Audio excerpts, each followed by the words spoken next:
Finland police in regards to the captured cargo tanker. They say crew members are Russian, Georgian, Kazakh and Azerbaijani.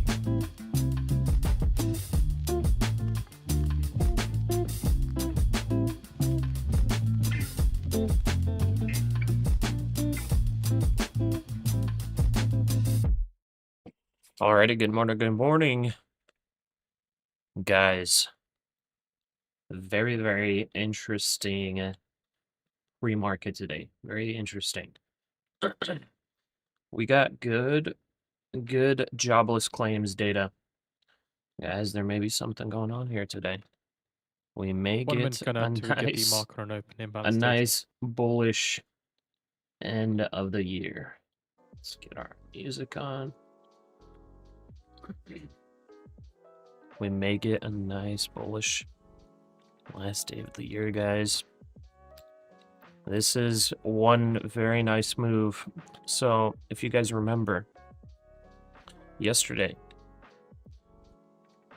our key level for the downside was 25,500. So overnight, NASDAQ did pull back. It tried to pull back toward that level, but 25,550 actually held. What does that mean? 10 seconds. Well, not too much just yet, but it's kind of not too bad. Order filled. It's not a bad spot. Market on open imbalance. S&P 500 sell side 25,550 actually aligns NASDAQ 100 sell side with yesterday's lows and some other levels. Buy side 4 million. So Max 7 buy side 2.3 going to million. try to. Also, we only need about 1,500. 1,500 bucks to pass these evals. So on this pullback, as long as we hold approximately 25,650, we want to long. And yikes. Only got one micro there. I want to get into 5 micros. May need to get into 6 micros. Basically, we might be targeting 25,800 today. Gonna add one more there. Would like this to go a bit lower. Here at open. Gold, I'm not too sure about how far to. I'm not too sure how to trade gold today. I'll just be watching it passively on the 15-minute chart. So S&P 500 and NASDAQ 100 little changed at the open. I definitely want to long the pullbacks. Because this was good data. This was good data today. And I think we potentially ride up for the last day of the year. Okay, so just so you guys know, I'm at 157,500 approximately. Last night, I took a couple trades, made a couple, I guess you could say bad trades, but I was just wrong on gold. I was trying to long in here. And then when I saw some structure breaking, I flipped to the short side and took profits right around 4,300. It was a pretty fast short trade. So I got back my losses. For those of you guys that aren't in the Discord, didn't see the message. Got back my losses and got some profits. It's about $300 profit last night. I just traded for like a couple hours, watching passively. It does seem gold moves pretty decently toward the evening my time. Okay. Pulling back a little more here. I think I'll need to get into about 6 or 7 micros to be able to get large enough position sizing to get profit target. Order filled. Okay, there's one. Let's try to get one more at 650 if it allows me.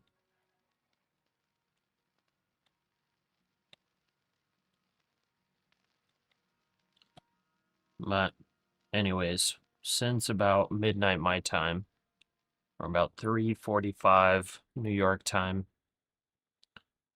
nice little push up since.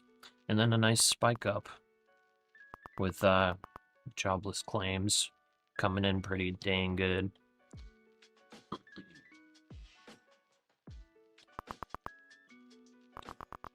Okay.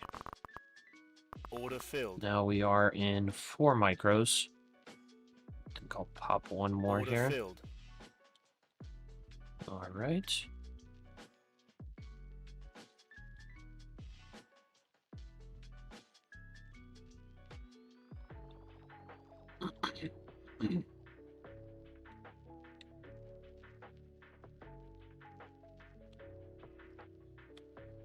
Alrighty. Let's see. Mautag, good morning. Larry, good morning. All About Fish, good morning. Serge Watt, Gluten Morgan. I don't know if that was a joke or if that was a legit mistype, but Guten Morgen. I've got my coffee und Milch. What's up, King? What's up, Akko? Good morning, Into Oil. Yeah, it looks like we're gonna have a full trading day today.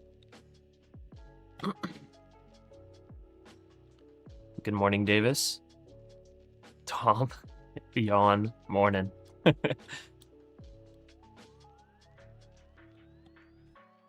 Piotr, good morning. Let's long NQ for the market open. That is the plan.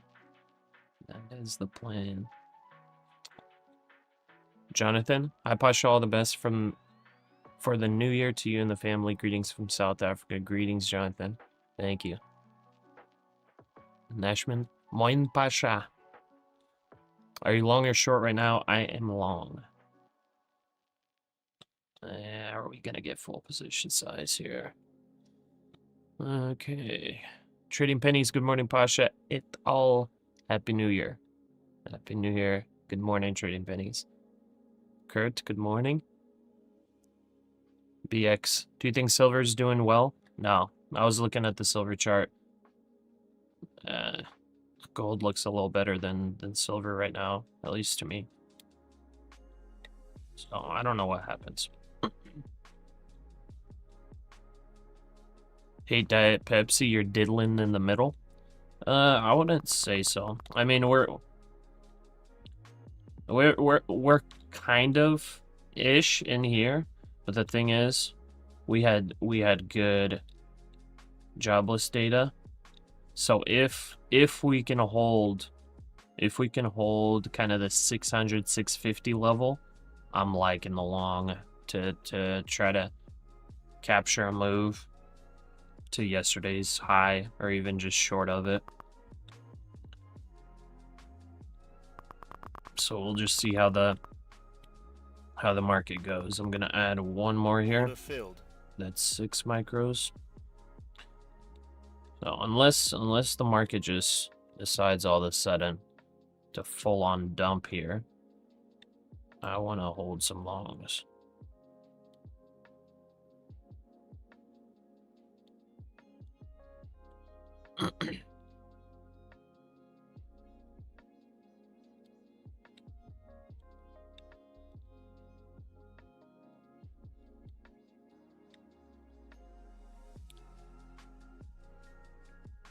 Jay, I'm thinking 25,800. As long as we hold though. This is kind of dumping a little bit more than I think it would, but let's see. It's testing some overnight levels. Okay,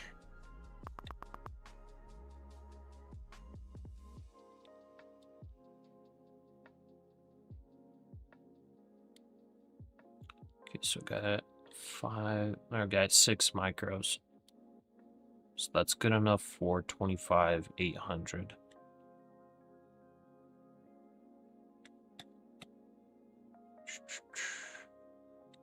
Not liking how far it's coming back. Not loving it. I'm surprised it didn't hold earlier. So this is now below where jobless data dropped. Let's see. Testing 600s. By the way, I kind of took a look at gold in the 15-minute opening range breakout strategy. And gold kind of looked nice, playing with the 15-minute orb. I don't know if any of y'all have tried the 15-minute orb on gold. I haven't ran an actual back test on it, but it was interesting to see, like with New York session, just to take a look, just overall, like very, very, very quick look back. You know, no like, not really looking back many months or anything, but I looked back for like a couple weeks. Gold with the 15-minute orb using New York. The New York first 15 minutes, it actually seemed like it was doing well. Like it was hitting good risk to reward on that. It was interesting. I wonder, I don't know if I want to like back test it, but I may at some point kind of experiment with that, potentially, with the gold. Seems like it's been trending decently well for at least New York session a lot of the days. Okay, let's see here. Still working last day of 2025. Basically. Surge 1275 off to pass eval. Passed. Very nice. Good job, man.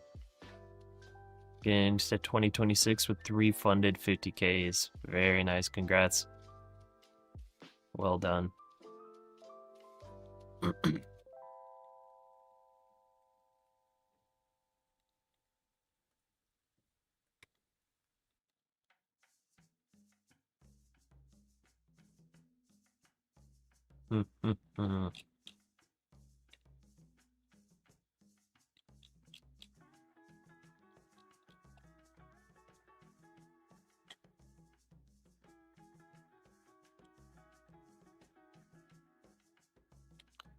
Okay. It's gotten down pretty low. A bit lower than I thought it would. But overall, jobless data is good. Good run up here. So we do have buyers. do have buyers. For those of you guys that don't know, let's see here.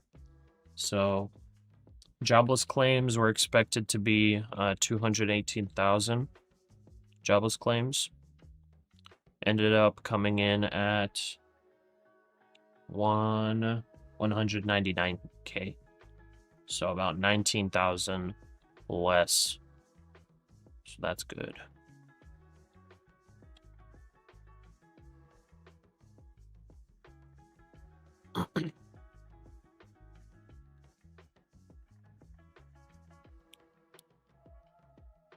Carol, good morning.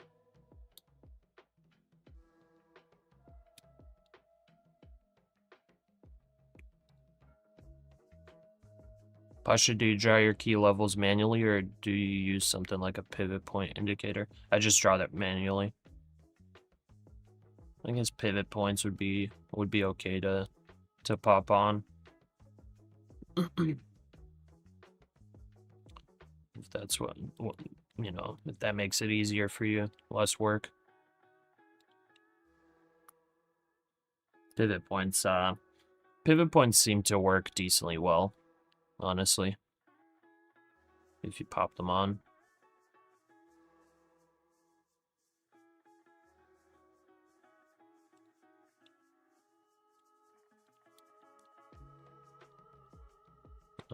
David, hello. Cause and effect. Isn't good jobless numbers bad? I mean, it would cause the market to dip given the FOMC will not drop rates due to good jobless numbers. It all depends. Because if you believe the market's like not 100% because they believe that the market's the economy's slowing down, then jobless numbers are good. If you're just only thinking of rate cuts, then could be a little bad. But the thing is, we're above like long-term rates right now that the Fed would like to have.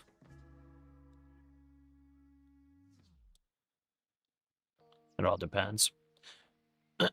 I remember, I think Trump, one of the times mentioned, he's like, if the market's strong or something like that, he's like, cut rates.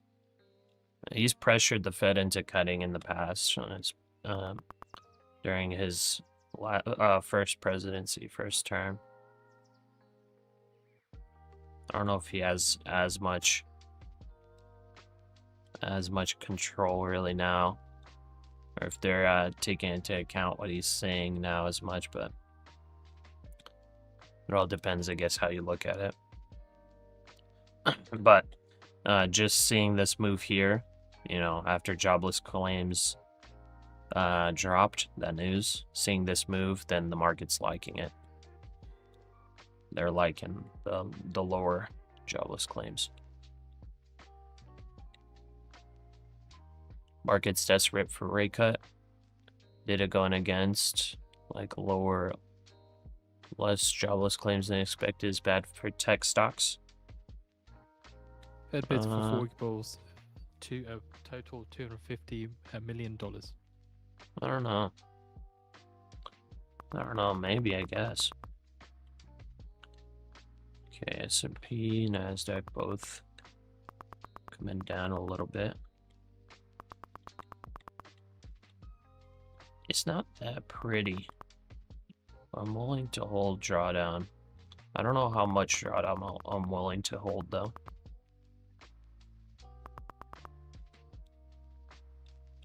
Drop below 600.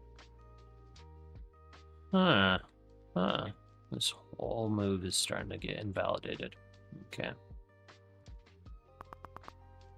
This is sometimes where this kind of shows, or sometimes it might not be the best to just jump in. But I think I'm fine with going a little bit red. If we're gonna be like straight up wrong, like it's not gonna be crazy bad with this size. We got plenty of time to pass these evals if it's not today.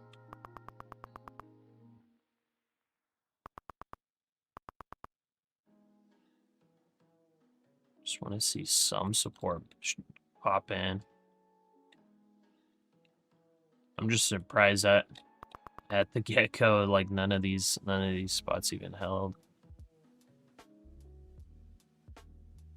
NASDAQ loves to sweep levels though.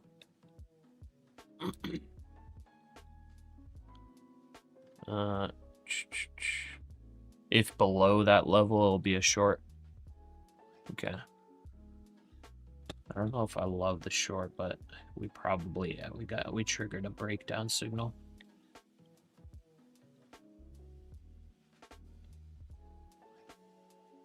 Yeah, maybe a potentially good short at about 25.610. If it pops up, it could be potentially a good short and take 50 points, but I don't really want to short it.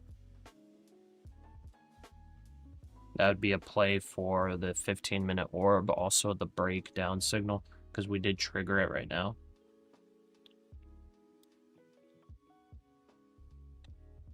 Okay, gold's starting to push a little bit. So gold, I think I'm going to take a long on gold. I'm going to play the 15-minute orb on gold.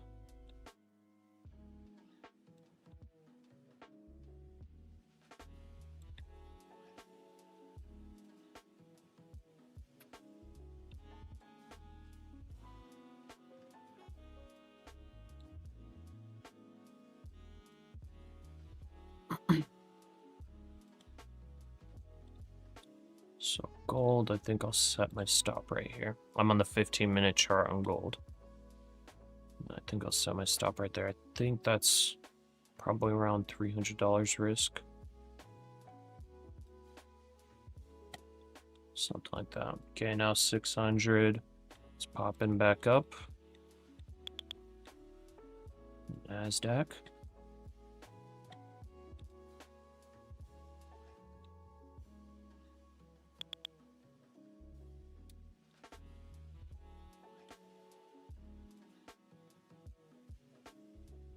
So if you're bearish, this is probably a decent spot to short the NASDAQ. If you're bearish here. About 25.610 would be our ideal entry.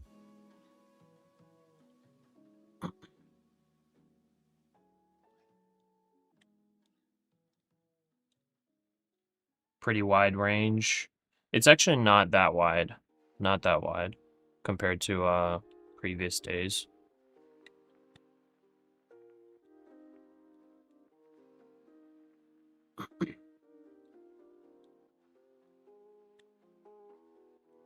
What made me take a long on NQ? It was a little bit preemptive, but what made me take a long was the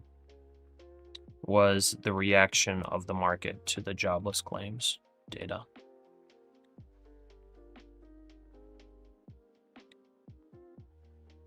So it's like definitely a bullish move.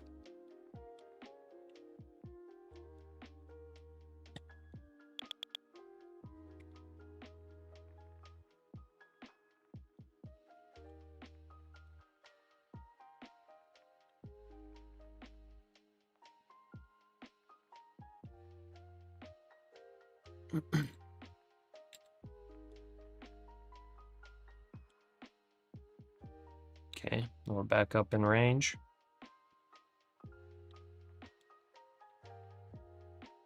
So if you're bearish, this is the spot.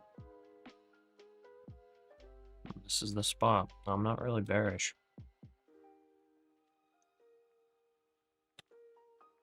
Just because of that reaction, though. We'll see if it's a fake out.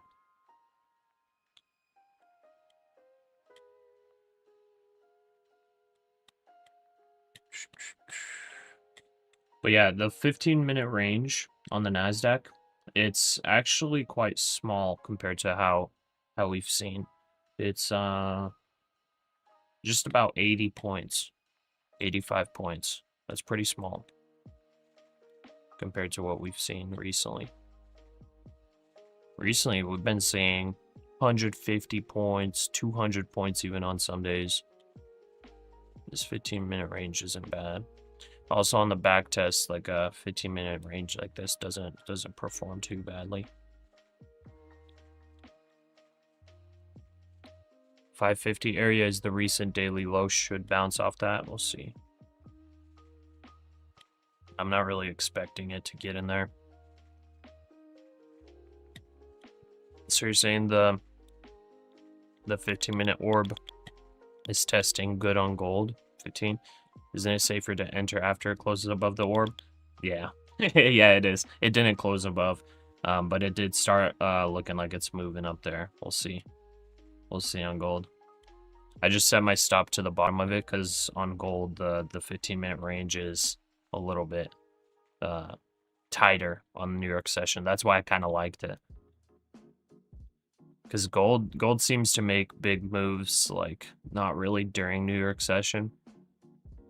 So the range is tighter, and I just did like a very quick look back on it. I didn't like I said, I didn't like back test it months, but it seemed to do pretty well during New York session, at least the past couple of weeks.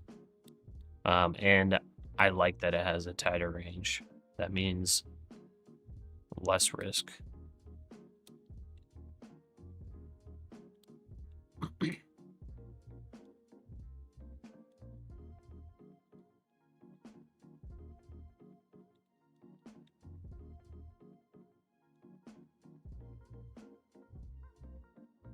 Also, gold trends a little bit better than the NASDAQ, a little cleaner, usually. So, as I was seeing gold, it kind of looks, at least on the 5-minute, looks like it's wanting to break out higher. So that's why I took the gold long. NASDAQ obviously fakes out a bit more.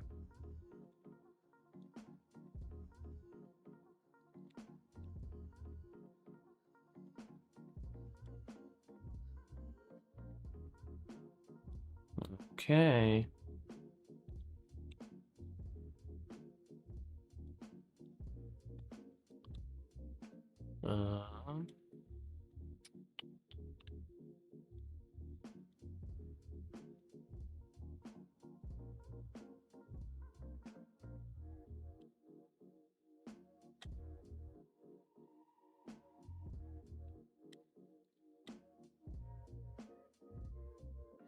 Yeah, it all depends on how you look at it, Nathan. So it's like on the one hand, strong jobs. On the one hand, strong jobs could mean less rate cuts, right? On the other hand, it means that the economy is not looking too bad. The thing about rate cuts versus just the economy is, if the economy is doing well, companies aren't going to go bankrupt. You know, with higher rates, which companies are really at risk? Well, it's like startups, you know, companies that need to borrow money to survive. Like the big moving, NASDAQ and market moving companies, they have almost no leverage. Like we're talking like Nvidia, you know, Meta, like these huge companies, they have almost like no debt. So honestly, like the higher rates don't really affect them that much. But like the smaller companies, you know, all of that, higher rates definitely affect them quite a bit. Companies that make up the S&P, a lot more companies that are more leveraged. The big companies in the NASDAQ honestly don't have that much leverage. So for them, I think it's more important that the economy stays strong, not really that there are low rates. That's just my thought from like more of a fundamental outlook. Okay, gold's making a move now as well. Looking good on gold.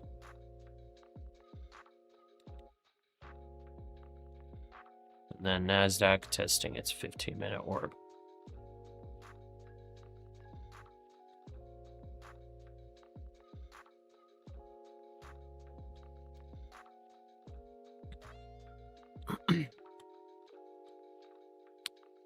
Vamshi, you passed your eval? Very nice. Congrats. Well done.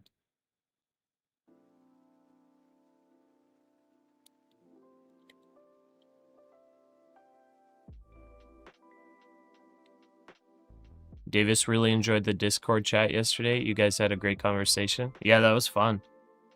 I mean, we can definitely do that more often. I enjoyed it. It makes it like it makes it a bit more interactive. It's definitely fun. Mr. Shrey, what other instrument other than gold do I have on the charts here? I have the NASDAQ Futures. So I have gold on the right and NASDAQ on the left. $10 spreads Shanghai to COMEX. Shanghai silver prices on December 31st show 2 silver ingots at approximately 23.25 per kilogram, equivalent to around 81.82 per troy ounce. Huh. Yeah, I took a quick look at the silver chart. It was interesting. It didn't look too pretty. We'll see. Maybe silver gains some strength today.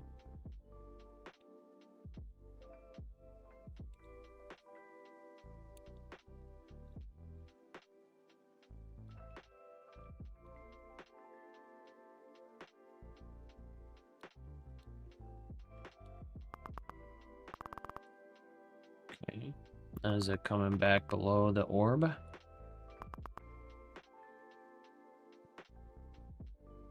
$600 testing.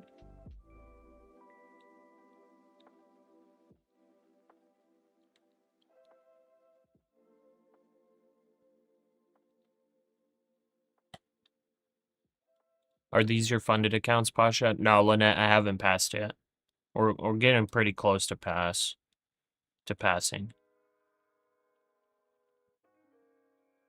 I'm hoping we can pass today, but the NASDAQ's gonna have to push that overnight high. So I'm gonna need NASDAQ to push overnight high. I preemptively jumped in the longs, guys. Preemptively a little bit. I got excited. I got a little excited. I could have waited for some structure to form. But honestly, with the move there pre-market, I didn't think I would have a really long opportunity to jump in longs. So I preemptively jumped in, just in case it's a big rocket on the pullback. But it's not the case anymore.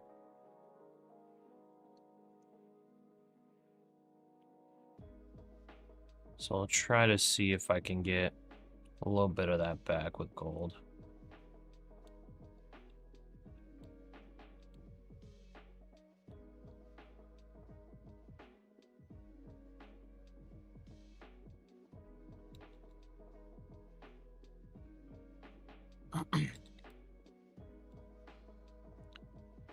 Okay.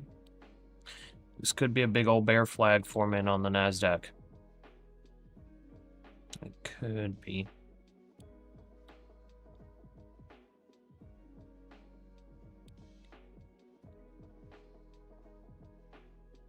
Gunshot passed her 2 evals. Nice.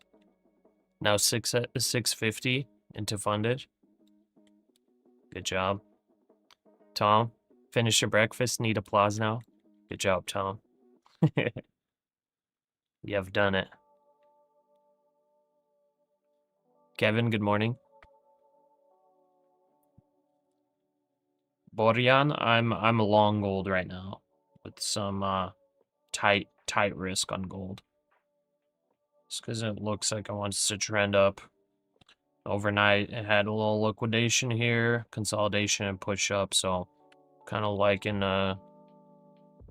the gold long.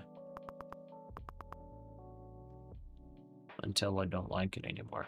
The NASDAQ long, I'm not loving, just because obviously it's currently against me. But we have all day. As long as this doesn't dump flat out, I'm fine with holding it.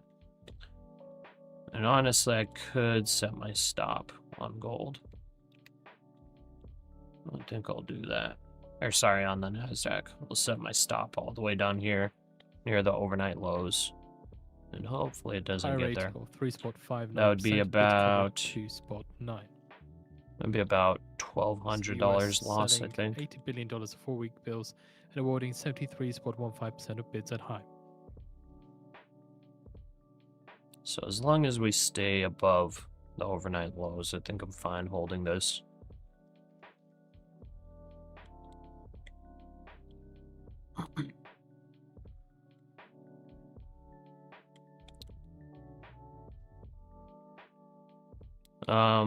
Lorem, I believe it's a full trading day today.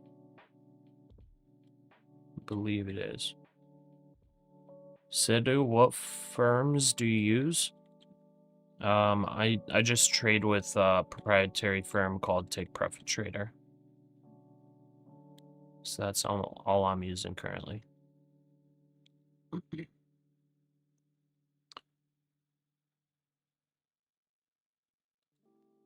Kurt. Nvidia might moon. Is Nvidia moving pretty well? How long will TPT take to issue a pro account? In the past, I've had them issue it like within 12 hours. Recently, though, since their customer service has been a bit slow, it's taken 24, maybe a little over 24 hours. I assume with holidays, maybe it takes, you know, on the longer side. So I'm not 100%. Gold's been bouncing off the bottom of that orb for an hour. Yeah. So that's where I got my stop, is pretty much the bottom of that. And trying to take it long to see if gold wants to continue and break out and move up to, you know, overnight highs here. Maybe it wants to come back up into this range.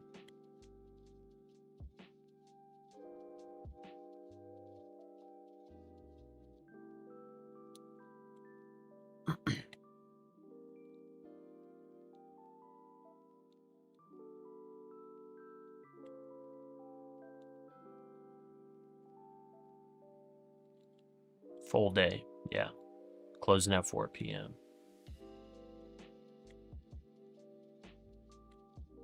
Is there a way to see trailing drawdown and Take Profit Trader live? It does not show. It should show on Tradeovate if you're using Tradeovate. If you're using NinjaTrader, I'm not too sure. But Tradeovate, you should see it by this thing, trailing max drawdown. So that's where you can see it. I don't know if there's like an easy way to get it on your screen to show all the time though.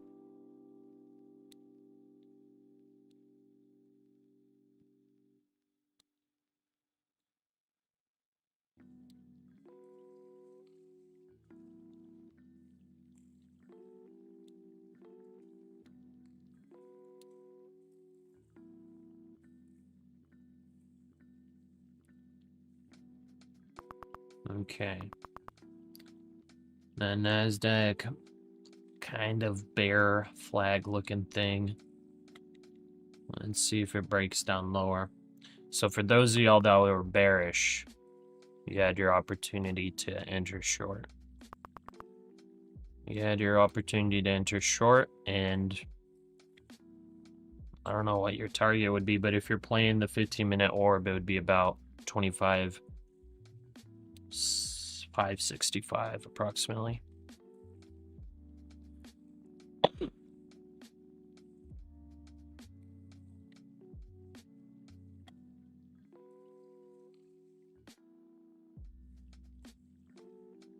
Nashman, are you asking me, do I mean P&L? Because P&L is easy to see, usually, but trailing drawdown is this line here.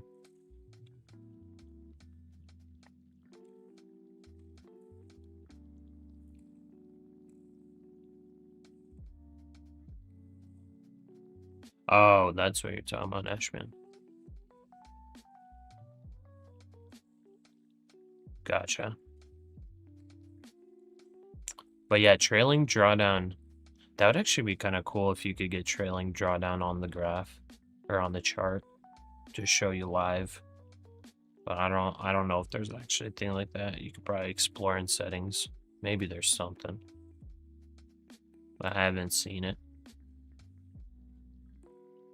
If you do find it, let me know. Just ain't right. What's going on?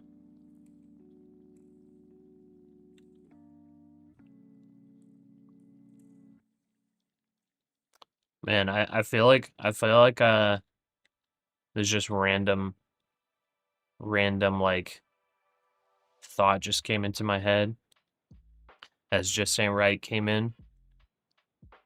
And I'm feeling like in a Bernie Sanders voice, just like, hello, today we are again sitting in drawdown, and I am in need of your support.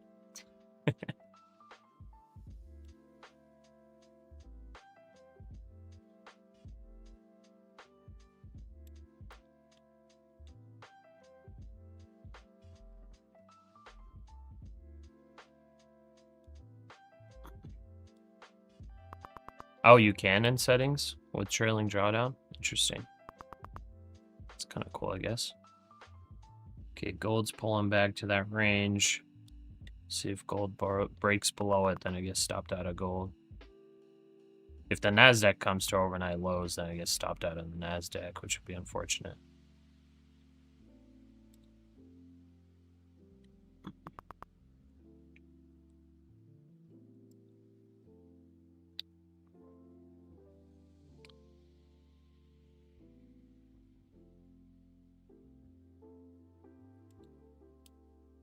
Go to the plus sign top left, and it'll open up a new window. In your cash account, you're always doing well, but the eval's not really. Yeah, it might be leverage. You might be right on your guess as to why.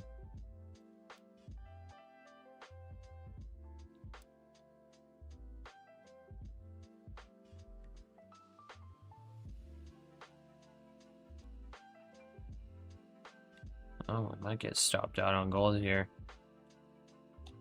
Okay, I gotta make sure that I have the correct stop level, so I need to pull it down just slightly. Gold loves its levels. At least it seems. So, hopefully it holds here. Might get stopped out though. It's a pretty big pullback on gold. Stop filled. Okay, stopped out on gold. That's breaking below.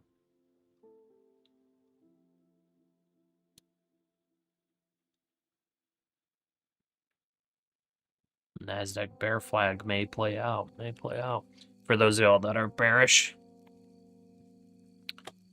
I was preemptive to jump in, man. Oh, with just 2K drawdown, yeah, you gotta go smaller size.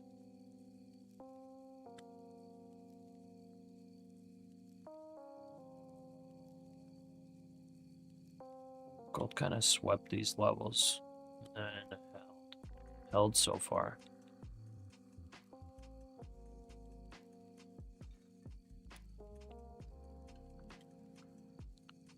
Oh yeah, one mini's definitely too much on 2K drawdown, unless you're just like a sniper and like scalping or something, then it's not too bad. But if you're holding trades for a decent amount of time, or if you're kind of like me where you're just like, you got the trade idea but you're not exactly sitting waiting for the most ideal entry, then yeah, you definitely need some wiggle room.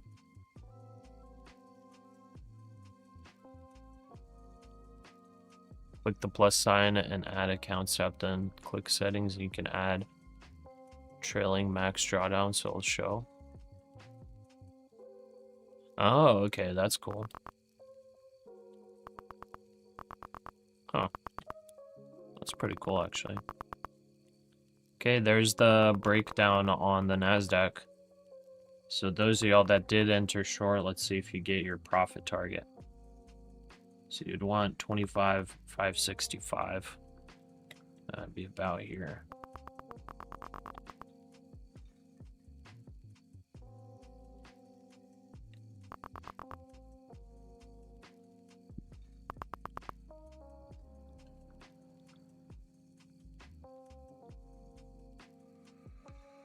You're funded 30 minutes. Tried to long TPT NQ.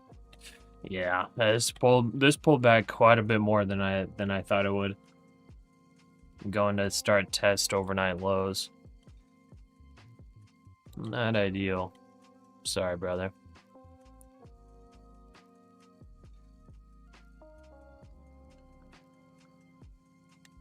Way too much anxiety on that short.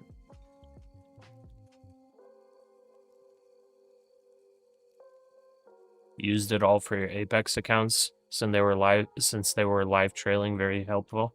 Nice. Yeah, I usually have like an idea, so I don't really need the trailing drawdown for myself. But I could see for anybody that has smaller drawdown, it would definitely be helpful if they're doing, like, you know, bigger leverage and whatnot. I ideally don't really want to go more than like 15% of my drawdown per day, so.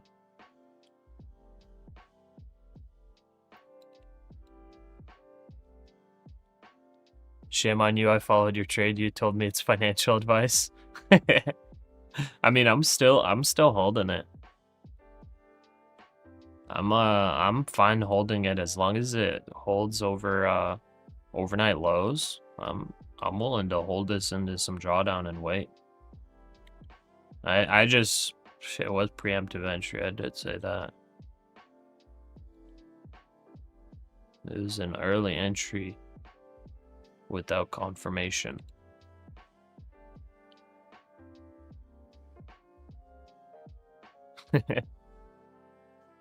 Just saying, right? You want that Santa rally? I mean, I don't care what the market does either way, but today, yes. Since I'm in the long, I want that Santa rally. That New Year's rally. We actually got some decent volume too. For the last day of the year, like, not too bad of volume. So it's actually not terrible.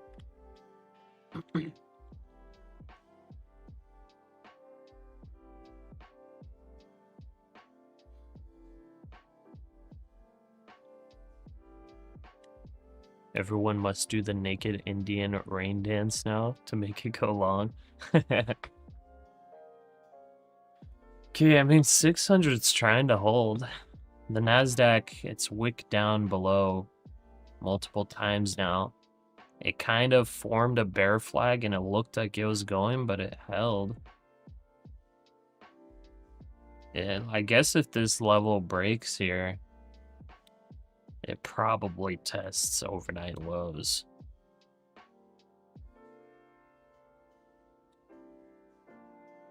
It probably tests overnight lows, and the shorts may be pretty good because the next key, like the key level that I had for multiple days was 25,500. So if the NASDAQ actually really wants to do it, that would be, I guess, the level that I could go down to. That'd be about 100 points below the current level. Gold was looking like it wanted to break out here. And I took the long because it seemed like this level was holding. But it popped down below a bit more. Gold's probably still a good long. I just had a pretty tight stop on it. Gold seems like it would be a decent long still. I think I'm gonna wait for it.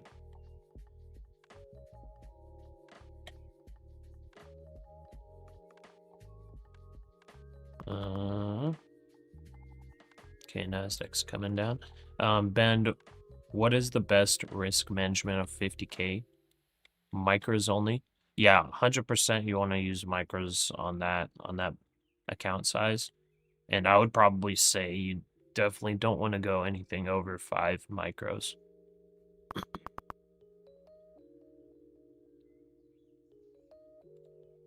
How come I had 170 still left on TPT but liquidated me? Doesn't it mean that I made 170 earlier a few minutes ago? It liquidated you with 170 left? Was that a funded account, Ben? If it was a funded account, then that was trailing drawdown. If it's an eval, then I'm not 100% sure. If it was an eval, you might have gotten liquidated on a quick down. Oh, funded. Yeah, you had trailing drawdown, brother. You have to trade evals like very, very carefully. Or sorry, fundeds very carefully. So the trailing drawdown, you don't have to actually lock in profit for the trailing drawdown to be hit. Dang. Yeah, sorry, brother. Okay. Bear flags playing out.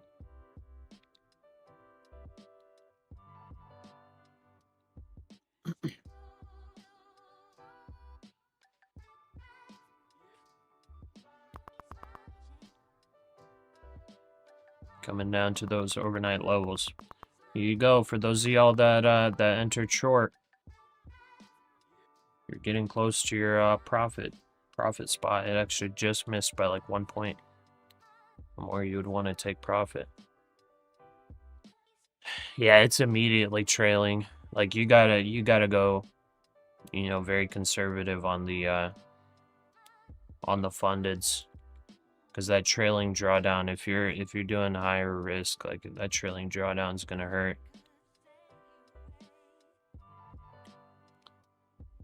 Surge, fourth funded, just passed. Nice.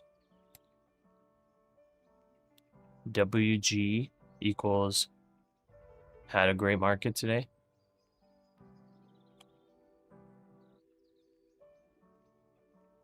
Personally, haven't seen a decent candle to go long since the New York Open. I know. I entered pretty early. I basically entered at,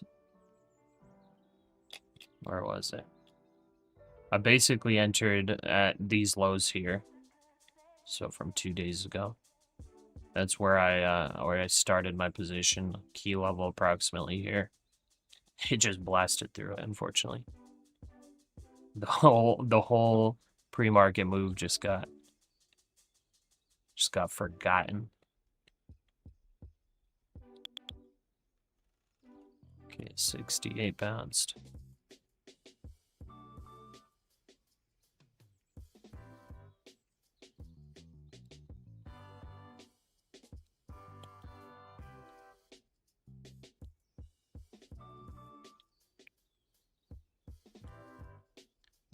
You're in that MNQ long with you, with very small cash account of only 1,200, trying to decide whether to close or hold. Think it will bounce? I mean, I'm not liking it as much right now, but as long as it holds above overnight lows, I think I'm fine holding it. It's definitely like I'm definitely in some drawdown here. I was not expecting it to be such a fast move to the downside and just like not hold anything.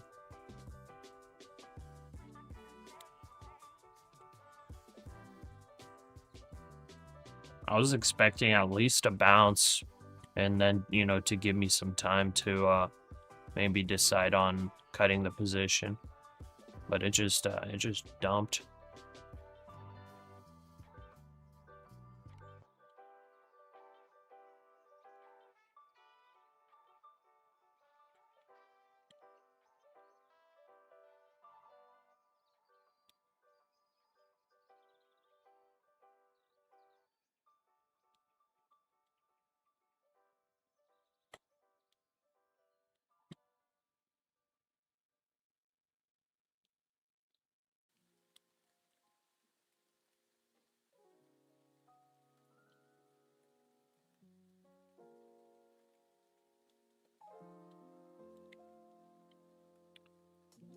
Okay, let's see here. Yeah, with those trailing drawdowns, you have to take profit quick.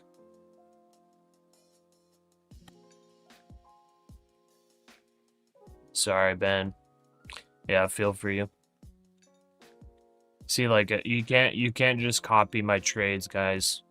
You can't just copy my trades like 100%. And like, if you have smaller drawdown, like, you definitely can't copy my trades just like that. Because I have a lot of drawdown. I have, like, as of right now, I have $6,200 of drawdown. And I did say that I'm going preemptive entry. So when I say preemptive, I'm talking, I'm not waiting for confirmation. I'm popping in. I was willing to take the risk. I was willing to take the risk because I had one of my key levels there. And I was looking at that pre-market move. So I was liking the longs, taking at the key level. The key level didn't even play out. The key level ended up not even being a level. The market just blasted right through it. 600 ended up being somewhat of a level. And 600 now has not held.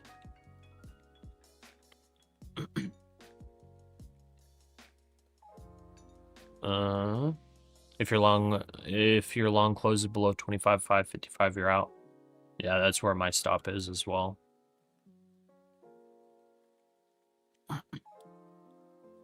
Yeah, I think if it tests, I mean, right now you could definitely make an argument that NASDAQ's headed down to 25,500. Because that was not a pretty rejection. It rejected off of this mid-range. You know, we had a head and shoulders here, but that already played out. And this was looking like potential reversal, but it rejected hard. I guess this gap never filled, so I guess it filled here. It filled intraday. Maybe it just wanted the gap fill.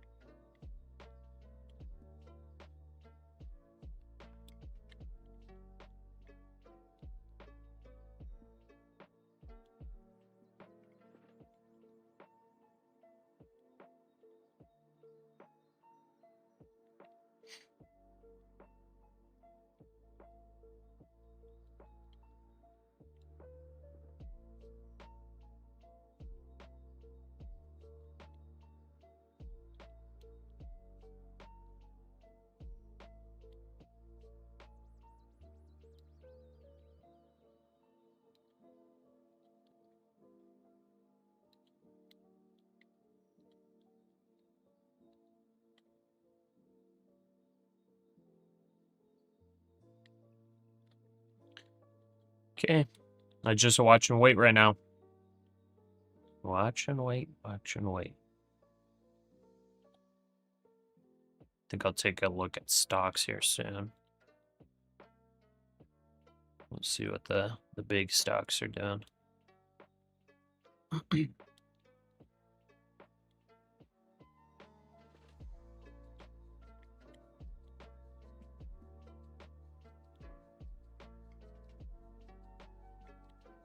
Break above 595 within the next 2 minutes will get you long. Okay. Well, there it goes right there.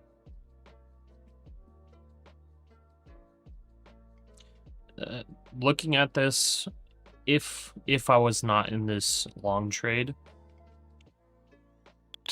I would probably look at a break above this range in here. I would look at a break of like 630, probably for the safer long entry.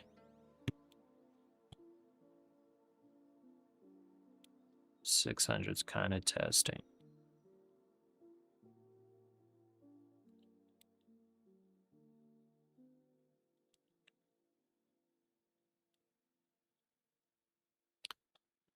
Not blaming you at all. Just wanted your thoughts as far as levels and possibilities. Pretty new to trading.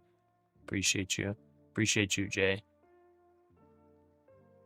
Had same idea before New Year to take 800.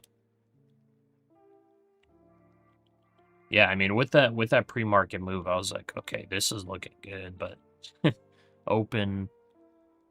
I mean, I was expecting a pullback at open, but not this much. I was not expecting a 150-point pullback.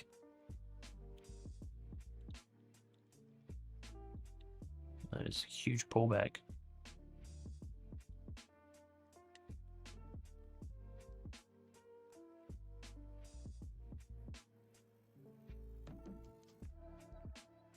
Likelihood of it continuing to dump is higher than a bounce, you think? No, I think it's probably a higher chance of a bounce, but I don't know if it's going to continue. It could continue down. Right now it's in a downtrend on the 5-minute.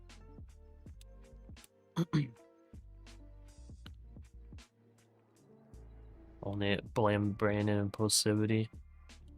Now you feel like you want to off yourself? No, don't. Do not. Hey, Ben, here's the thing. If you want to long-term trade, you are going to make bad decisions. I am going to make bad decisions. Every single person on the stream right now is going to make bad decisions. Reminder at the bottom of the hour. And here's the thing. The super pro traders with 90% win rate, they're going to make great trades that end up losing. That's just how it is. That's like how it is. You can't like you can't have this like mental and a low range for a draw feedback loop. Okay, if you plan to trade long term, you can't have this. First of all, well, I don't know if you could call this a negative feedback loop. Probably, yeah, I guess you could call. I'm not a psychologist, but you can't have this feedback loop where, oh, I made a bad decision, I'm gonna feel bad, and then when you make a good decision, I'm gonna feel good. You can't have that. You got to take all emotion out of it. You got to take all emotion out of it. You can't do that to yourself. Like, if you're going to trade, the longer you're going to trade, the more losing trades you're going to have. That's just how it is. If you're going to make 90% good trades, that means every 10 trades you make, you're going to lose one. The more trades you're going to have more losing trades. If you have this cycle where you're just like, oh, I made a good trade, good job, okay, I'm gonna keep going, and then you get the bad trade and you're like, oh, I feel like crap. Even a 90% win rate, 1 in 100 trades are going to be 2 in a row bad trades. Imagine you're a 90% win rate, you make 2 bad trades in a row, and then you're like, wow, I suck, this is terrible, I can't do this, like, I feel terrible, I feel dumb, whatever it is. Like, you can't do that. You cannot do that. And here's the thing, like, I don't think there's like anybody with a 90% win rate unless they're taking like the 10 to 1 risk to reward. Like, most of us are probably going to be closer to like 50% win rate. The chance of losing 5 trades in a row with a 50% chance or 50% win rate is pretty high. Imagine you lose 5 trades in a row. Just think about it. You're going to feel terrible. But the thing is, the more you trade, the higher likelihood you have a streak of bad trades. Or just good trades that don't play out in your favor. You can't beat yourself up for it. You cannot. That's why I'm saying, if you trade, make sure you're controlling your risk. Make sure you're managing your risk. Whether that be setting tighter stops, which is not ideal, because then you're going to stop out a lot more. Or it's managing your leverage, which means you can take more drawdown, but then obviously you're not going to get as much profit with big breaks. But then, you know, trading is a grind. But you can't do that to yourself. You're not going to make it. You're not going to make it very long if you're going to do that to yourself. It's not your fault. It's not my fault that this trade, like I pressed the buy button, but you know, well, I can't say it's not your fault. Like, all of us are responsible for whether we take gains or losses, but we're also the ones that are willing to do this in the first place. The market does what it does. We make our decision, but we can't like beat ourselves up for it. It's just, if we're going to trade, we can't beat ourselves up for it. That's all it is. If we're going to trade long term, we can't have a negative feedback loop. It's not good. So US oil flips to negative following EIA data release. That's like I've said many times, and like we see with the statistics with day traders, it's legitimately emotions that keep them away from being profitable, being consistent. It's the emotions. Because watch, right now you feel like crap. Do not go buy an eval. Do not reset your funded and then just try to make it all back. It's not gonna work. It's not gonna work. Like, you can't let it affect you. You can't.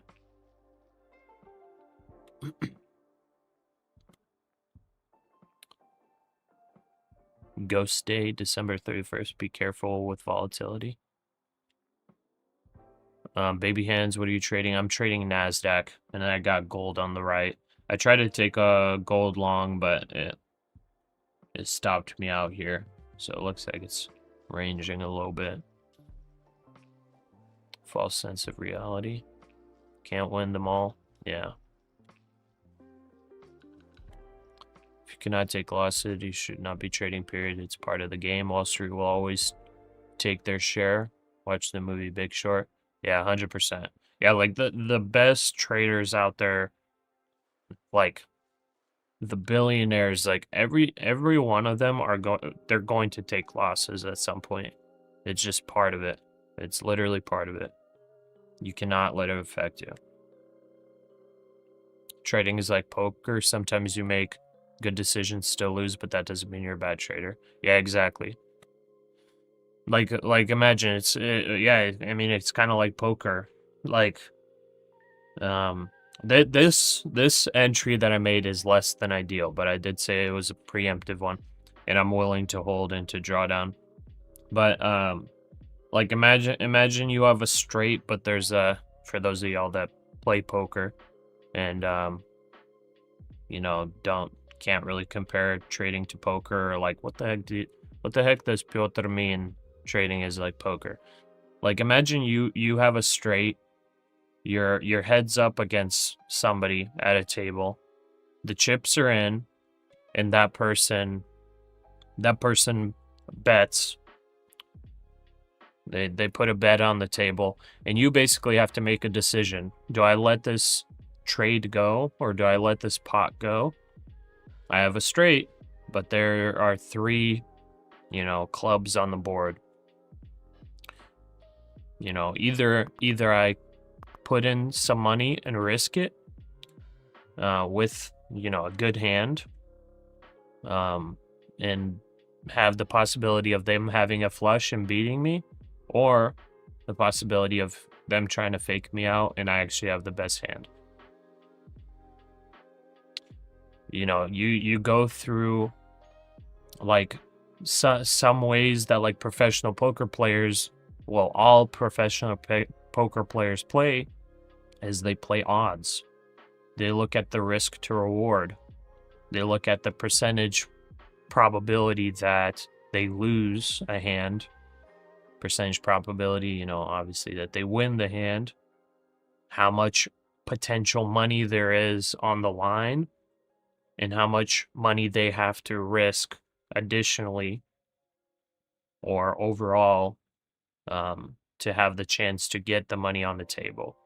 That's how trading is. It's pretty much the same thing.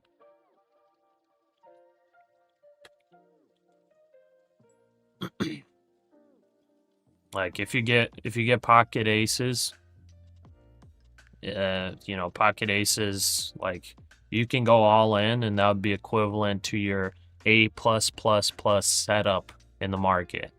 You know, you see your A+++ setup and you're like, this is like absolutely guarantee, like this like 95% chance win rate setup. And you go full port, well, there's that 5% chance you're going to lose. So just like in poker, you got pocket aces, you go all in, and then somebody calls you with the with the worst hand, and then now it's like, okay, you're probably going to win, and then all of a sudden you don't. That happens as well.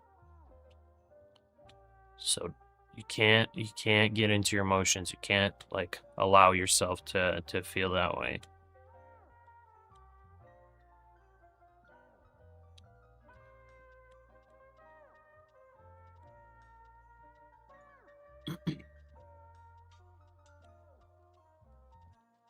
Yeah, Ben, you have to realize that this is a grind. You have to realize this is a grind.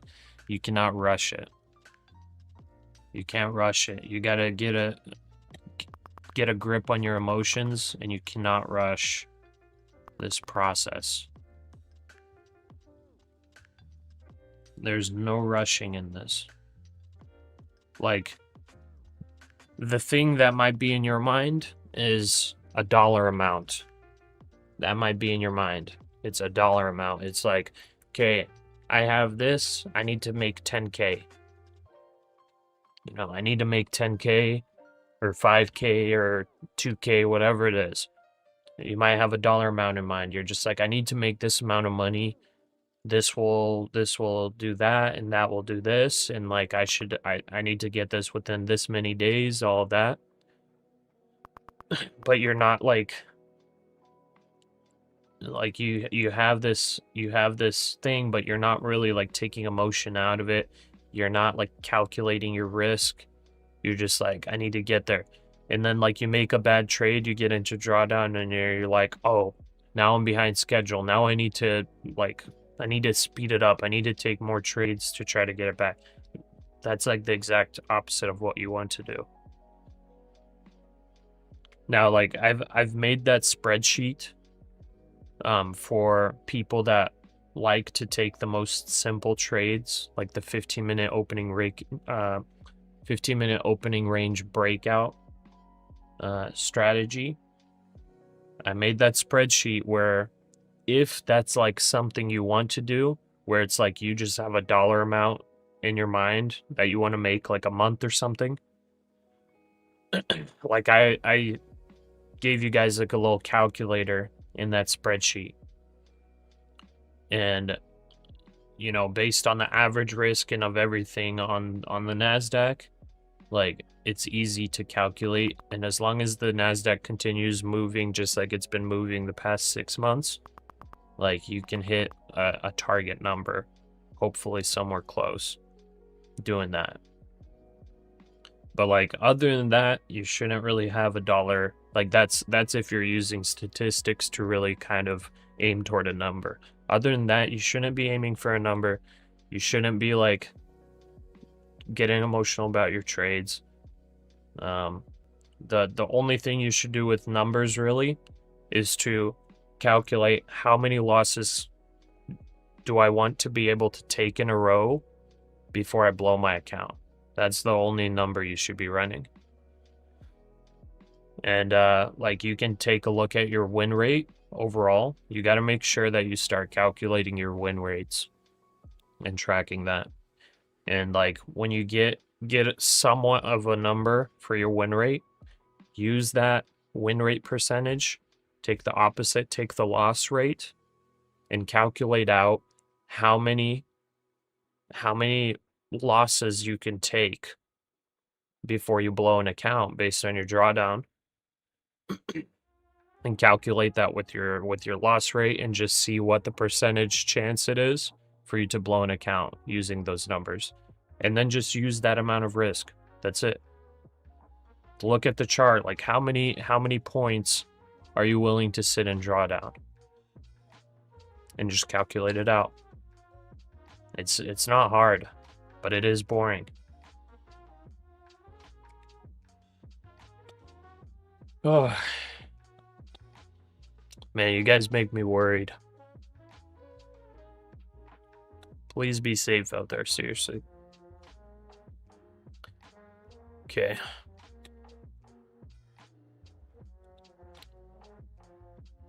How do you manage pain and emotions? It feels like sometimes I'm on the right path and then I rush into that payout. I mean, I don't know. I guess over time you learn how to manage. I honestly don't know how. I mean, I'm listening to relaxing music. For me, like, I'm more of a numbers guy. Like, I like running numbers. I like math. I hate like super complicated math, but I like simple math. I like when things add up. So for me, like, just knowing, like, okay, I can take this much risk, whatever, just knowing that calms me down. That makes it so that I'm, like, not worried. That's just me, though.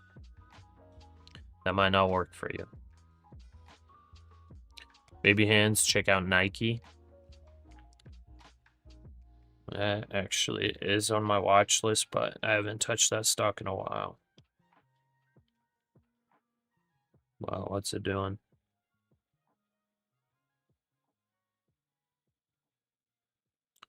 Nike. What about it? I mean, it seems a little bit undervalued, potentially. It's on my watch list.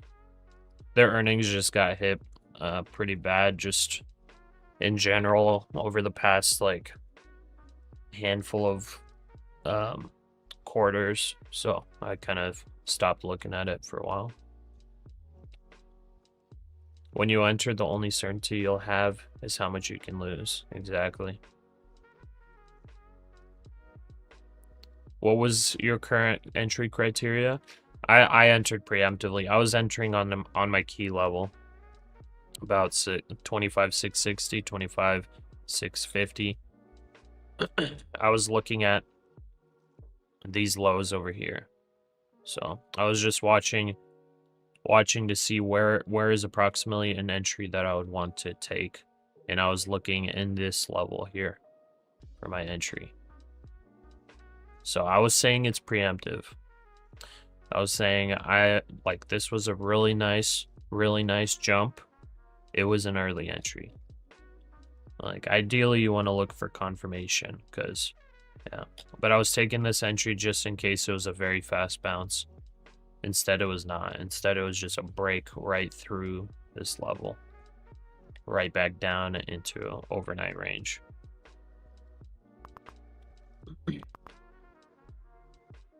And right now, just slowly grinding down.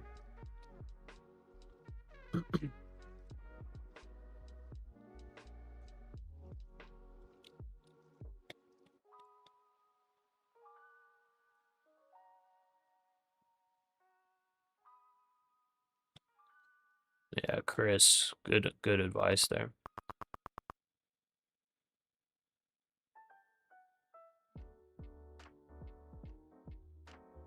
Yeah, 100% pound.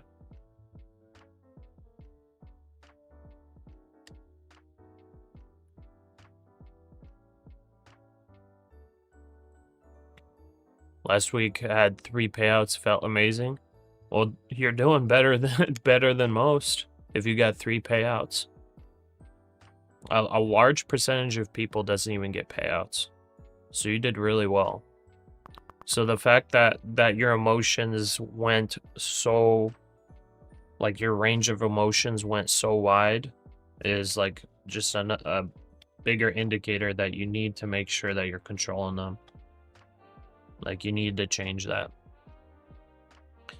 But let me tell you, if you took 3 payouts, you're doing a good job. You just got to get emotions in check. You're doing well. I'm getting caught up on messages here. Sorry, I'm pretty behind. Let's see.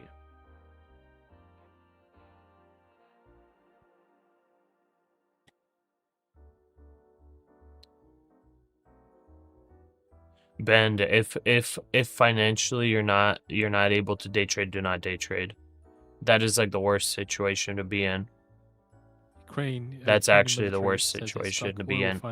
If you financially are not able to withstand losses, you should not be day trading, because your emotions are going to be very difficult to get away from.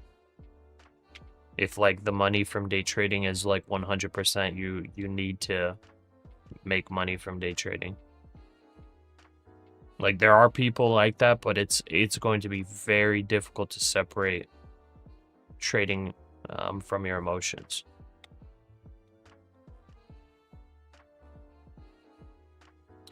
But Ben, I know exactly how you feel. I know exactly how you feel, because I had all 5 of my fundeds. Everything was going extremely well, and one day I just snapped. This was like a month ago or something. Like, one day I just snapped. I was just like, everything was going well.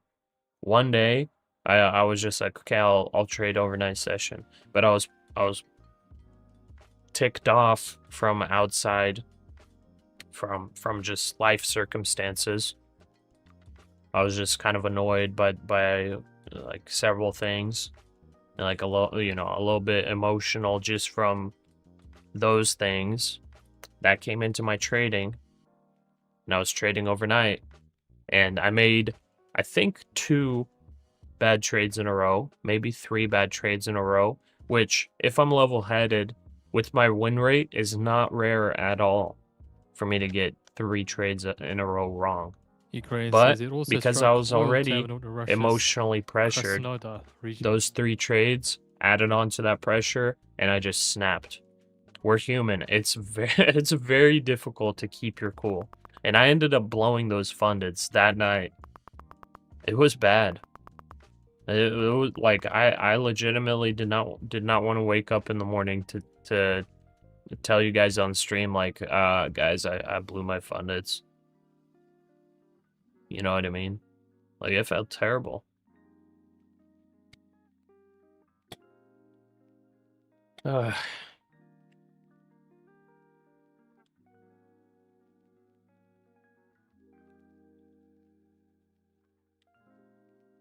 are TradingView charts delayed by 10 minutes even after subscribing? Vamshi, I think it's because you need to subscribe to live data. So, somewhere on the screen on TradingView, there should be like a little circle, I think, with an exclamation point. I think it might be like a blue circle. You could press it, and it like says delayed data, and then I think there's like a link for you to subscribe to live data. It's like $6 a month. What was your current entry criteria, please? I was entering at a key level that did not hold. It was an early entry, and then the level just didn't hold.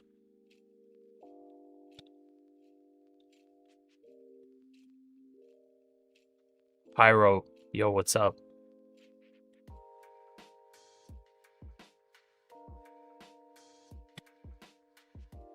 Scalp. This moment you're sitting with 6,700 in drawdown and negative. Oh, okay. You got 6,700 left in drawdown in negative 866 on open PNL. Okay. See, as long as you know your risk and what level you're willing to be at, it's not too bad. No emotion. No emotion.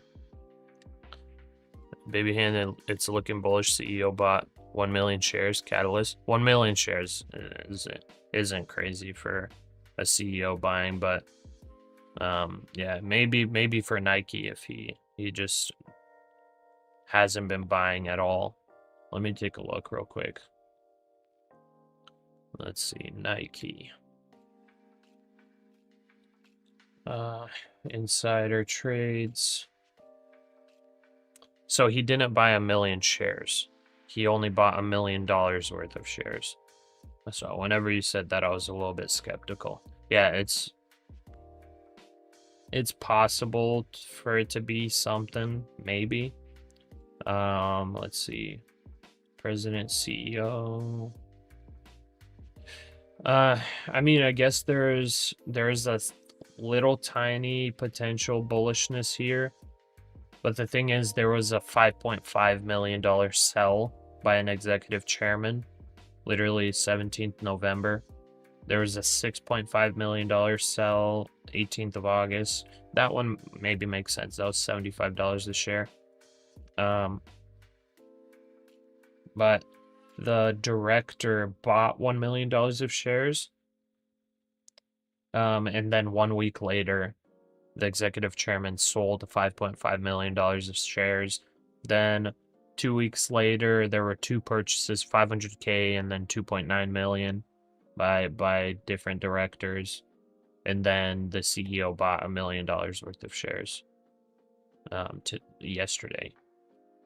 Or sorry, the day before yesterday. So like it's not really a catalyst. Baby hands. Like buys and sells happen all the time in companies. I mean, if you truly think that these three purchases are like these guys know something, then yeah. I feel like Nike's like not at a crazy price. You know, I feel like it's at a cheap price. It's just something that I don't know that the return is worth the risk on that one. Well, I guess there's not much risk on it, but maybe. But yeah, it's not 1 million shares. Jay, are you familiar with options? 100%, yeah. I've lost 30K on options in 1 day before. Made 25K in 1 day with options as well. Thank you for answering me, of course. No problem. Ben got $1,300 last week, but spent 2K on tests and resets and evals. And every time I blow accounts, I come talk to you. Yeah, I mean, you cannot risk what you can't lose. Seriously, you just can't do it because your emotions are going to be in play, and it's going to be like almost impossible for you to stay away from it. Yeah, of course, Kurt.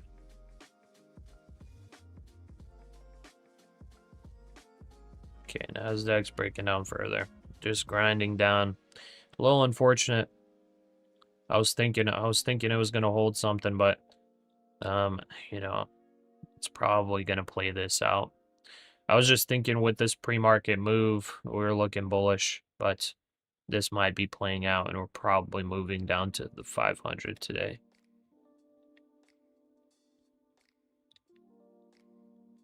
That's not good. It's a fake out, really. It's looking like a big old fake out. It's not looking ideal. We're kind of at the last spot now. It's testing. And it's about to break overnight lows. There it goes. So stopped out. There go overnight lows. So anybody that is in the short, you could probably safely target 25,500.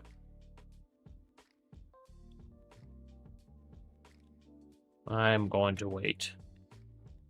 Because that was a pretty decent loss I just took. So I'm going to wait. I'm going to wait because I don't want to get emotionally tied to these losses, as well as I don't want to make a stupid decision here. Because this was a bad decision for me to enter on that level.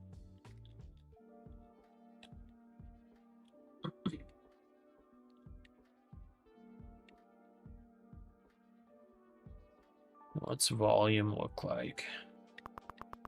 Let's go hourly. Yeah, if anybody played that 15-minute opening range strategy, I was telling y'all, if you're bearish on this, like 25,610 is probably your great entry, and you got exactly that. So you already hit TP1, and now it's headed down to TP2, which is just shy of 25,500. So if you're playing that orb, 25,15 or 25,515, 520, is your target. That's what you want to take. But yeah, this right here would be your ideal entry right here. This was it for that short, because your risk to reward is very low.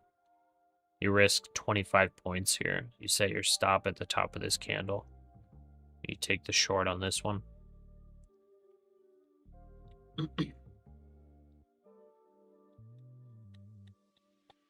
Which I guess maybe I was a little bit in denial there.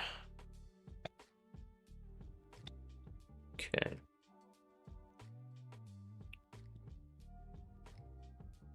Is this your demo account? This is a eval with Take Profit Trader.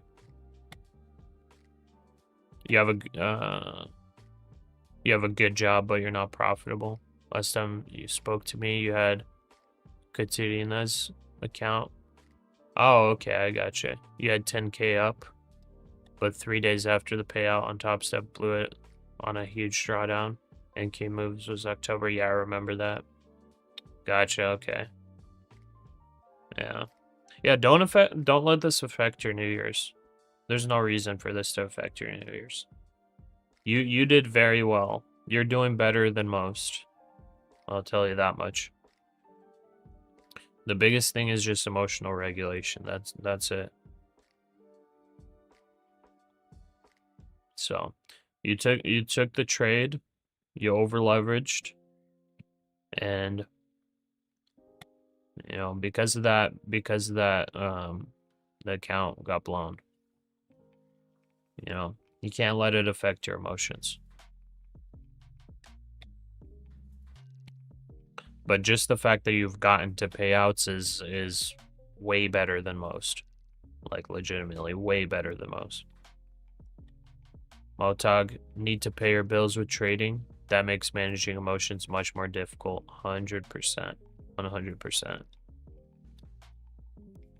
Agreed on that. To err is human. Yep. Same thing happened to you in October. Needed $70 for 10K payout. Was about to go on vacation. Needed to get payout before we left. Ended up blowing the accounts that day. Wow, yeah. I think I've been in a very similar situation. That was a bit earlier in the stream.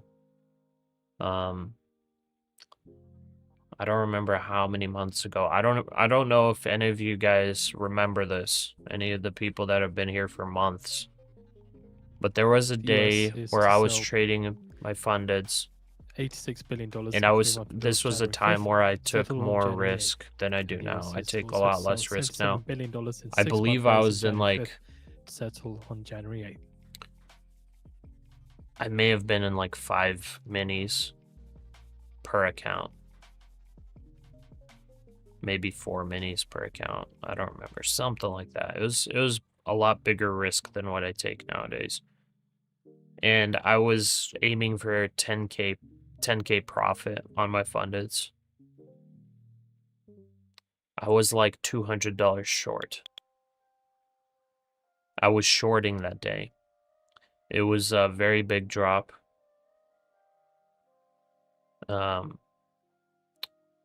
It was a very big drop. And I was like, I'm hitting 10K today. So I set my take profit. I think I didn't even set a take profit. I was just like, I'm going to let this run all the way to 10K profit. And then I'll think about maybe like closing the position. It was just full on greed. The market was dumping that day. I think it got to like maybe $9,800 profit. And then it bounced. And I was like, I'm holding this no matter what. I'm getting 10K. That ended up being the absolute bottom. And also, the market bounced and came all the way back up. And I blew the fundeds. That was 10K per account, by the way. It was 9.8K per account. So that was buffer plus, you know, $4,300 per account. So like, I could have just taken profit. Let's just say if it bounced like pretty heavily and I lost like 1,500 from you know, the absolute best profit area, that would have been 3K per account above the buffer, and times 5. So that would have been 15K. 80% of that. 80% of that would have been paid out. What did I do? I was stubborn and let emotions guide my decisions instead of, you know, technicals and all that.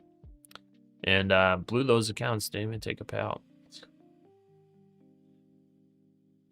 I think I might have, well, I don't remember. I think I might have taken one payout.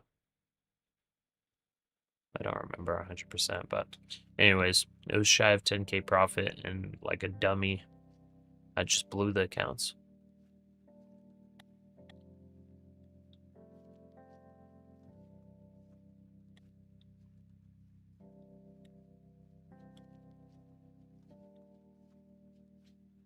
Does TPT have a monthly fee? The evals do, but if you get a funded account, they don't have monthly fees. They have 0 fees. So once you have fundeds, you can literally hold them as long as you want. That's why I say, like, when you get the funded accounts, you probably want to drop your risk to a point where it's virtually impossible for you to blow the account. And just grind profit slowly but surely. And then over time, you can increase your risk once you have your buffer. Maybe you, like, you know, make some profit that you can use in there as your own drawdown. Then, like, you know, raise your risk a little bit if you want to, you know, make more or whatever it is.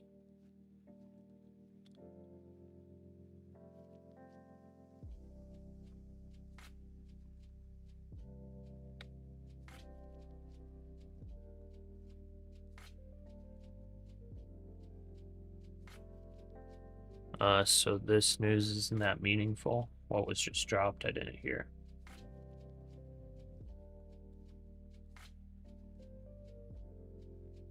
Ukrainian military struck an oil refinery in Russia and Krasnodar.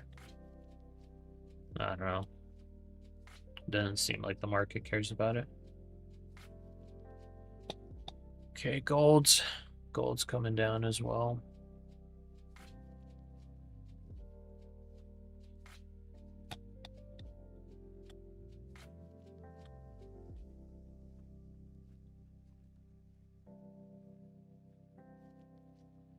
You got this bend / Katerina. You can't. Don't let it affect you.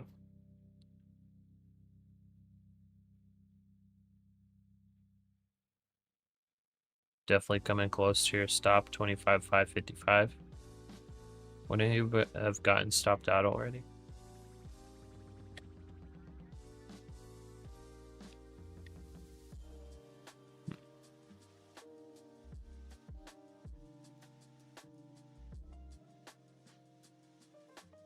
Okie dokie.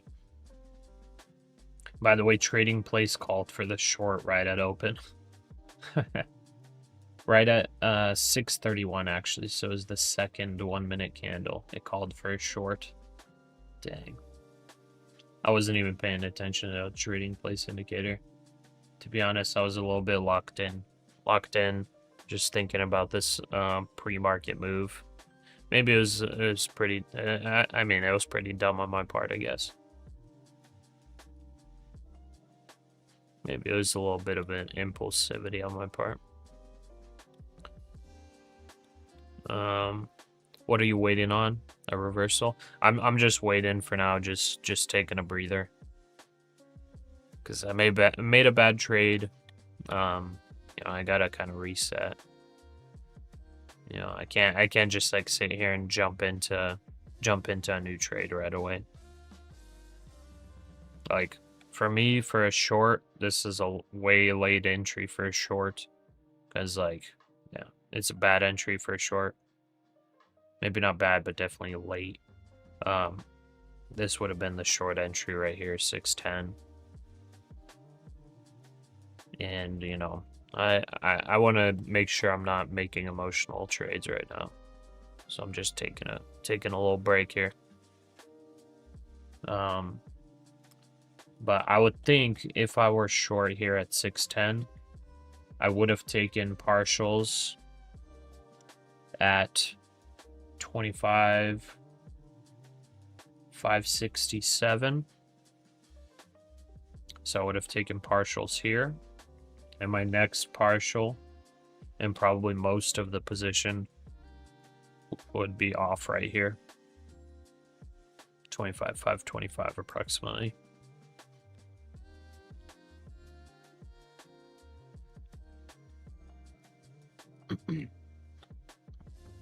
Yeah, just a decision. Yeah, because like you could make a like I took the preemptive. I knew the risk I was taking. You know, rarely, but it does happen, you make a preemptive decision to go long on a pullback and you end up catching the bottom and it looks like the most genius entry ever. But it's pretty rare for that to happen. But I knew the risk that I was having. Chohan planning to enter long here. Okay. Yeah, I mean, it did sweep overnight lows just barely and then popped right back up. So it's like, it doesn't look terrible for longs, I think, down here.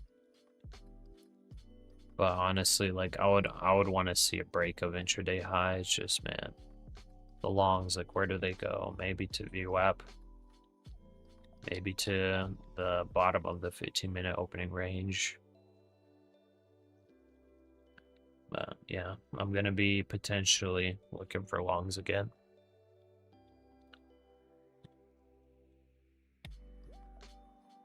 I'm like so behind on messages, guys. Can you check gold for me? Gold is on the right side of the chart. I mean, I'm kind of neutral on gold. It's started to look bearish. There was this head and shoulders on it, like a big head and shoulders. So I don't know. I'm pretty neutral on gold.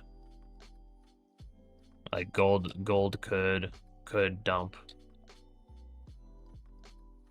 So I'm a bit neutral on it. I don't want to really like try to call a move. If gold starts like dumping, maybe I ride the short, but yeah, I'm kind of neutral on gold at this level. It's like right in the middle here.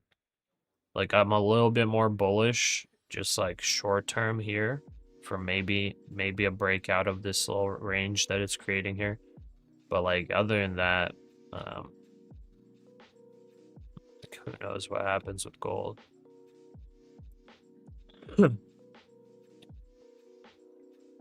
Shorts are covering aggressively. Doesn't look like it, Chohan. Carol, haven't gotten a payout yet. Yeah, if you haven't gotten a payout yet, you're like in the majority.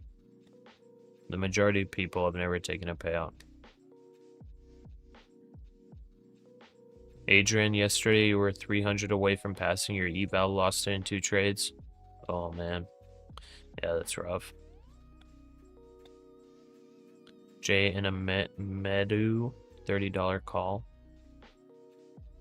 Do you know how I figure the price meta needs to be in order for my Metus option to be at break even? I have no idea. I'm not gonna lie to you. Good thing Apex still has that sale. Yeah, that sale is nice. The one thing I'm hoping for is, you know, once I get funded on TPT, grind out my buffer, one thing I'm hoping for is that they run the 90% sale in the future again at some point, because I definitely want to diversify into Apex. Is it a bull flag on gold, or am I blind? It's not the cleanest bull flag, if you would call it that. It's not very clean. This is more of a little selling channel going on here. But after a move like this, yeah, it's probably more bullish than bearish. It just, who knows how far this goes down before it breaks out. Okay, I'm hearing those market buys.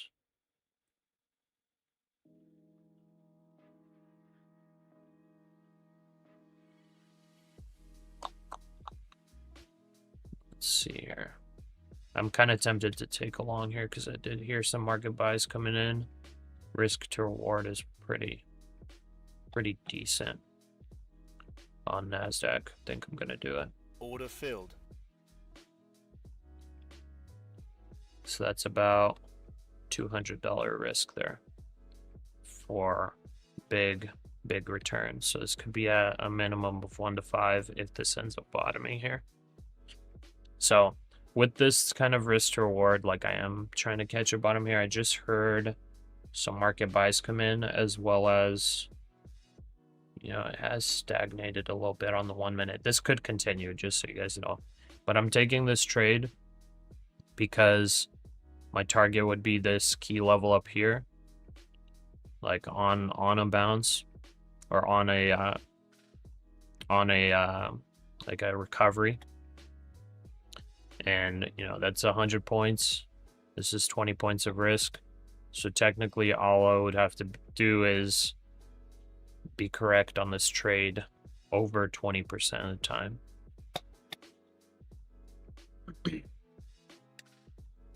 This is kind of, I guess, a key level, not really, but 25,550 for some reason is acting like something. But I'm not really seeing it. I guess this little consolidation range here. Okay, so I'll let that play out. Here, 1 sec, I got a call.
Alrighty, sorry about that.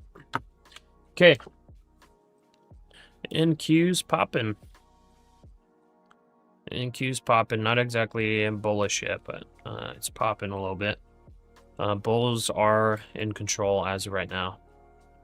So staying above 570, bulls are in control.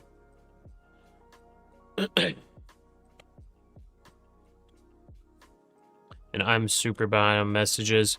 I'm gonna skip through because it's gonna take me forever to get through your guys' messages, and I'm gonna be getting caught up forever. So if there's something pertinent, just resend it. He's getting some insider tips.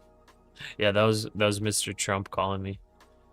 Adrian, silver on a good point for long with near stop loss on the previous low on the 1 minute candle. I would not be looking at silver on the 1 minute candles, but yeah, I'm not gonna say anything about silver because I have no idea. Silver's just been crazy.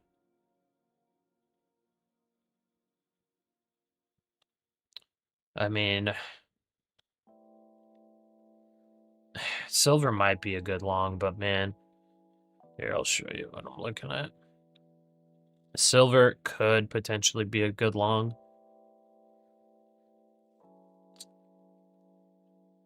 Like, your stop loss on silver would probably be this low here.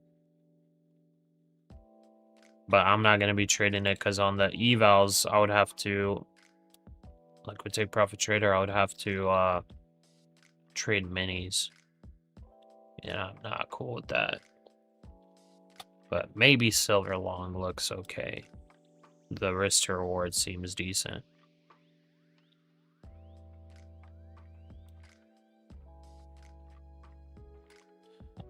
Okay.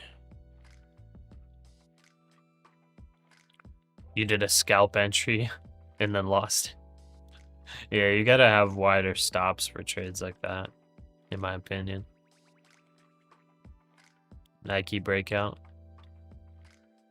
Got 2x 50k evals in Top Step.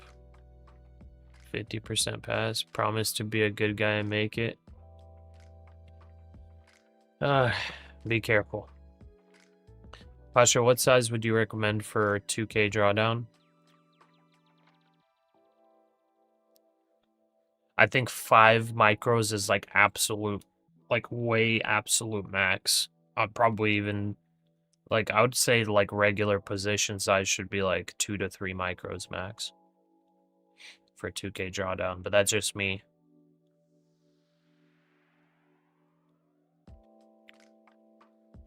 Like, I don't think you should be taking regular trades with 5 micros, because, like, you know, like I said, we're kind of human. We get emotional. We get tied to positions sometimes. Sometimes we can get a little bit of false confidence or false confirmation on a trade where we might want to double up.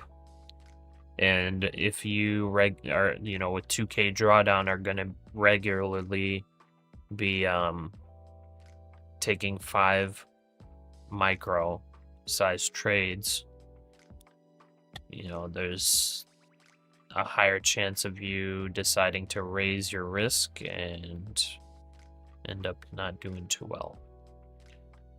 So I would say even less than 5 micros for 2k drawdown.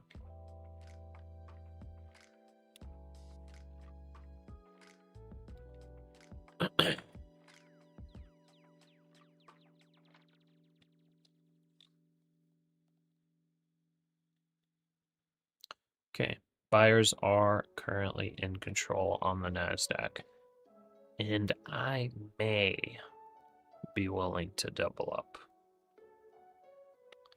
But man, oh man.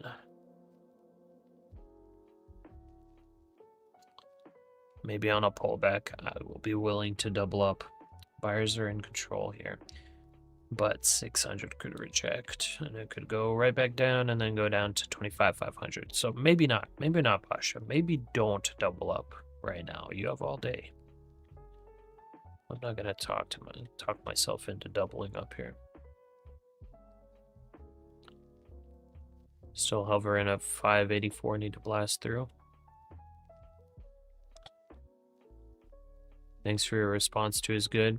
Anything that does not raise your heart rate. Yeah, exactly. Yeah.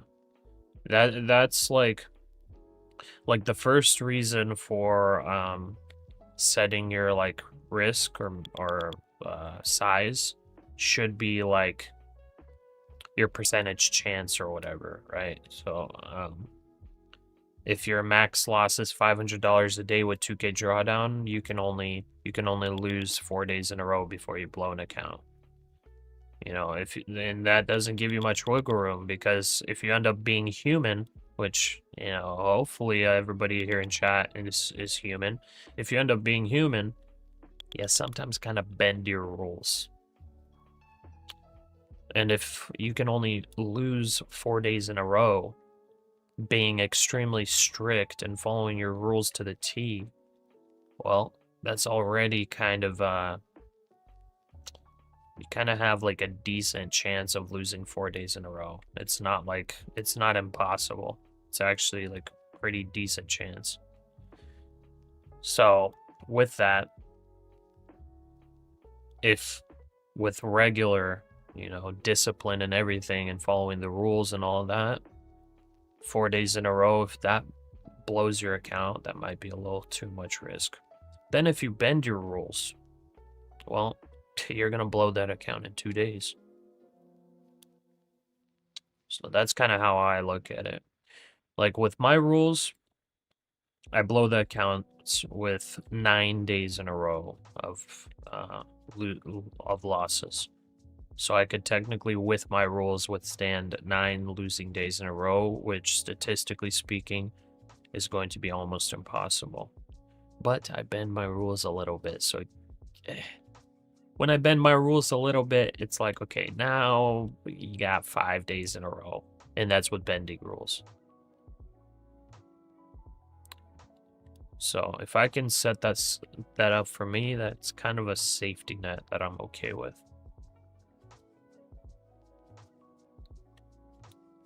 Maybe a nice V-shaped recovery. We'll see. I'm not exactly convinced here, but I'm happy I took this long. Right now we're flipping bullish. Is the market open all day today? Yeah, it's regular hours today. Pasha, your pulse is at 45 BPM right now. I'm actually curious what my heart rate is. I feel like it's kind of high. Like I look chill, but my heart's beating. Not because of the trade. It's because my coffee's in me. You know, I'm excited. I'm happy.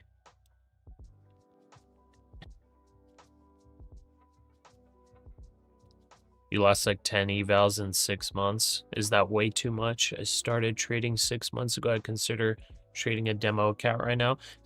Losing 10 evals in 6 months is not too much. No, I wouldn't say so. Okay, we got our first buy signal. Okay. Okie dokie.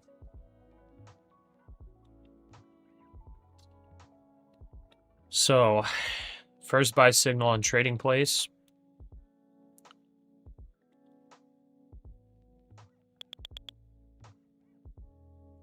I may actually double up.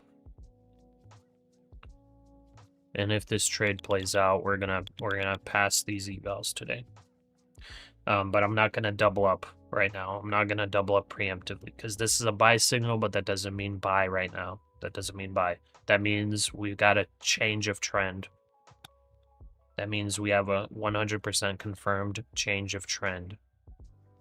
If this ends up being a big ol' chop, you don't want to take it. Okay? You don't want to take it. So, as of right now, there's the buy signal / change of trend confirmation 100%. Now we're looking for the pullback, which is coming right now. And let's see, a 575 or 580 holds. We want to see a bull flag form in here. If it does, I double up. If this just ends up dumping through here, then I gotta assume it's gonna be a chop. And I gotta be careful for the rest of the day. Or just wait.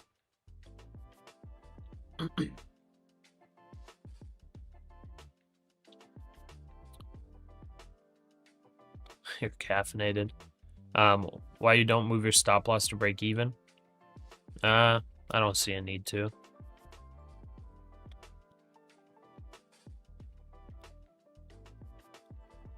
I mean, I can, like I can to make myself feel better. The risk is just small.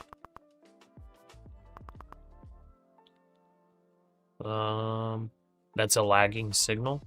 No, 100% it's a lagging signal, but it's there for trending markets. So like the signal triggered if the NASDAQ decides to trend, like if this is the beginning of a trend, then it's a good signal. It's like a signal that only triggers when it's like, okay, this is like truly looking like a reversal.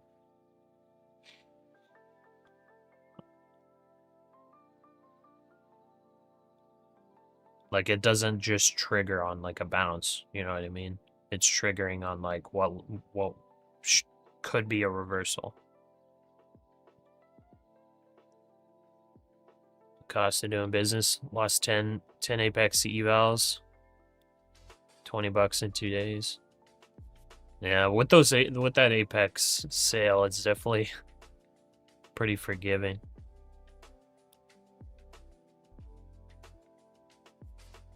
You're on your third eval, 2 lost in 1 month. Yeah, that's not bad at all. Guys, I'm like, so you guys know, I'm copy trading 5 accounts.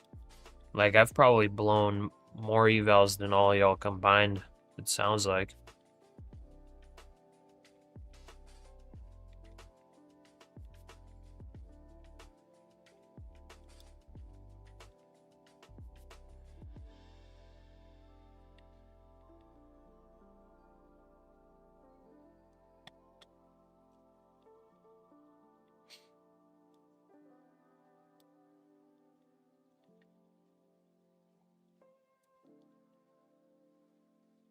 Okay.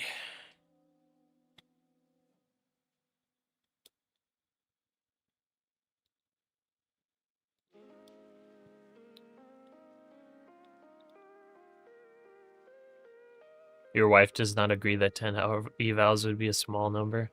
580 has been a pretty hard line of support/resistance this last night. Cody, I was learning to trade silver, though I don't blow evals like that on NQ. Oh, gotcha. Did you get a sell signal at market open? I did, Chart Chaser, I did. I got a sell signal on Trading Place. It was on the first candle of open, of New York Open. I just didn't take the short. So there was a short signal. I just was not paying attention to that indicator at that time.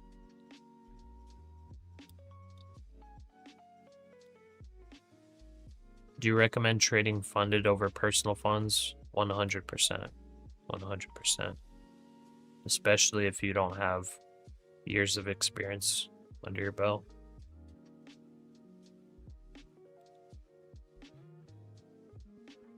Can I copy your trading? No.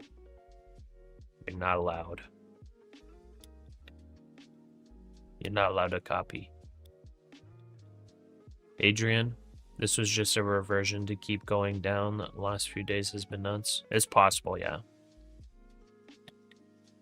It's possible it could be. I just took it here because it was good risk to reward. As of right now, if this level holds, I want to double up. If it doesn't, I don't want to be in this long anymore.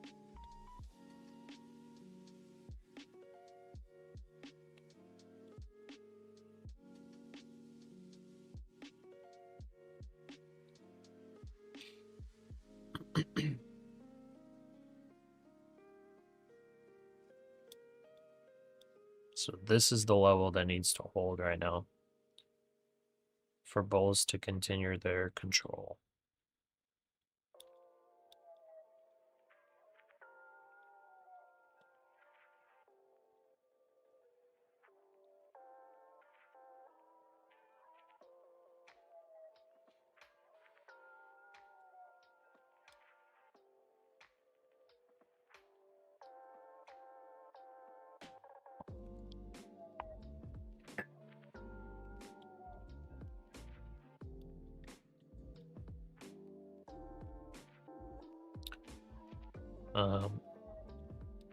Pasha, one eval here in Mexico is almost 1 week of salary. So for me, 2 accounts in a month is a lot. I mean, dollar amount wise, it's all relative.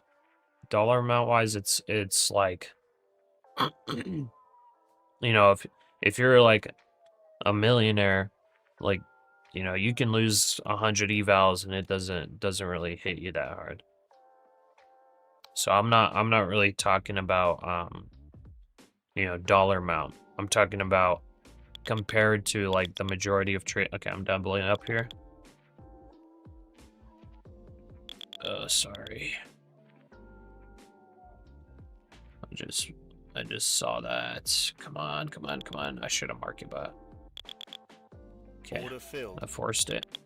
All right, and I'm setting my stop. I doubled up. Setting my stop down here.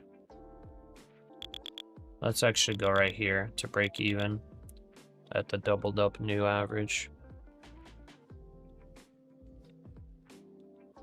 I was just in the middle of talking and just saw that. Well, let's see here. Okay. That's a nice green candle. Let's hope it's not a fake out.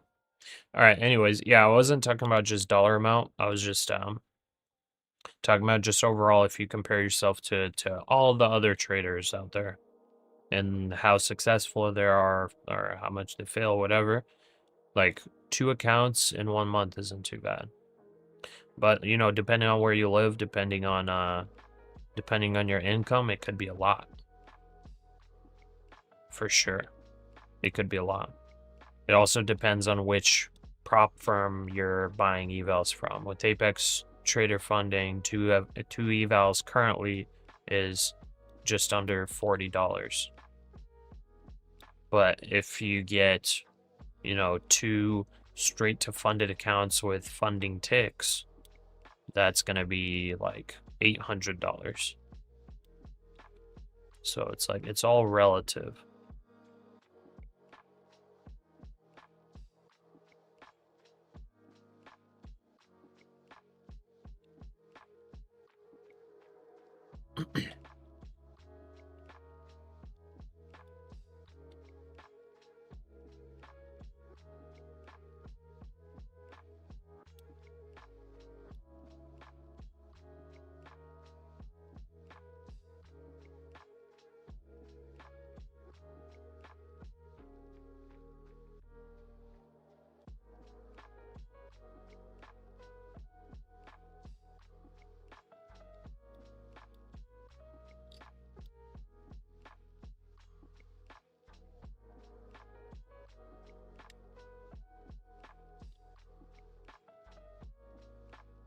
Okay. Continuation. Where do I take partials?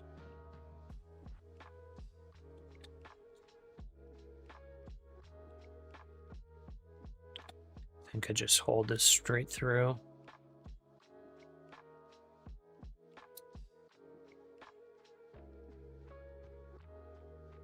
Okay, I think I'm fine just holding this. This is a very tight stop loss, so I really want this to rocket up. So this doesn't come down in range in here because I'll get stopped out if it starts ranging.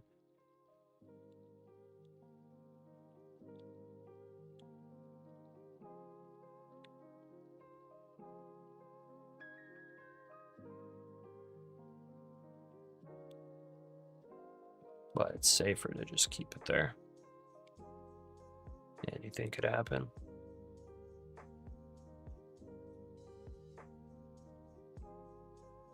Coming right back down.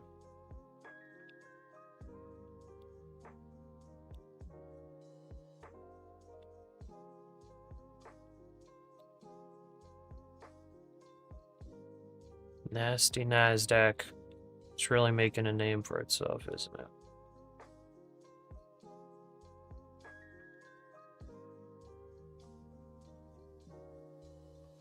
And gold's just continuing grinding down. So gold definitely does not look very bullish anymore. That's what I was saying. Like, this doesn't look like a very, very good bull flag for whoever was asking that before. Okay, NASDAQ swept through, stopped us out. Okay. Okay, NASDAQ. You're gonna do that to me right when I double up. I see you. I see what you're doing, NASDAQ.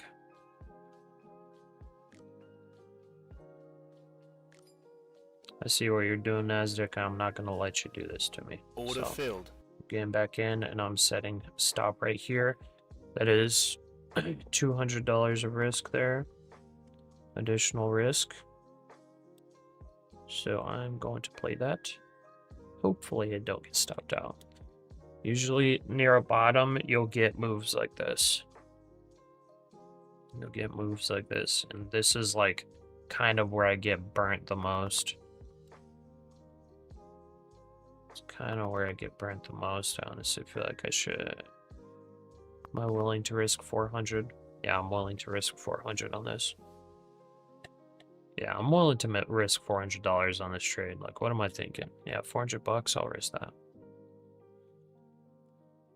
I'll risk that because the reward is pretty big if the trade is right. Yeah.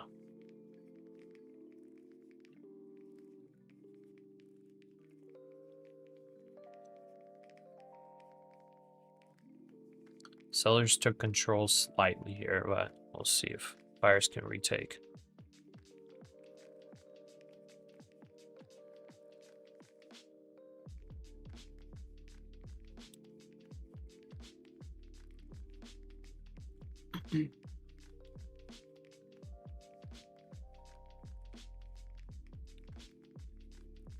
It seems like waiting 1 hour is better than start trading on open or on the 15 minutes.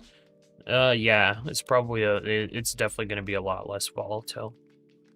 Justin, hey, what's going on? Gold looks, trading pennies, gold looks like it's going for its 50 MA on the daily. Okay.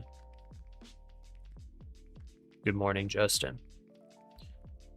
Looks like you're revenge trading, no offense. No?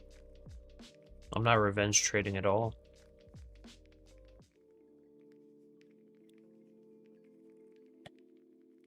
I'm just liking this setup. If I'm gonna be wrong, I'll be wrong. If this like comes back down into here, like I'm gonna get out of the trade and I'm not gonna touch the NASDAQ for a while until I see something new. As of right now, like I like this spike here. I mean, it looks like it's kind of trying to fake people out, but I definitely like that buyers came in there. I like this little rally up. They're just pulling back a little bit, consolidating. I mean, I like this so far for the long side.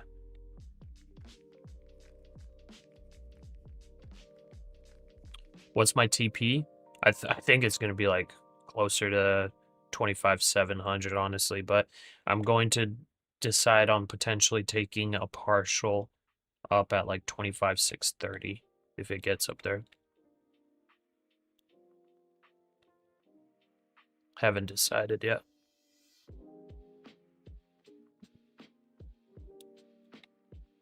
I'm gonna have to see how this moves, if it does move up. What I have decided is my stop loss. I have not decided my take profit yet.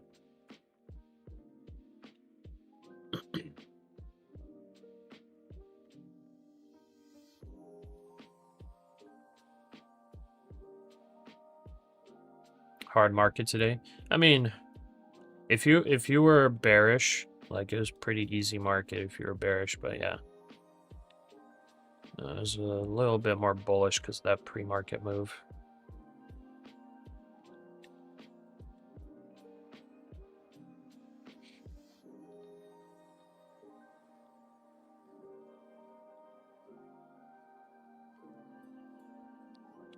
NQ, the biggest mental game. Yeah. The NQ honestly is kind of hard to trade, it seems. Like if you hate volatility, like trade the ES, the S&P 500, because the NQ can definitely play a lot of mental games on you.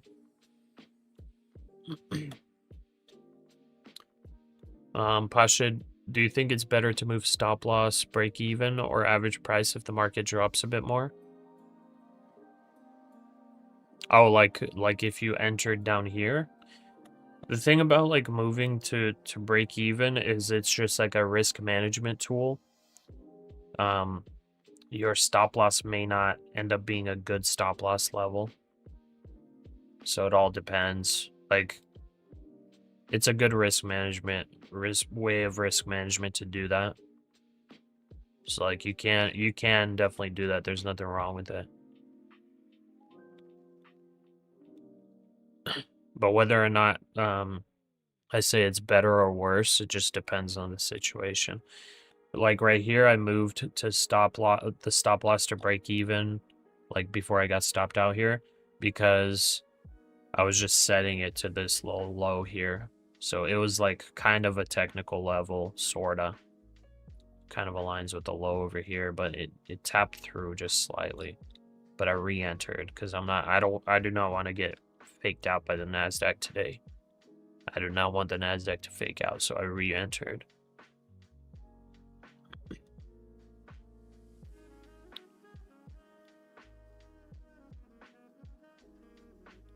Pasha, do you know how to set up copy trading Apex on Trade-A-Bait? I've done a couple times, but system says not allowed.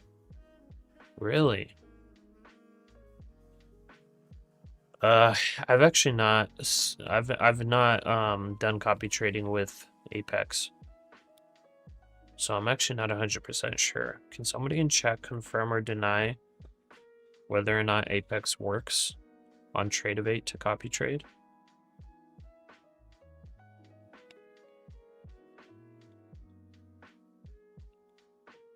NQ long area 25,555 to 25,540.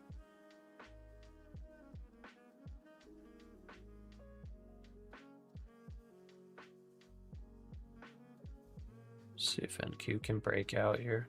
Be a nice breakout.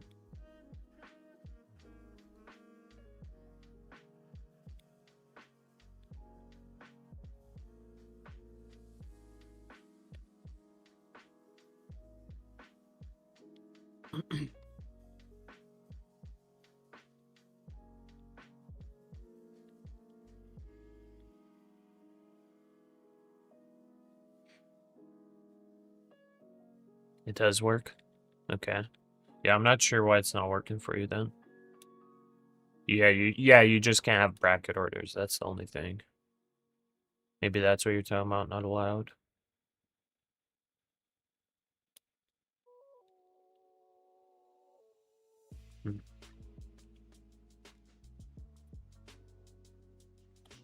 You have to enable group trading in Trade-A-Bait settings. Okay, yeah.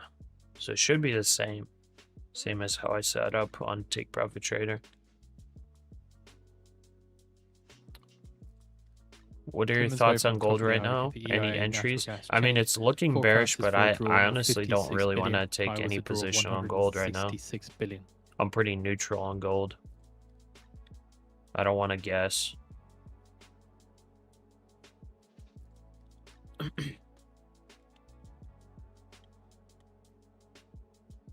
Happy New Year's Eve, Pasha. Thanks for the DC Trader.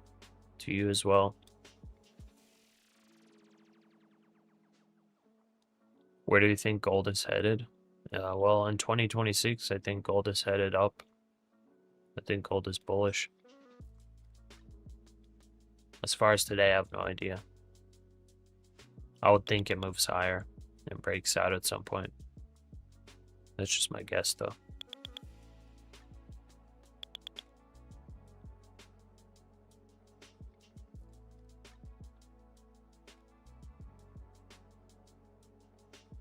You'd probably want to wait for a breakout on gold, though, to take it. I'm a little bit more confident on the NASDAQ long than the gold long as of right now.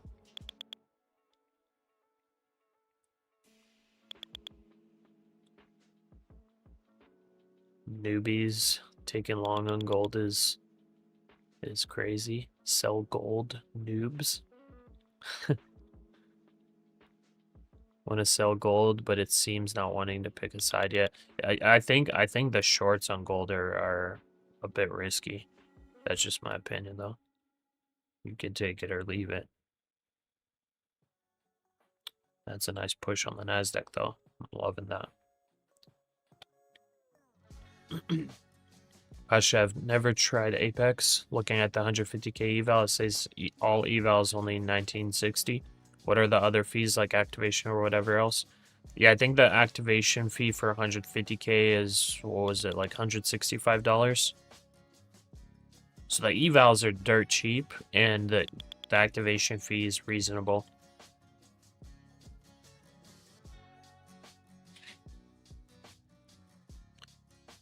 So yeah, it's a flat activation fee for the 150k to the 300k accounts. It says on the website, though, when you go to the main website, it says the exact activation fees. I think it's like $125 for the 100k and below, and then like $145 for 150k and above.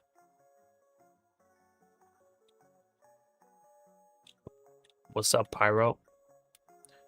Real DC. Hey brother, yesterday it's official. Pass your first after many trials, tribulations, strategies, Apex 50k eval. All glory to God. Nice. Good job, Real DC Trader.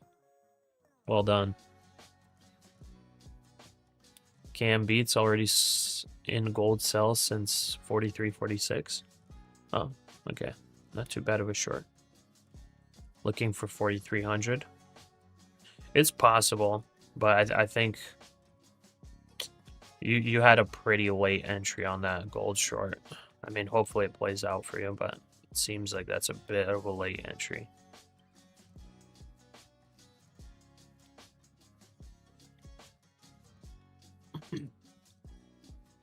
Break that 25,600. Yeah, let's see what the NASDAQ can do it.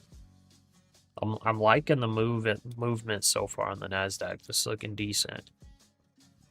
It's not looking too bad.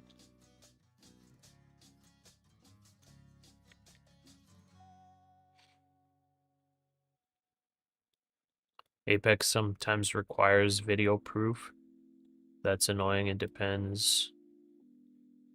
$6. Oh, it has a special on activation till January 6th? What?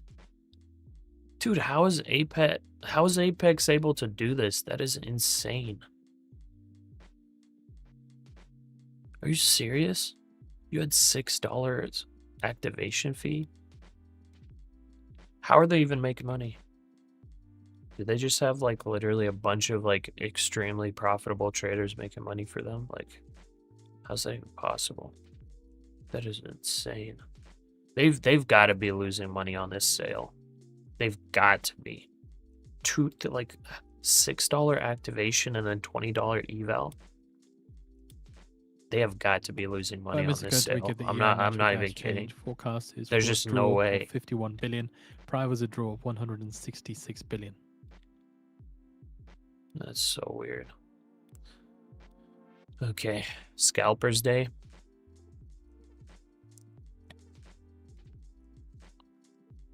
Did you make that buy on a support line? Could you explain what you saw there? I mean, not really on a support line. I just saw this move, this pullback. I stopped out. I just re-entered instantly because I knew NASDAQ loves to fake out. So I went long all the way down here, by the way, initially. Then I doubled up here. I doubled up somewhere in here. I think I doubled up right here, maybe. Or no, I doubled up on this green candle. And then set my stop here. It broke below. I just re-entered because I know NASDAQ loves faking. So that is what happened.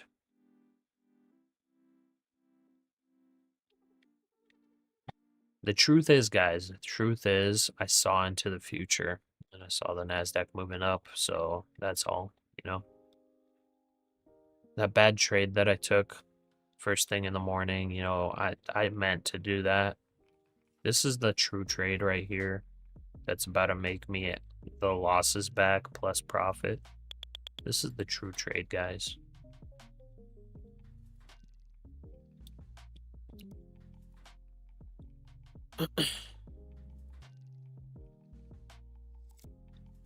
What are you trading on your right screen now? That's gold. But I'm not, I don't have a long in it. $65 you just activated one you passed yesterday on Apex. Nice. You can get the Apex discounted activation fee for $85. That's nice. They're super cheap.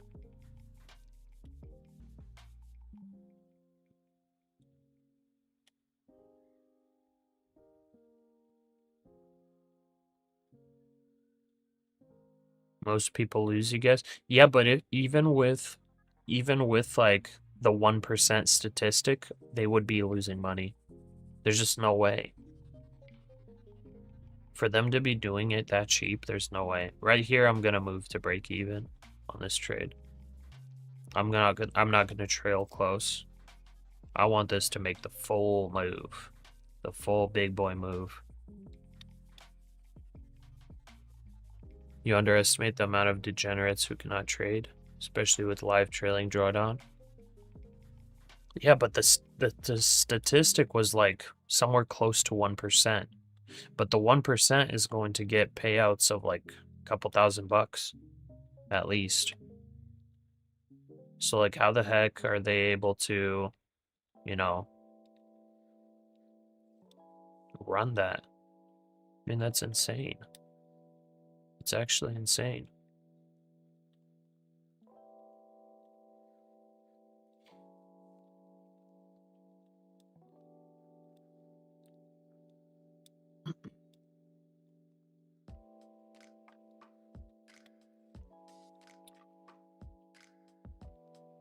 My stop loss is at 576 now.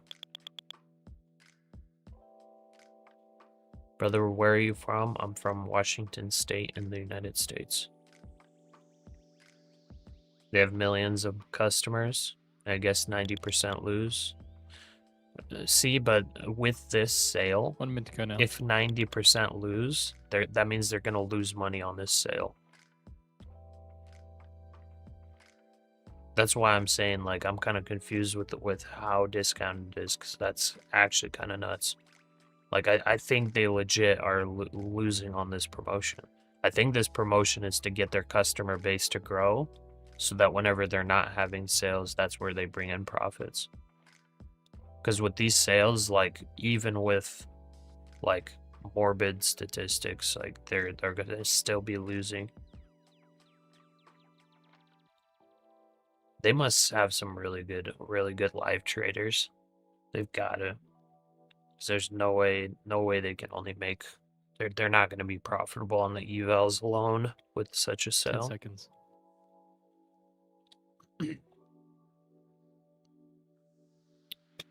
Look at Lucid. Draw 30 Oh, it was my draw phone call. billion. Insider trading. Expected draw 51 billion. What prop would you recommend with end of day and cheap? With end of day and cheap, that's probably not a combination you'll find, but Take Profit Trader has the end of day drawdown on their evals. It's live trailing on their funded. I guess it actually Apex has a 100k static. I'm not sure of the price though. Apex does have a 100k static account, so that's without trailing drawdown. So maybe that I would recommend that one. With their sale, it's probably US super 30-year cheap. mortgage rates dropped to 6.15%, the lowest in 2025. Yeah, see, there you go. So Fish again, Lips just the posted. Fixed rate mortgage averages 6.15% in the December That's 31st crazy. week, Super lowest cheap. since October 3rd of 2024 week, versus 6.18% compared to the prior week, according to Freddie Mac. All the people then can't see what he's trading just by looking at a price. No, you can see. You can see, look, right here.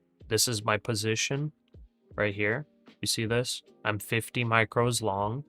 The blue line is the price I bought in at, and that's it. Right here, position 0 on gold. My position is 0 on gold. On NASDAQ, my position is 50 micros on NASDAQ long. You can't see it.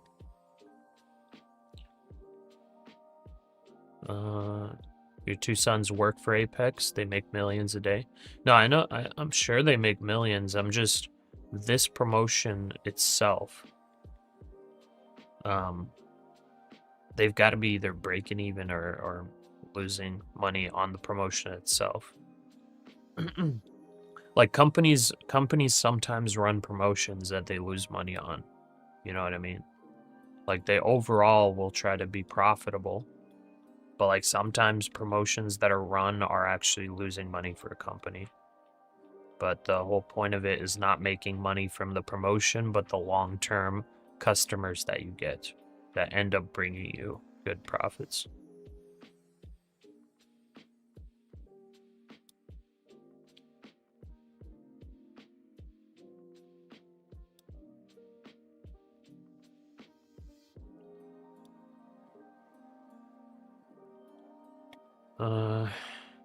Where are you targeting? I don't really have a target as of right now.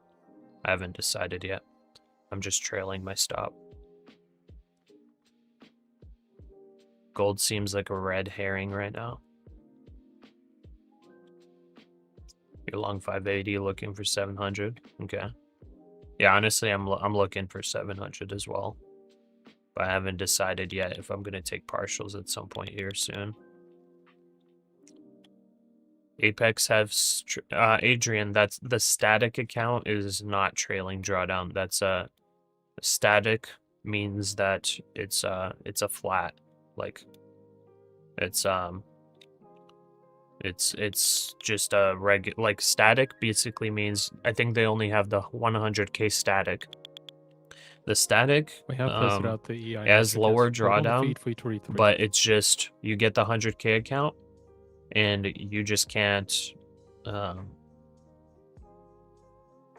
wait, does it have trailing drawdown? The static? Now I'm confused. Okay, I'm actually not sure. I'm not sure. I could have sworn the static has end of day drawdown, but maybe I'm wrong. Could have sworn the static has end of day, but maybe somebody else could confirm or deny. How about on your left screen? What are you trading? It's NASDAQ. I'm trading the NASDAQ. And why did I not take profits? Because it ain't enough. It ain't enough profits for me. I need more profits.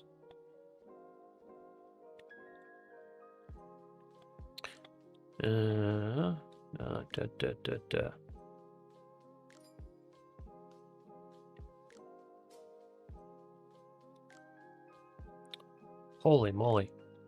I am so behind on messages. Oh my goodness. Oh my goodness. Pasha, do you have plans for this evening? Yes.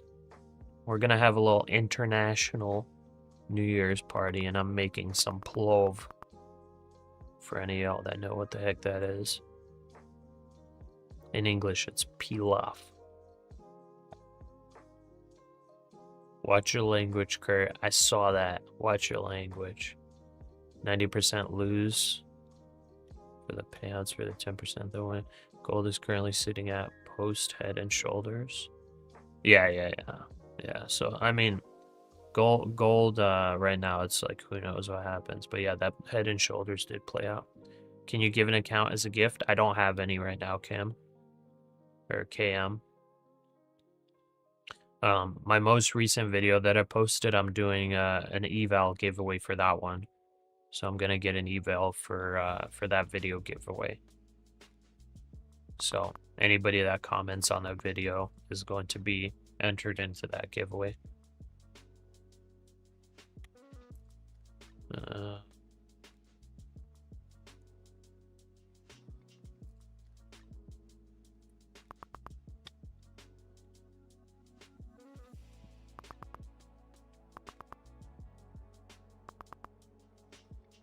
Patrick Whelan sued Apex for 250K. Huh. I wonder what for.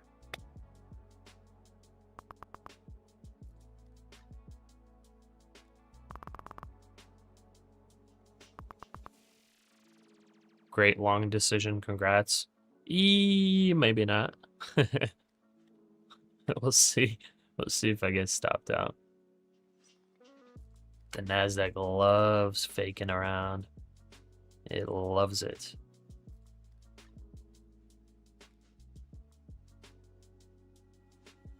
Man, I could see a sweep of this level before continuation. I'm going back down here for my stop. Don't mess with me, NASDAQ. I ain't playing today. Why do you recommend 100K static? I know nothing about the different plans. I didn't recommend it.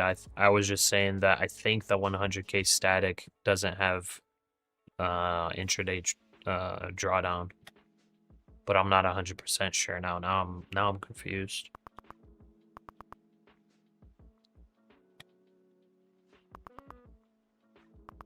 It costs nothing to provide an eval to a company in the grand scheme of things. I mean, yeah, that's fair. So Freddie Mac says 15-year Freddie Mac mortgage rate averaged 5.44% as of December 31st. 5.44 on that.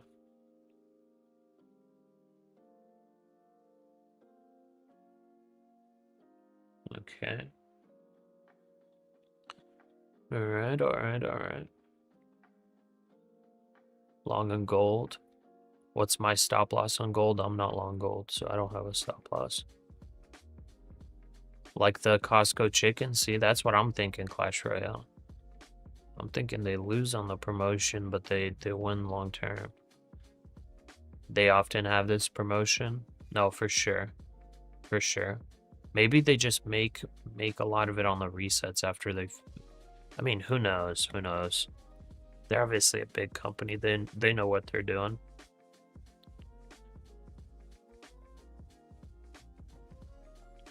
Huh. Interactive stream today? You want an interactive stream again?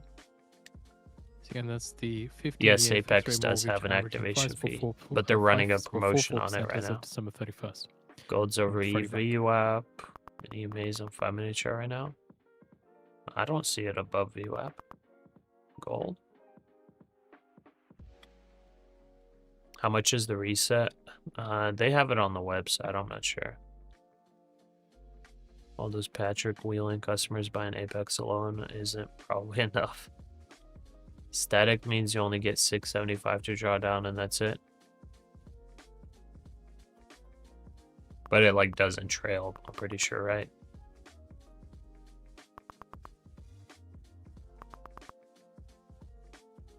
There's no option position on gold chat. The green line is Hive session. Yeah. So Justin's saying right there. This green line, that's the high of day. Red line is low of day. That's all. How much do you risk? On this trade, I'm risking $400. What time does market close? It's regular hours today. Need to work a little more on your force. Greedy me likey. Rhythmic wealth charts and Tradeovate. I have no idea. I just trade Tradeovate. I don't know what rhythmic and wealth charts look like. I'm guessing they're just other software. And I'm making plov, which is in English a direct translation would be rice pilaf. Pilaf. Oh, my mic is not picking up the F. There we go. Pilaf. My mic's like cutting out the last letter. But yeah, that's what I'm making today for our New Year's party.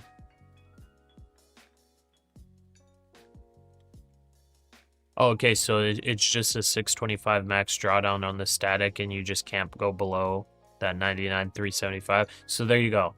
On Apex, if you don't want intraday trailing drawdown, just get the 100K static then.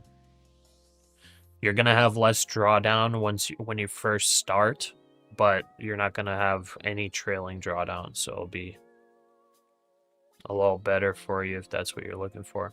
What makes you think gold is gonna sell? I don't think it's gonna sell. I just don't know. I'm neutral here. I have no idea if it's gonna sell or rally. I would think it's a higher chance of rallying because we had, sell, big support, and now it's coming down again. I would think it's going to be more support. As you can see, there are higher highs here. The lows, at least for this consolidation here, are about the same, but the highs are becoming bigger. So I would think this is like a channel to the upside. So that's just my thought. Like, I wouldn't want to short this. Like, why would I short this? Because my risk to reward would be pretty low. If I'm scalping, yeah, I guess you could short this because you probably still have some ways to go if it wants to get back down to this level. But like, as far as like holding this for like an hour or 2 hours or whatever, I wouldn't want to. Okay, NASDAQ. NASDAQ's loving to play with us today, huh? NASDAQ. You are not pretty.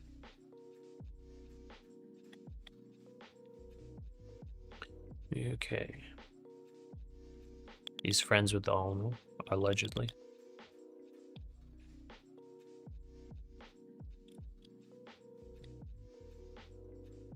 Go with Trade-Evade prop firm. Yeah, I like Trade-Evade the most. Is there a way to show loss on the stop loss on Trade-Evade? I don't think so. How do you calculate it? I mean, it's easy. If you're 5 micros, you just have to do the math in your head, I guess. If you're 5 micros, every 10 points is $100. If you're 1 micro, every 10 points is $20. You just gotta do the math real quick. That's about it. Every 10 micros or 1 mini. Every mini for 10 points is $200. It's pretty simple math. Yeah, Pilaf. Yes. Buy NQ as it just swept liquidity on those equal lows. I'm long in this. I'm thinking the NQ's playing some games right now. So I'm long in NQ right now. Coffee time. Oh yeah. I got myself some black coffee this morning as well. I'll be in the voice channel whenever you think you want to have some discussions. Sure, I'll pop in.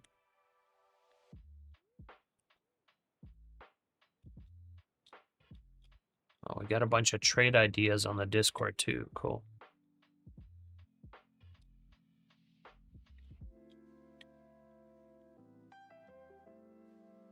Yo, yo, yo. Happy New Year. Happy early New Year. Thanks, brother. What are you doing today? I entered personally I entered the short positions at 4,329. So playing off so far. 4,329?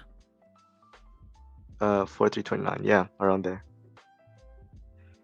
Whoa. Oh, your levels are different. Okay. Oh yeah. Sorry. How far above? How many points are you in profit right now? I'm slightly down. Like I invest 100. Okay. And oh wait, now I'm up. Now I'm done. Yeah, but I'm using the 5-minute chart. So you entered very recently. Okay. Around there, yeah. All right, but good luck. I think I'm gonna hold for maximum like 15 minutes or 30 minutes. So okay. Yeah, I mean, I feel like the short is probably gonna play out on gold. Residual fuel inventories. The risk to reward, I think, is not worth it for me at least. Remain almost paralyzed. No, for sure. Yeah, I'm trading pennies basically. So you're trading pennies. I mean, compared to what you're trading, yeah. No, it's funny because we got somebody in chat named Trading Pennies. Oh, oh yeah, I saw him. Yeah, I saw him. Yeah, that's why I laughed. No, I just entered the short because I saw there's a trend line forming. Okay. So plus that, and also my indicator, and also post head and shoulders consolidation. So Gotcha. Yeah, based I off mean, those 3 things. this could be like on gold. On gold here, this could potentially be like a bearish channel. I could see that being a possibility. Like since, let's see here, since last night, whenever Yeah. we had that big sweep downward, which by the way, I caught that short last night. It was Oh, nice. low risk though. I didn't go big size, but I think I made like $600 on that short. Oh, And nice. it was a nice one too, because it was like I think it only took me like 30 seconds or like a minute or two to get. It felt good because I was longing gold, and then it started because I was longing gold near the support at the bottom of the head and shoulders, and right when I saw that support break, I was like, okay, it's a or I guess you could call it the neckline there of that head and shoulders. Right when that started breaking through, well, it's not really a head and shoulders, sorry. It was the bottom of the initial head and shoulders. This is just very messy head and shoulders, if you can even call it that. But right when I saw that like bottom breaking, I just flipped my position. I was negative 300 on my position. And then I flipped and got 600 profit on the short. Oh, that's nice. Good. Yeah. And it was very fast. So I was happy with it. I didn't even play like the full move. I think I took all the profit off at like 4,300 because I knew at some point there it's gonna jump really hard. Profit is better than no profit, so yeah, true. Yeah, with gold, like I feel like you gotta take profit quick. You know what I mean? No, for sure. Because that one, like gold is so level heavy, and like right when it hits whatever key level banks or whoever is buying, right when it hits there, it jumps. And the crazy thing is, I'm about to pop over to the 1 minute chart on gold. Let's see where that liquidation happened. It's right here. So whenever this sell-off was happening, I think I flipped short like right here. So, oh, nice. Yeah, I think I flipped short like right here. And then oh, I see that move. Yeah. Whenever these wicks were coming in, the graph lagged. Like it would be a full candle and it would just stop right here and nothing would happen at all. Nothing. And I took half position off, I think at 43.15, right here. But whenever that candle formed, it was just a full candle, and it just sat there for 30 seconds, or like 15 seconds. And my order didn't even fill, actually. Oh, wow. It was weird. I guess. Even though mine was like, my order was above where the candle sat. But it was like, it was a really weird thing. I've never seen it before. It just fully formed, and then just like lagged, sat there, froze, and then boom, just right back up. And my order didn't fill. Maybe it's like I don't know, overload of volume or something. I think it might have been, because like, I mean, the thing about Tradeovate and trading evals is that usually you're supposed to get fills. If like, it's not going to be very realistic, because if you're trading live, like you're not going to get order priority, you know, above like banks and stuff.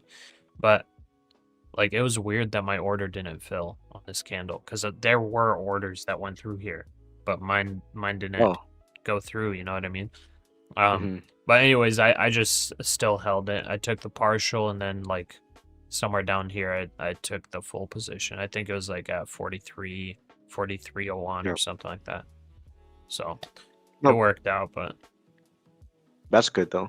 Yeah, it was a fun trade. It was just like, you know, you always get like that confirmation, that feel good feeling when you get that Yeah, nice fast dopamine. trade. Yeah, Yeah. it's just Man, like, I'm bummed. yeah. I missed out. I missed out a trade on NASDAQ to short at 25526 on Chris. Oh no, that was like right before Christmas. Oh, really? So I was Dang. like, yeah, it's like the moment it crossed, the market's like all closed. So I didn't want to put in a short because I don't know, maybe it'll explode right after Christmas. Yeah, So true. And then Clash Royale is asking, I'm aiming for 718. Is that too greedy? Depends on how you look at it. I mean, if the Nasdaq's gonna find a bottom here and go up there, is it greedy that you catch the full move? Well, I wouldn't say so. As long as you're controlling your risk, there's no reason. Why do I hear BBC in the background from time to time or similar news? I don't know about BBC, but I've got Financial Juice running in the background. yep. Can I trade futures when am in present? What? Lazy said, can I trade futures when am in present? Hey, you're uniting all the traders, even though with the best English. Whoa, wait. I don't know if he's trying to make a joke or something right now, or if I'm like misunderstanding the question. Can I trade futures when I am in the present? Oh, that's probably what he's saying. Yeah. He's either a very experienced trader making a joke or the polar opposite. No, all people who trade futures have a time machine that they usually put their money in. Yeah, facts. So, Here comes the dump on gold. Yeah, gold's continuing to grind down slowly. I mean, it's not dumping. It's just trending down slowly. You can't call this a dump. yeah. Um, Yeah, I think I'm going to. If it does grind down, I'm taking my profit at 285. I think. Okay. How Yeah. many points would that Or I'll lock just in for you? monitor it. I think. Honestly, I'm not sure what you mean by points because my chart looks like different. Points is dollars, not like dollars Oh, profit, but like, for example, like right now, gold is at 43.35 on mine. If it goes to 43.25, that's 10 points. Ticks oh, okay. Yeah, I ticks see, are I see. actual like minimal moves. So points is just dollars, but ticks are the minimal increment. So on gold, the minimal increment is 10 cents. So 1 Okay, I point see what you mean. would be 10 ticks. Like on the NASDAQ, the minimum is 25 cents and 1 point is $1 on the NASDAQ. So 4 ticks would be 1 point on the NASDAQ. So just basic subtraction then. Yeah. Or yeah, how many points would that be? 34? 34 34? points. Yeah. Or wait, 34 I think ticks. that's right. 34 ticks, Probably right? Probably $3.40. Probably. Okay. Oh, yeah, probably. I honestly have no idea because I don't have the premium, so I can't look at in ticks. I can only look in the time. But Wait. So what's your average? I'll tell you how many it average. is. Yeah, what's your average price? Like what price did you short at? I shorted at 4.3. Where is it? 4.328. Okay, and what's your take profit? Take profit is 4.3. 4.3. Wait, where is it? Oh, yeah, 4.311 or 4.310. So 2.8 and then 1.1. Yeah. So that's 17 points. Now I have to look into how to calculate points better. I mean, people just say points, but it's just like dollars or whatever. I think people call them points instead of dollars because like different futures contracts pay you at different amounts. You know, like NASDAQ, $1 move on 1 micro is how much? Now I'm confused. I think $2. Yeah. Yeah. $2. And all I see if it goes up or down. That's how I calculate it. Yeah. Okay, let's see here. KMBs, watch the language, brother. I see you cussing in the chat. Let's see. You trading minis or micros? I'm trading micros. Tom, I've pulled myself out from 1300 to negative 15. I'm not sure if I should keep going. Just be careful. Don't ruin your New Year's. Yep. What else did we miss? Already 140% profits on KM. Just trapping buyers, greedy buyers. Blew like 15 plus accounts December, still struggling for real. Yeah, I mean, if you blew 15 accounts, like, you know, something's wrong. So you're gonna have to figure something out, because you obviously can't just keep going like that. You have to figure something out, change something. If you go into the Discord, I shared a spreadsheet. I don't know if it was last week or a couple weeks back in the general chat. That's the spreadsheet that I use to track just my daily performance. And since I started doing that, like, it's kind of like having a trading journal, sort of, but less effort. Since I've started doing that, I feel like I'm doing a little bit better. Let's see here. I think Waiting your for the drop to end and it to show momentum in one direction. Could go either way. Yeah, for sure. What were you saying? I think the movement that was on NASDAQ right now is just fib retracement, because it's bouncing off the 78% area. So Okay. You're thinking it might still be bearish? I mean, it's under VWAP right now. no, I think it's just gonna consolidate around 2.5, or the peak of the green candle in the bottom of like the support. I'm not sure how you would see it. It'll probably consolidate in between here, but yeah. I'm gonna stay bullish on it, but if you're talking about retracement, as in this is bearish and then this is fib retracement to here to continue, we'll see, I guess. No, I would keep my position on bullish, or oh, you're thinking bullish? Okay. bullish, yeah. But who knows? It is bouncing off the 0.5 on the fib, so yeah. I mean, the NASDAQ loves to fake people out. It loves it. That's why I re-entered my long here, because it was just like I got stopped out because I had a tight stop at a level, but the NASDAQ loves swiping levels. It just loves it. It's like a grizzly bear. It's like a grizzly bear, and my levels are like a little thin tent out in the woods. It loves swiping through that thing. yeah. You know what? I've just noticed, because I have my platinums and under the metals, right? And if you look at platinum, it just looks like hair, because there's so many like long wicks. You're serious? Yeah, it looks like hair. That's crazy. Oh, silver's dumping. Yeah, silver is dumping hard. I missed out on a short there, but wow, that is nuts. I missed out on the short at 7.68. That was crazy. I should have put in a short there, but yeah, technically the short right now is just the beginning. Technically. Oh, for sure. I'll show you why. So somebody was asking me about silver, and I was like, they were asking me when it was at the pullback right here, and I was saying right here, probably the better risk to reward would be a long, because it's been making higher lows. When it came down here and bounced here, that was its final support. This level. For sure, yeah. It just now broke through that level.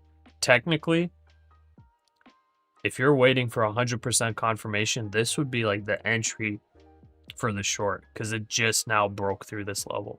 But no, for sure. Yeah. I don't know if silver moves like gold. I have no idea. Me too. No. So after on this, what we like, saw, is it gonna fake out like the NASDAQ? You know what I mean? Since like so many people are in silver, it's possible it's faking people out. But like, if this were if this is exactly what the chart looked on gold right now, this would be an easy short and targeting at least this low here. It would be the And it's easiest forming short. another head and shoulders there. So on the Yeah, 1 for minute sure. chart. Not as clean looking, but yeah. Yeah. Where do you No, think the next interesting support stuff. for silver's looking at? I would say maybe around 70, no? Dude, I have no idea. Silver, like, the thing about silver is it's run up so much. I don't even know like where support can be.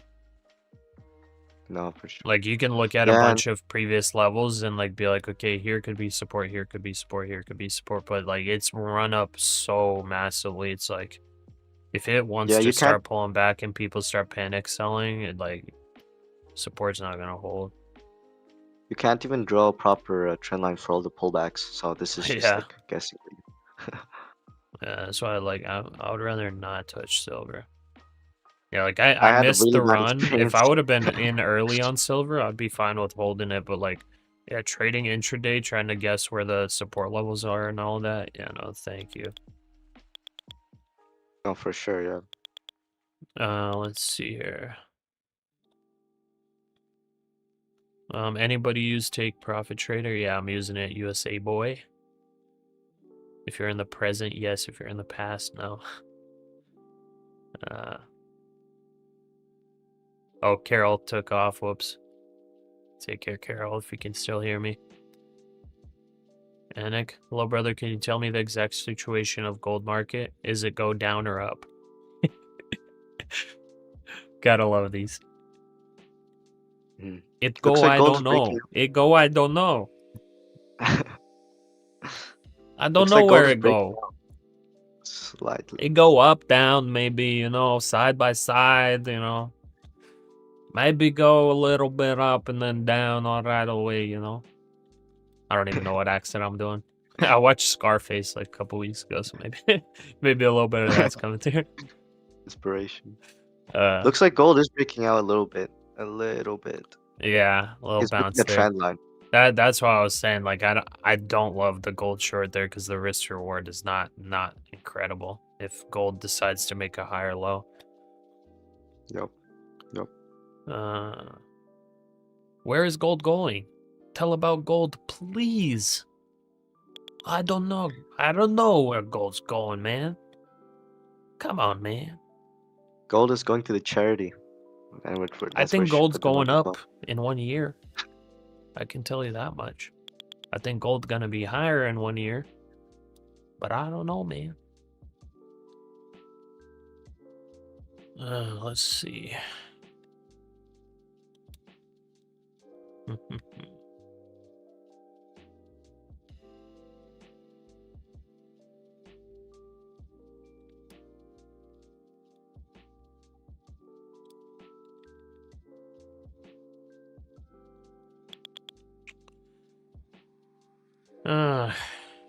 Okay.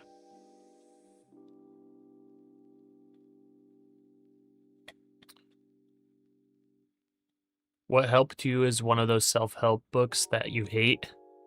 This one just worked for me and changed your way of trading. Atomic Habits. Yeah, I got that. I got that on my bookshelf. It's a really good book. Really good book. That one and The Psychology of Money, really good ones. Whenever I saw those on the bestsellers lists on Amazon, I was like, eh.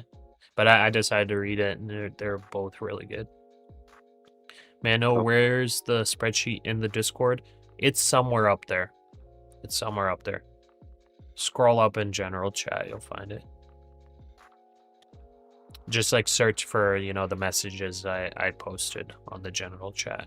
It's gonna be like a couple messages back that I posted. Looks like higher lows to you, longs valid. Yeah, we'll see. Gold's looking like it wants to break out here too.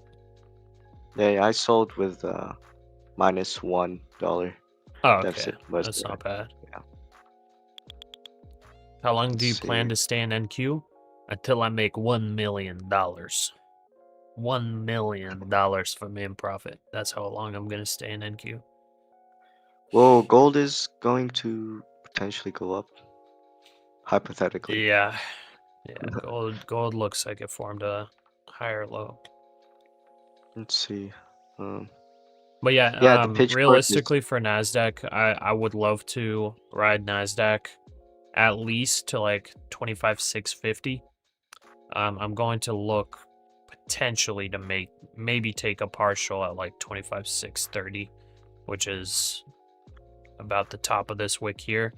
But I would ideally want to ride this all the way up. I do want to get these eval accounts passed. For me to pass, as of right now, I need $2,500. So $2,500 at my current level, that would mean I would need 25,725. So I would have to break intraday highs. Or sorry, I would have to break overnight highs. Looks like silver is following up as well with the breakthrough. It's coming up as well? A little bit, yeah. Okay. It broke the trend line quite well. It did. So, or the one that I drew. It then.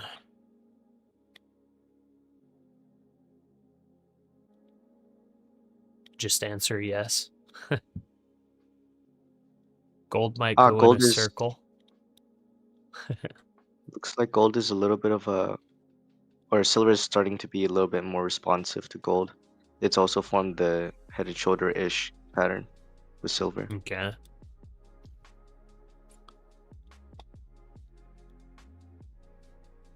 You need to work on those. Do the classic American trying to do a Russian accent. I'll try. Let's see. The classic American. Man. That one's hard for me to do. The Russian accent? Yeah, the Russian accent. Because I can do like an actual Russian accent, but the Russian accent where like Americans are trying to do a Russian accent, I don't know if I can even do that. It's like... Man. It's harder because you actually speak Russian, so... Yeah.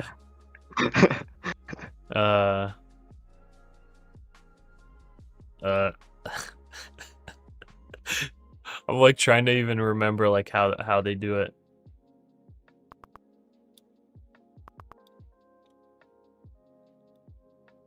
Yeah, I legitimately can't do it. I don't think I can do it. I can't even remember how like Americans do the Russian accent. I'm like what I'm like if I try it, I'm gonna accidentally make a Borat voice. Very nice. Very nice. Very nice. We're along NQ right now. We're gonna be king of the castle when this NQ break out to the upside. You know what's funny? Borat was like actually shot without any like specific casting crew. Like they just went into the street and started doing stunts. Yeah, that's what I heard. I heard that they got sued like a lot for that movie. They did. They did. Like a lot of people saw that they were recorded / humiliated or whatever. And then they were like, oh yeah, I'm suing. And they probably won their lawsuits. Oh, for sure. But Borat was pretty funny. Yeah. But a little crazy. I saw it way back in the day. yeah, no. It's quite crazy. I just like the accent. Yeah, me too. That was the funniest thing about it. You know what? The people from Kazakhstan actually didn't mind it as well. Oh, really? It's funny, yeah. They do the Borat accent themselves. John Malkovich made the best Russian.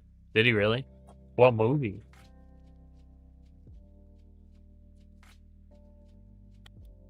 Do you have the plans for taking over Moscow in Washington, D.C.? I need the plans for nuclear weapon. That's probably how Americans do it. Probably. Usually like a villain or something.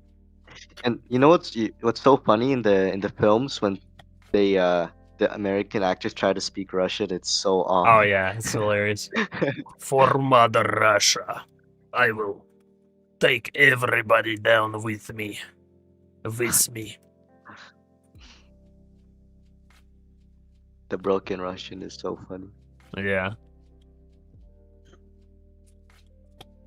Man, there are fireworks already. Like, Oh, really? Nice. yeah, and How it's only many hours are you away from New Year's? 6 hours Oh, nice. or 5 and 20 minutes. You got any plans? I think my brother's gonna make a beef Wellington or something. I think. Oh, cool. Not bad. Yeah. I've made one beef Wellington in my life, and it was for my wife, and it was not bad. It was not bad. Nice. The biggest struggle I had was finding the cut of meat. Oh yeah. Because I remember I went to the store. I was like, "Do you guys have filet mignon?" And they're like, I don't know." And then they were like looking for it everywhere, and they're like, "I don't think we have a filet mignon. I don't think I've ever seen that cut of meat." But what is the other word for it? Tenderloin, I think. But there was tenderloin. So they're like, "We have this. I don't know if that's like it." And I'm like, "That looks exactly like a filet mignon." But it's just called a Filet beef mignon is tenderloin. Filet mignon is like the French word for it, no? Or Probably, is it yeah. English as well? Yeah. But anyways, it was funny because I was like in the meat department and they like didn't know. They didn't know. Yeah, I'm like, well, Yeah. Gordon Ramsay says it. Like, I don't know if that's Where's all the you lamb call sauce? it. Yeah. Man, Yeah, could looks you like imagine being in the meat section? Where's my filet mignon? What are you, a stupid sandwich? Or idiot what are you? sandwich? Idiot sandwich. Yeah. Idiot sandwich. Mhm. You were vegan for 5 years. Worst time ever. Do not recommend it. I actually went vegan for like a year, just like kind of like as a detox. And I actually loved it. I felt really good. Tofu diet?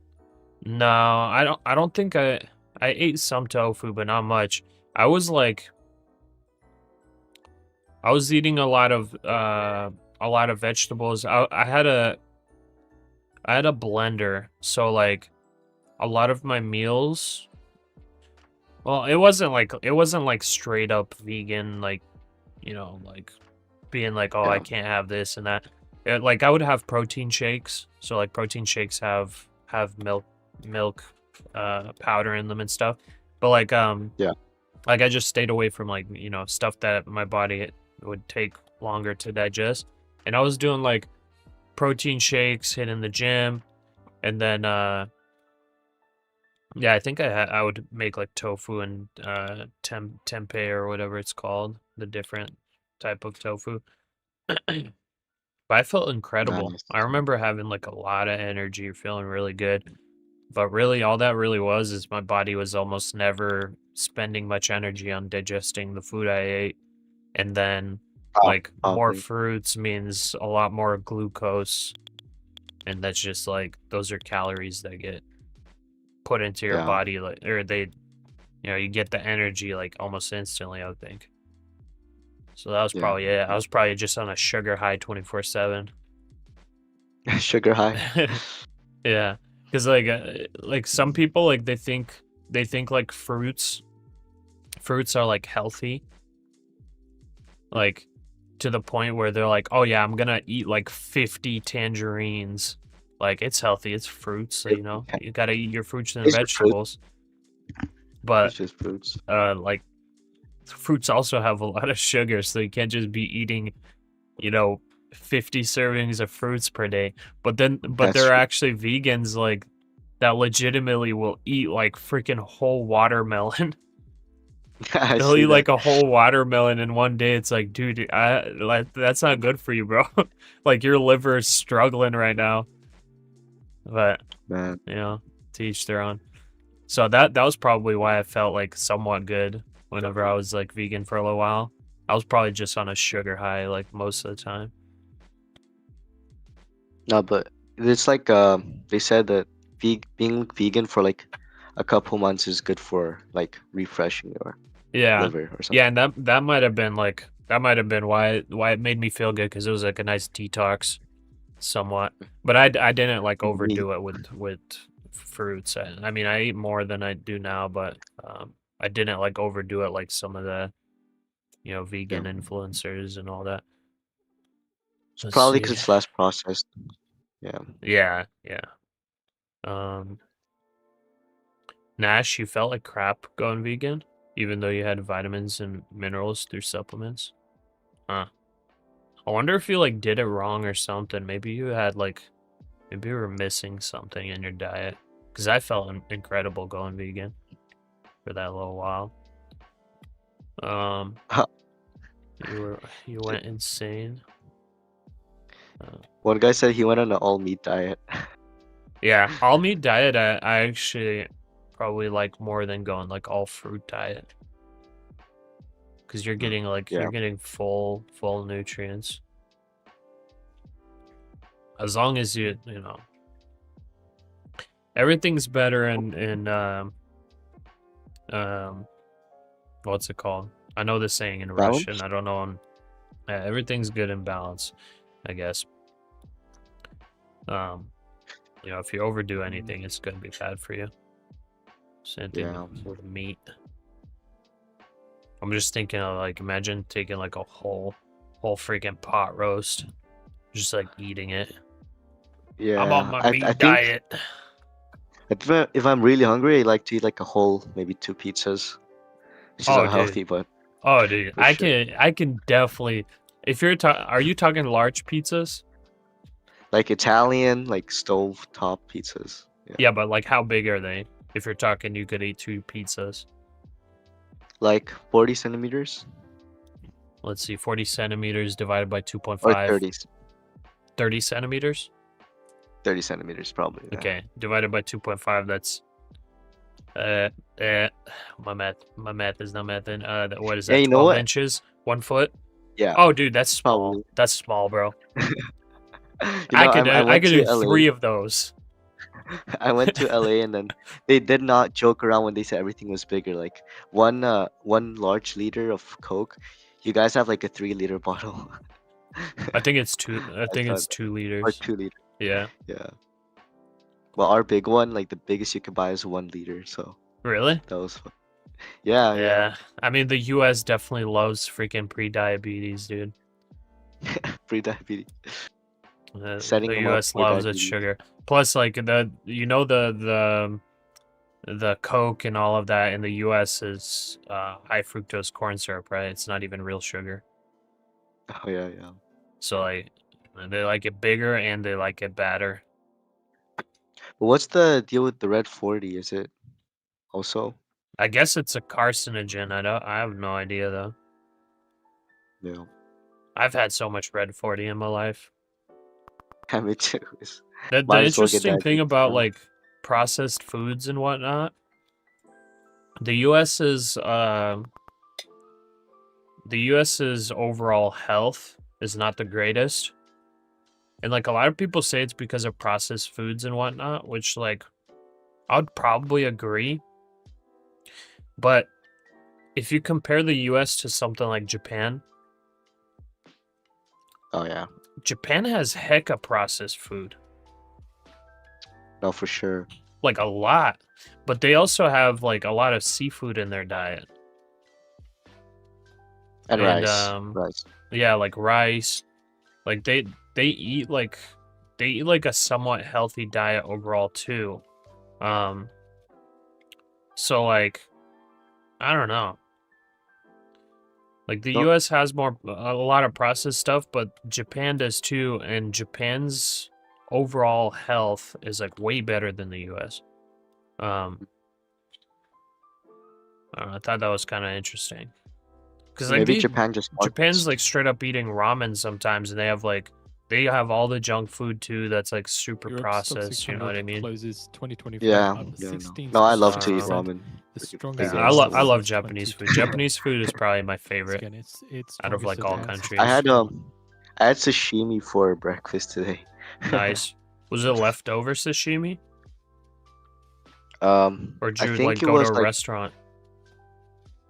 I think because my brother had to use sashimi, so he bought it yesterday night, and then I ate it. Like, Oh, so I guess dang, it's like, nice.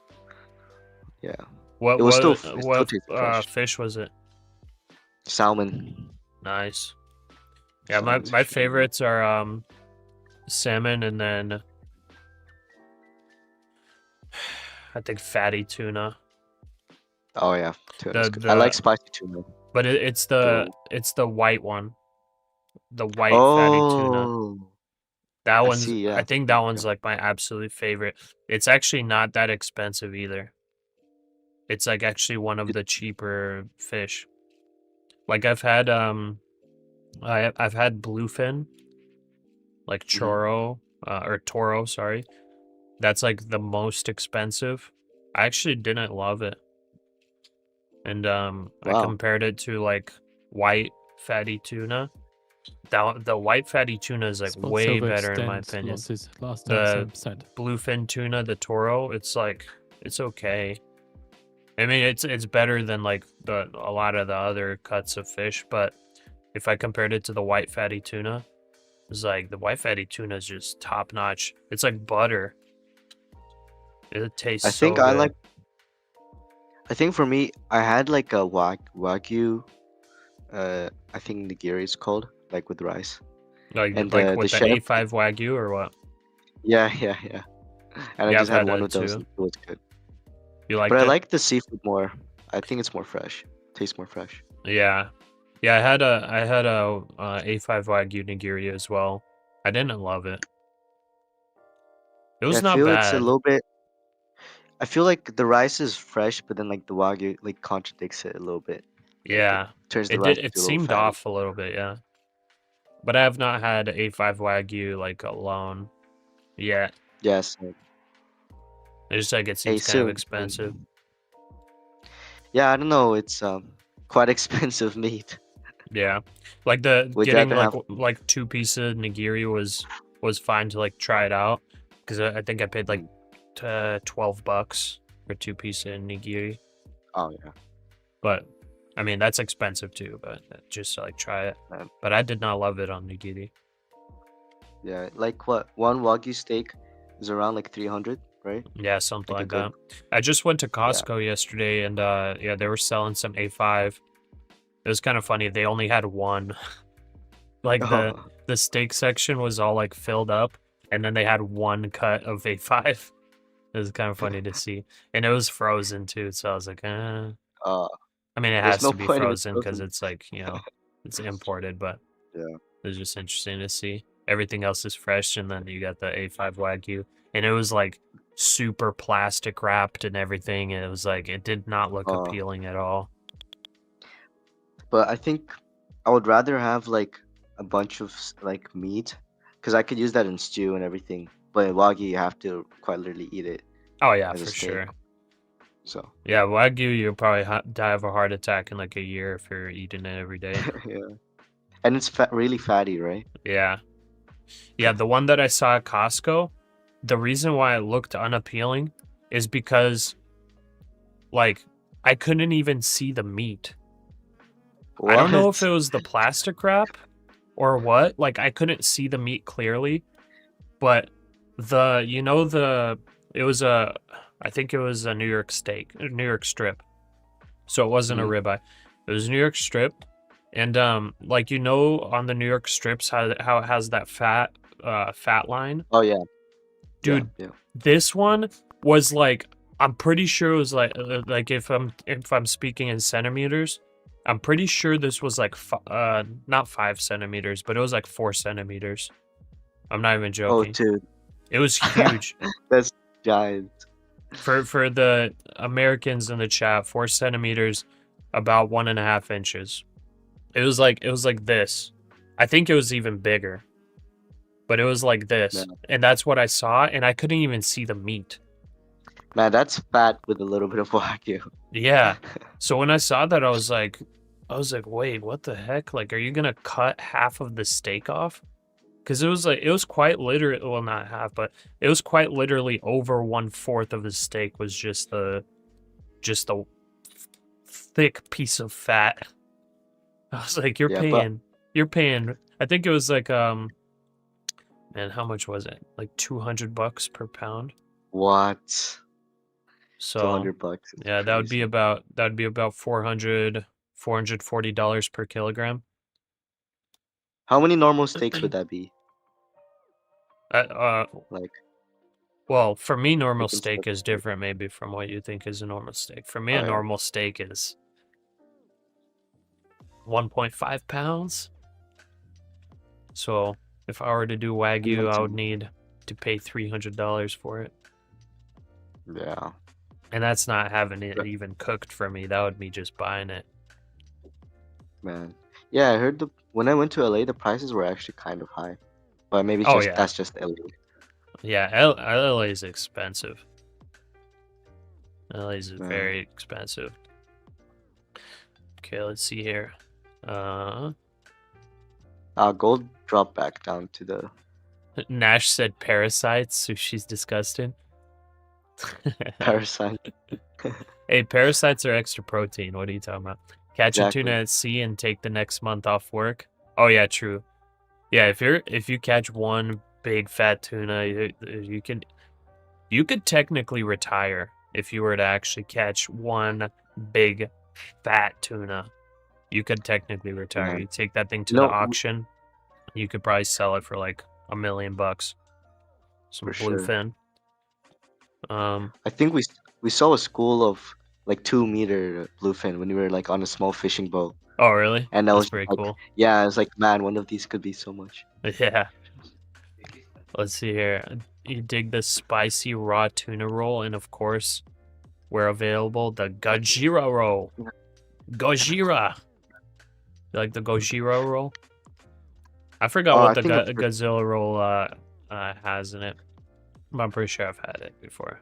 But yeah, that's like straight up American sushi. What would you say? 1 sec, my parents are calling me, so. Oh, no problem.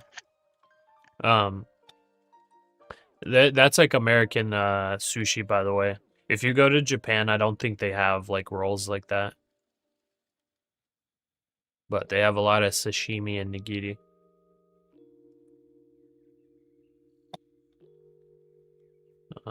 Beef filet Wagyu is the best.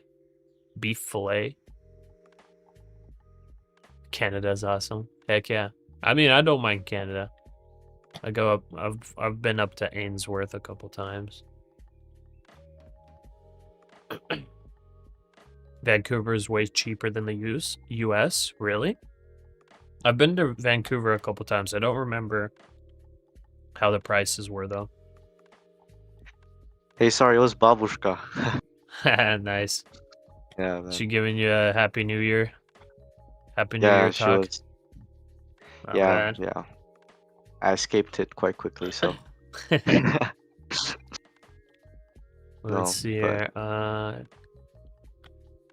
Men are aware of inches. I take the cash instead. Wow, dookie price action. Yeah, today's been a little boring for me. I haven't really taken any trades. No clear. How is this bearish for you because of that denial? Is what bearish for me? I'm long on the NASDAQ. I'm already long on the NASDAQ. What do you think? I'm long too. I'm in the same boat.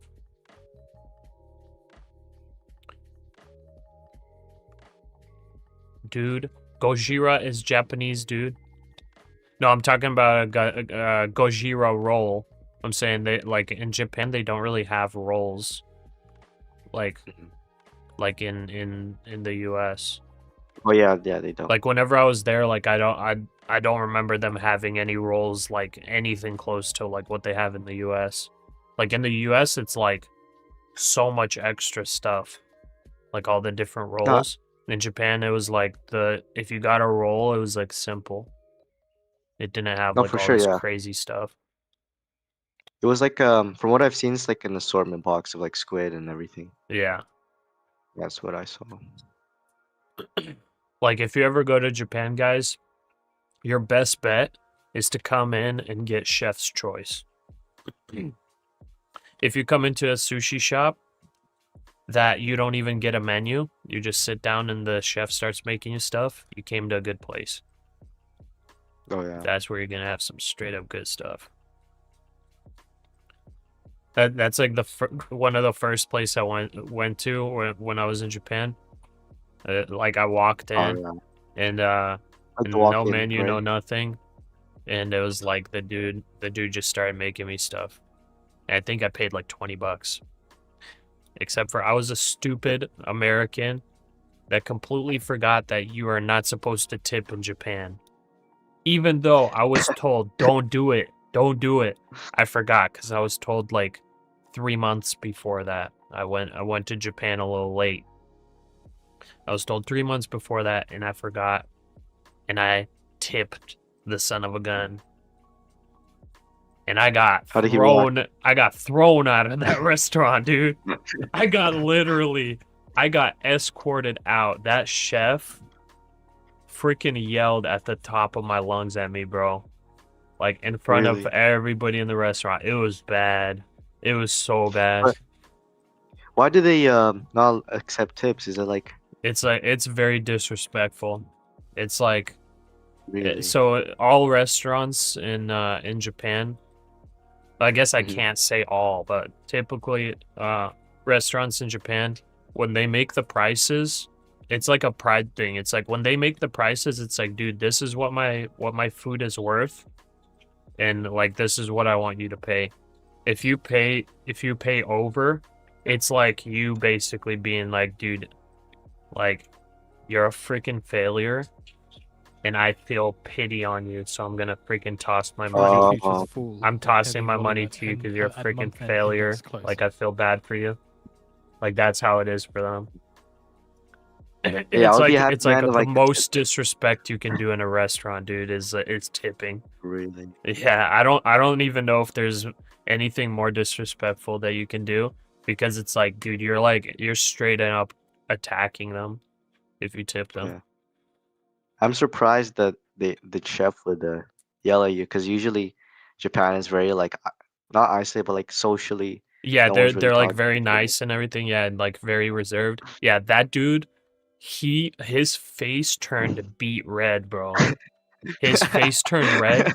By the way, this was a chef. He was like half crippled. He only used one hand. His other hand was actually shriveled, so he was actually he had like, I don't know if it was from an injury or born like that, but he was like this. He's like very talented chef. He did everything with like one hand, bro. It was crazy. Oh wow. This dude, he got beet red. Like I did it.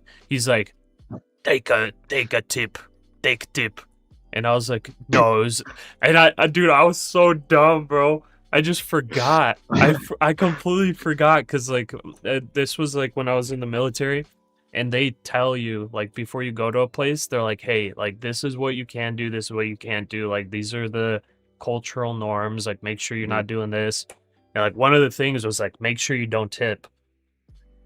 And I just forgot, dude, because I was in another country for, like, 4 months. And then I went to Japan after. So, like, I got briefed on it, like, way before. And they didn't rebrief me.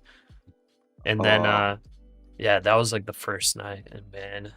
Oh, I felt so stupid. I'm like, because like the first time he told me, take, you know, I was like, no, dude, you had the best food. I insist. I was like, you had the best food I've ever had in my entire life. I was like, this was the absolute best. Like, thank you so much.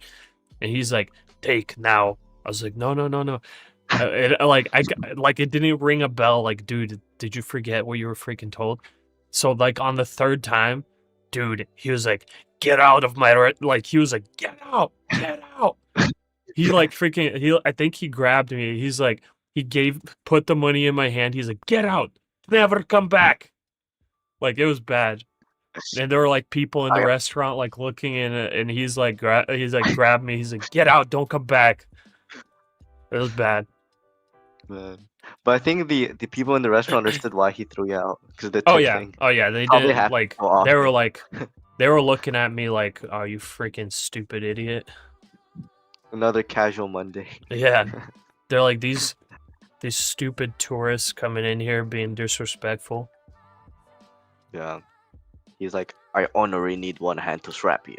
Yeah, and that guy like he felt embarrassed because like the thing about Japan also is I don't know what other countries are like this. Maybe like the smaller towns in European countries. I would think like Ireland maybe with their pubs, but like people become regulars at restaurants.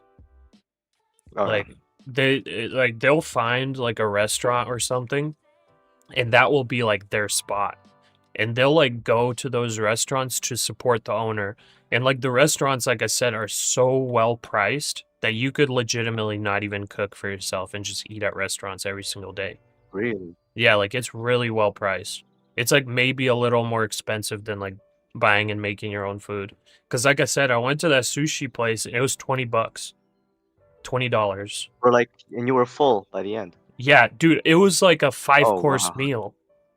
Oh, that's really it was good, drinks, it was sashimi, it well. was rice, it was soup, it was everything. It was like a full 5-course meal and dessert. Yeah. And it was like it was 2,000 yen, which was about $20. And that was like one of the hole in the wall restaurants, right? Like yeah, you just walk in. Yeah, it was just, like it didn't look like anything. It looked like a sketchy, like it looked like some poor restaurant. But this dude has probably been a chef there for like 40 years. He was probably in his 60s, maybe 70s. So he's probably been there like his whole life. But it was the most incredible Japanese food I've ever had. But yeah, anyways, they're regulars, right? They become regulars, they become like part of that. Like these are people he's serving every single day, most likely, like most of them. Yeah, they're coming in there like every evening, like they know each other. And I'm coming in there, this stupid American tourist, like, you're not a freaking regular here, like you're new, you know? I mean, they weren't looking at me like that, but like for him, like those people are like people that he like, you know, prides himself with. Like these are like my people. Like I serve these people, they like it enough to keep coming back and like supporting the business. And then there's me trying to freaking degrade him in front of all of them. You know what I mean? Yeah. It's like, it was bad. Yeah, it was bad. But now you know, next time you visit Japan. Yeah, next time I'm never showing my face there again. I wouldn't be surprised if I go there and he remembers me, bro. It's been like 8 years. Maybe he put no Americans allowed inside at the front door. There actually are some places that say no Americans. Really? Yeah. Yeah, there are some places where it's like, yeah. And there's also some places where if you come in and like you know, you're speaking English, they'll give you a different menu. And it's like it's a menu that like yeah, an English menu, but it doesn't have the same stuff. They're giving you like some crap. Oh. Yeah. Fries, sushi. Yeah, it's like it's gonna be like some crap that they're just like, we'll just get this for the freaking stupid Americans that come because they don't know what the heck they want. It's kind of funny. Anyways, I'd love to go back. And I'm super behind on messages again. I guess this might just become a thing. Sebastian, Gojira is a band. Yes, it is. And that band is pretty freaking awesome. I love Gojira. It's like a metal band, by the way, for those that don't know. And yeah, they're very, very talented. Let's see. We want to go to Mount Fuji. Yeah, I haven't been. Yeah, I was in Okinawa, which is basically the Hawaii of Japan. It was luxury. incredible. I have not been to mainland Japan other than just flying through.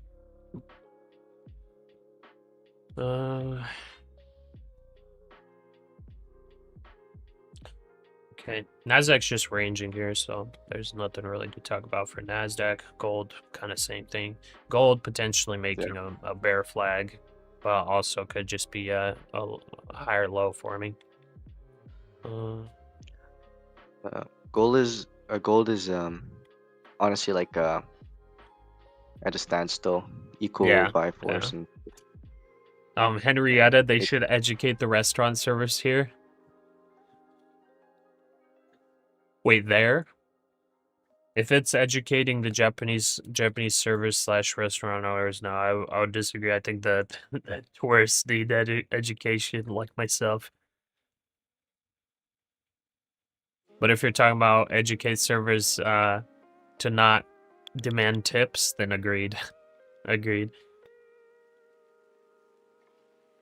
You know what? Have you tried the brisket, like the Texas brisket? Oh yeah. Incredible. Is it worth it to like fly out there or no?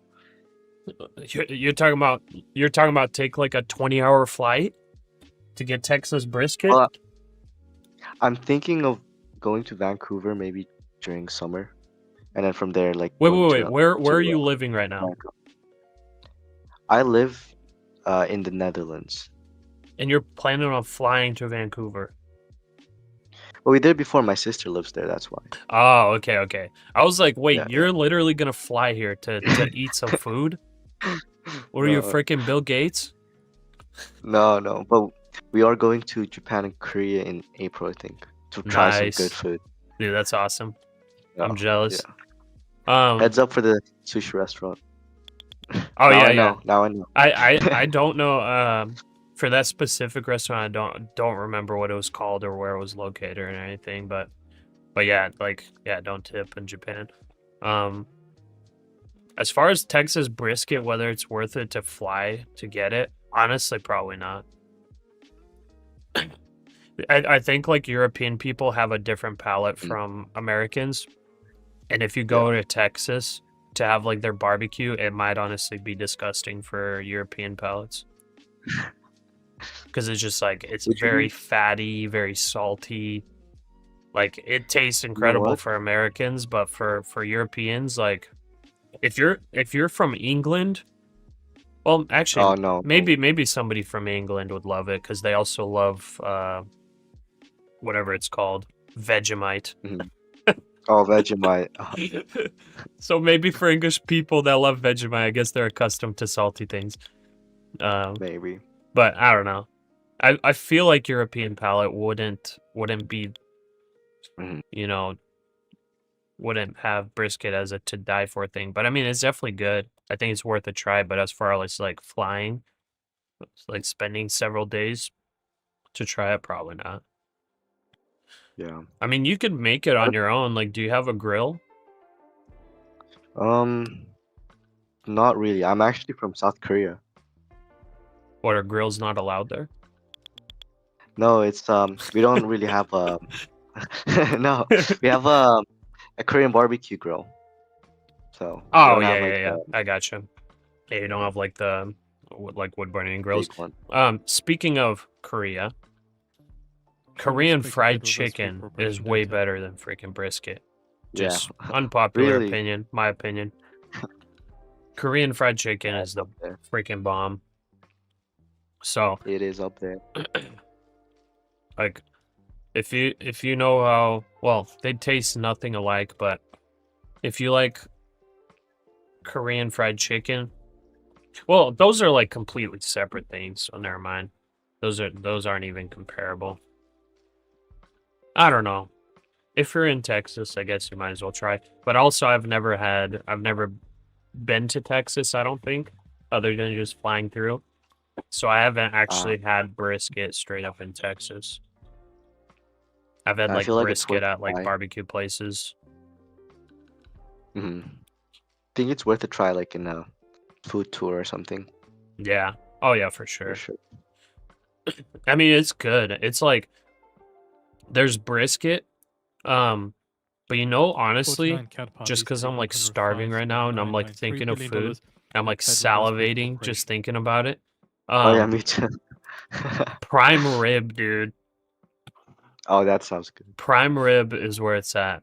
So there's brisket, but when I think of brisket, I also think of like meat getting stuck in between my teeth, which I absolutely hate. But like it's inevitable when you're eating any type of beef. But prime rib, that like, have you ever seen the cut or had it?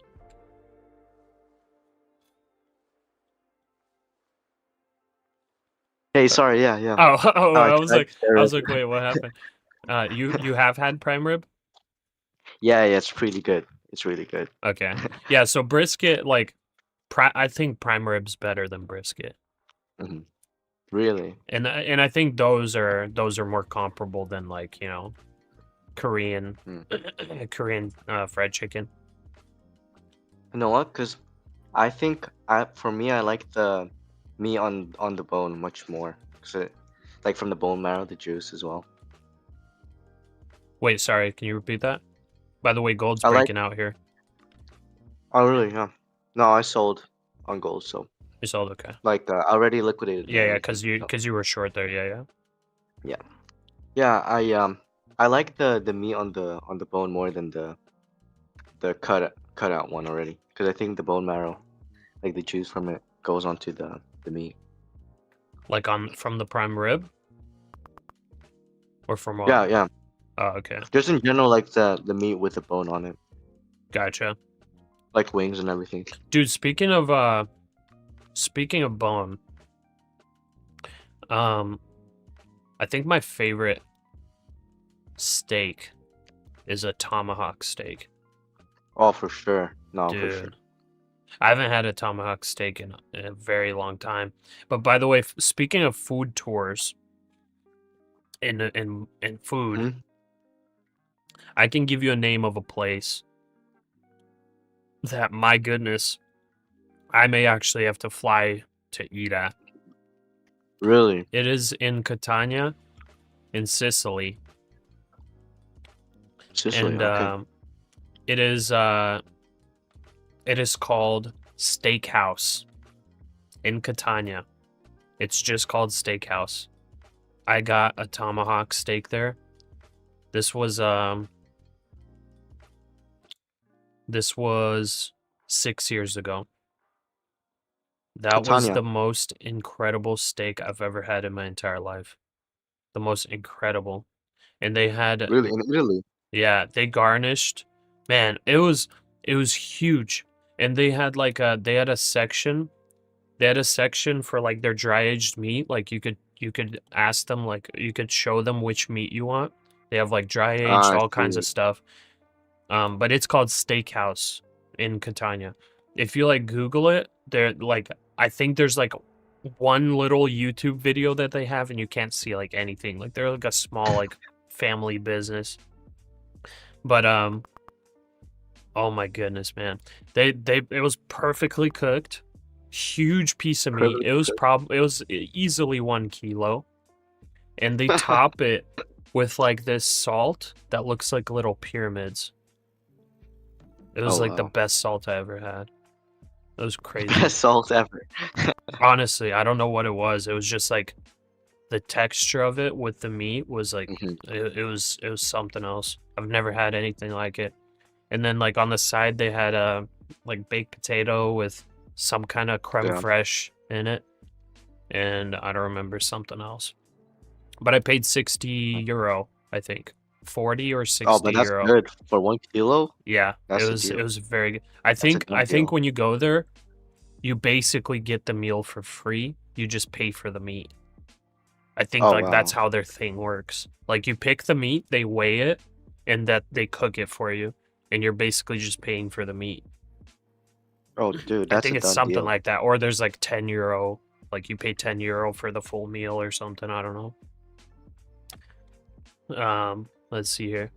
We just had a 7-pound prime, $275 for Christmas. Holy moly. Nice. Whoa. $275 for 7 pounds. I guess, or yeah, that was prime cut, so that makes sense. What Yeah. time does the market close today? It closes like regular hours today. Yeah.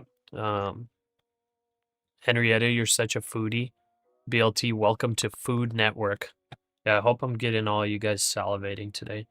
I mean, there's nothing else to really talk about other than food. I hope y'all are hungry because Yeah. like the market's not doing anything right now. I would hope for a little bit more exciting Yeah, movements. like And New Year's. I'm come hoping on. for the NQ to like run it up, but it's not doing anything. We Henrietta need a says I'm blast off hungry. of something. We need a blast off, yeah.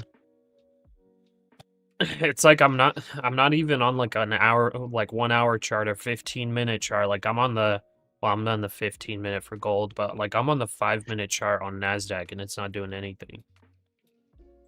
So we're Do you just also gonna be have waiting. you also have tide pressures from both sides, or What do you mean tide like pressures? equal volume from buyers and sellers, or Pretty much, yeah. It's kind of Yeah. ranging here. I got a good average, I think, on this long. I've still got my stop down here. On the trade, I'm risking $400. So if the trade fails, I'll lose an extra $400 and be down like well, I don't know, 1.6K for the day. let's see. You bought at 25542 or 25556? 25575. That's where I bought. Oh, okay. Oh, the blue line. Okay, That sure. red line down there, the first red line, that's my stop loss. I see. Okay. And the line that you have, is that the exponential moving average? That one's the VWAP. VWAP. Oh, okay. So that's the only one I got on there. The volume weighted average. Okay.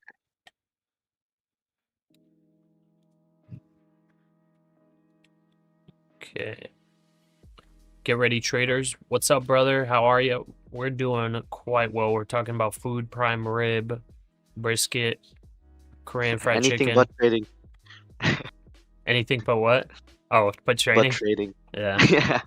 Yeah, I mean, we don't even have to talk about trading. We're already in a trade. Now we just let it play Yeah. out.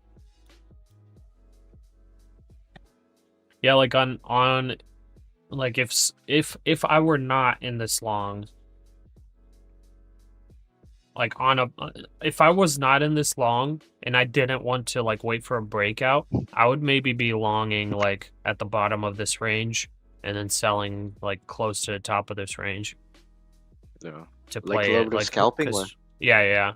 Because like honestly, like what else is there to do in here if you're not in a position and you don't want to guess which direction it goes. Like I'm making the guess as it goes up, so I'm holding this, but obviously I could lose if this ends up breaking down. But like until it makes that directional decision, like you could be scalping. It's a good spot to be scalping. But at the same time, for me, I don't have much to gain or much to lose, so I'm just gonna invest. Yeah, when for there's you clear with the signs. minimal leverage, not worth it. Yeah, you're looking for the bigger moves. You're gonna get eaten up by commissions. Yeah, it's like I gain 30 cents and then commission 15 cents. Yeah. Chaotic. I think it's gonna go down, and then in January someday, back up again. Yeah. Cody, opportunity cost boss. Yeah, and I'm willing to pay that opportunity cost because I'd rather chillax. You know what I'm saying? I'd rather take it, chill out. Because I've already told you, I'm more susceptible to emotional trading the more trades I take. The less trades I take, the more chill I stay. And I need to be in the chill zone. Because I already booked a 1.2K loss. Well, technically I was $300 in profit and I booked a 1.5K loss, netting me 1.2K loss. My wife is starting to give me the side eye here. Oh, she gasped. Anyway, so I'm net 1.2K loss, but this this trade that I'm chilling in right now, this trade is only risking $400. So my max loss for the day as right now is 1.6K. Taking just a little bigger risk because you know, we're close to passing. So like, you know, Yeah. I could take 2 weeks to grind out the last 2K, or I can just like, you know, take the risk, just try to get the home run, and then if I don't get the home run, then grind back up, then go for the home run again. You know, we're gonna pass these evals. No, I think you're sitting at a good position because there's a really clear support there right Yeah. above your buy. So Yeah. I mean, you're pretty set. Yeah. So it's like it's either gonna fail here or it's gonna find support and break out of that VWAP and run. Yep. Let's see. Yeah, and the risk to reward here is really good too. Like I said, I'm risking $400. I'm risking only 20 points. As of right now, I'm up $400 just at this level, and this isn't even the top of the range. My risk to reward here is incredible. I have 20 points risk, and I'm essentially, if this breaks out here, like, I'm gonna probably get like 100 points, I would think at least. And I'm only risking 20. This is like a 1 to 5 risk to reward ratio. I mean, this is also pretty good because it is climbing the fib levels. Is it? So, okay. Yeah.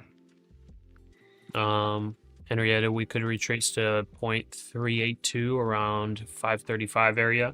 Yeah, we could. We could get some liquidation to the downside. That would not be ideal. That would not be ideal. Cody, that's interesting because the stress is while in the trade, so to avoid it by trading less is a counter concept. Oh, really? Yeah, for me, like, just chilling in the trade is actually less stressful for me. I could see people that, like, scalp or have a little bit higher size. I could see how for them, like, getting out of the trade as fast as possible is less stressful. But I also think that that's a little bit of a bad mindset to have because, you know, if that's the case, that you have less stress when you finally get out of the position, I think you're going to be jumping out at, at irrational levels.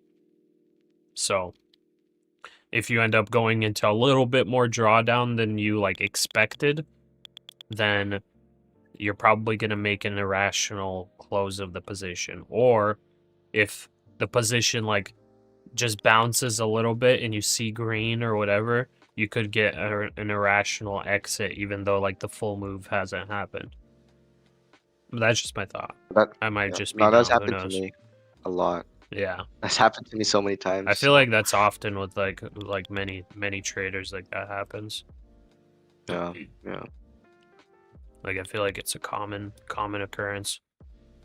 Like people will legitimately like take a position and then they'll hold it like into drawdown and they'll be wrong and then they'll double up, triple up, quadruple up until they blow their account. But then like, you know, they take a position and they're up like 10 points and they're like, oh, I gotta take profit. This could go red, you know? It's like it's like you don't want to do that. Like if you're taking trades where you're like sitting through super negative, hoping and praying, like you have to like be consistent at least. You know, it like whenever you're winning, then like if you're taking trades with so much drawdown, like you have to be consistent and like wait for really big plays that are in your favor then too. Because if you're like if you're taking profit at like $100 profit, but then you're, you know, sitting through $1,000 of loss, like what the heck are you doing? You gotta kind of stay consistent so it like all evens out. Yeah. And for me, what I found like as comfort to not get emotional is I look at the higher time frames as well as the 1 minute. Oh yeah, so for sure. 1 minute could just be normal consolidation or just a normal pullback. Yeah. Honestly, I'm hating the 1 minute now. Like I'm using it on my trading place indicator, but that's like to show me the buy and sell signals. But now, like, actually watching the charts, I actually am starting to hate the 1 minute chart. I think it's like, I think there's like nothing positive from the 1 minute chart at all. The 5 minutes, like the bare minimum. Like 5 minute, I'm good with. 15 minutes, like even better. For sure. I think the same. Also, I wanted to ask you how well the NASDAQ follows patterns, like candlestick patterns, because this Not the is a very greatest, clear. especially on the 1 minute. It's not the greatest. It does a lot of fake outs. Because You I kind see of on have to have a 5 strong minute. stomach with NASDAQ.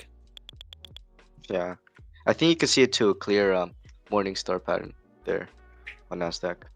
Yeah, possibly. Let's Very see. clear. Yeah, it's looking strong right now. It looks like it wants to break out. Spot gold is set to rise over 64% in 2025. Its best year since 1979. Oh, nice. Mm. It is starting to go up a little bit.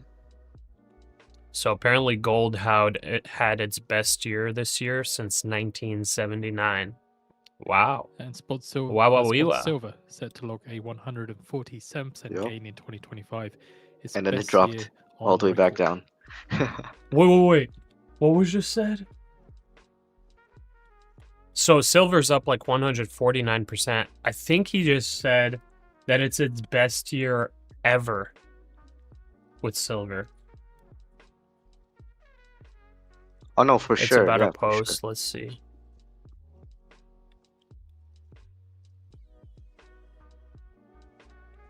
This has been the best month for silver. Best week for silver ever. Oh yeah. I'm wondering about the yearly though. I could have sworn there were moves like this in the past with silver. It's about a post here soon. I mean, this high? No, not like dollar amount, but percentage gain. Oh. You can't really look at dollar amount because obviously, like with inflation, everything's gonna go over time. But you got to look at like the percentage gain. So gold, the percentage move this year is the biggest move since 1979. Which, by the way, if you or anybody in the chat is not aware, that is during a time where the U.S. had hyperinflation. So there was a big reason for gold actually running in price a lot. Hyperinflation. We had double-digit inflation for multiple years in the 70s, late 70s. So for gold to have the exact same move, but our inflation's pretty dang low, that's interesting. For my Spanish speakers, interesante. I think also the gold's rise been also as a result of outside noise. People are saying the dollar is going to, like the dollar bubble is going to burst and everything. Yeah. By the way, gold's breaking down. Gold's breaking down. This could be potentially a short. The bear flag's playing out right now. Oh yeah, my indicator as well.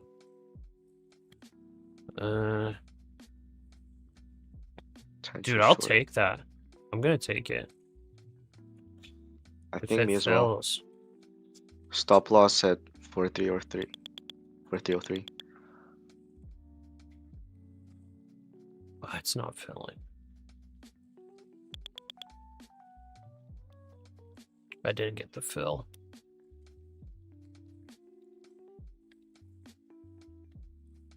It may experience a little bit of pullback. Yeah. Let's see. Oh yeah. Oh no. Yeah, I didn't get the fill on gold. And then NASDAQ's breaking out here. Nice. Okay. Okay, since NASDAQ's breaking out, I'm not jumping in the gold one. Let's see. It's just a slight hedge for me. Yeah. Okay, I'm entering the gold short. Order filled. Okay, I'm filled. I'm going to risk. How many points is this? About 3.3 points on gold. 33 ticks of risk on gold.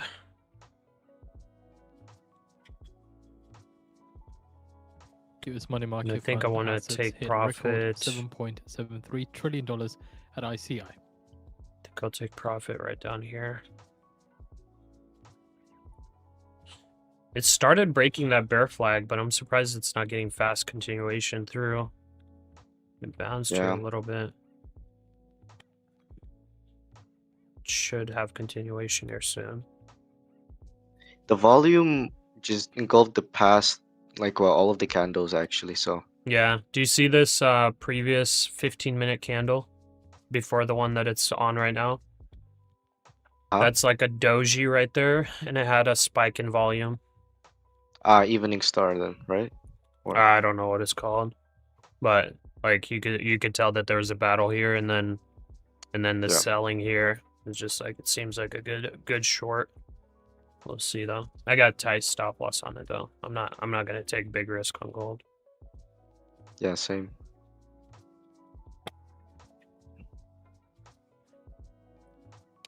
Oh, Financial Juice didn't post that thing about silver.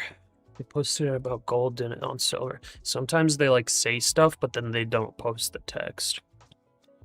Okay, I gotta get caught up on messages. Also, I have to go to the bathroom because I had coffee. Gotta go dispel.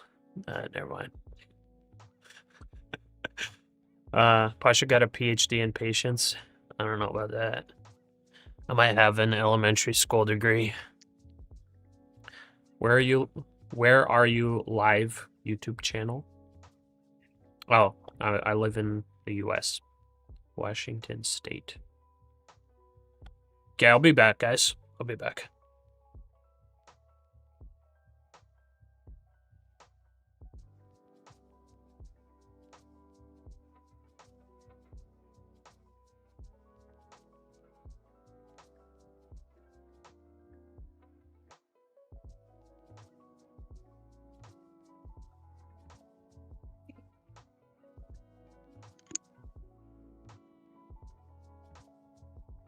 Stop filled.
Okay, looks like my gold short got stopped out there.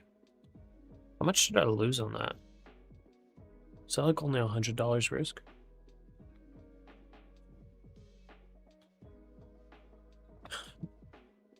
Yeah, I'm gonna take the guitar with me. And I'm charging the tablet, so I'll take that. What? Can you prep the ingredients by any chance? I'll forward you the ingredients.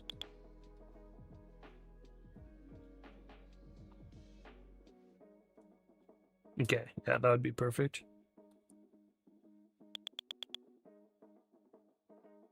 I wonder if I should, if it'd be worth it for me to, ooh, let's break out. I wonder if it would be worth it for me to get it on the grill, get some smoky flavor before I, Instapot it. Do we have liquid smoke?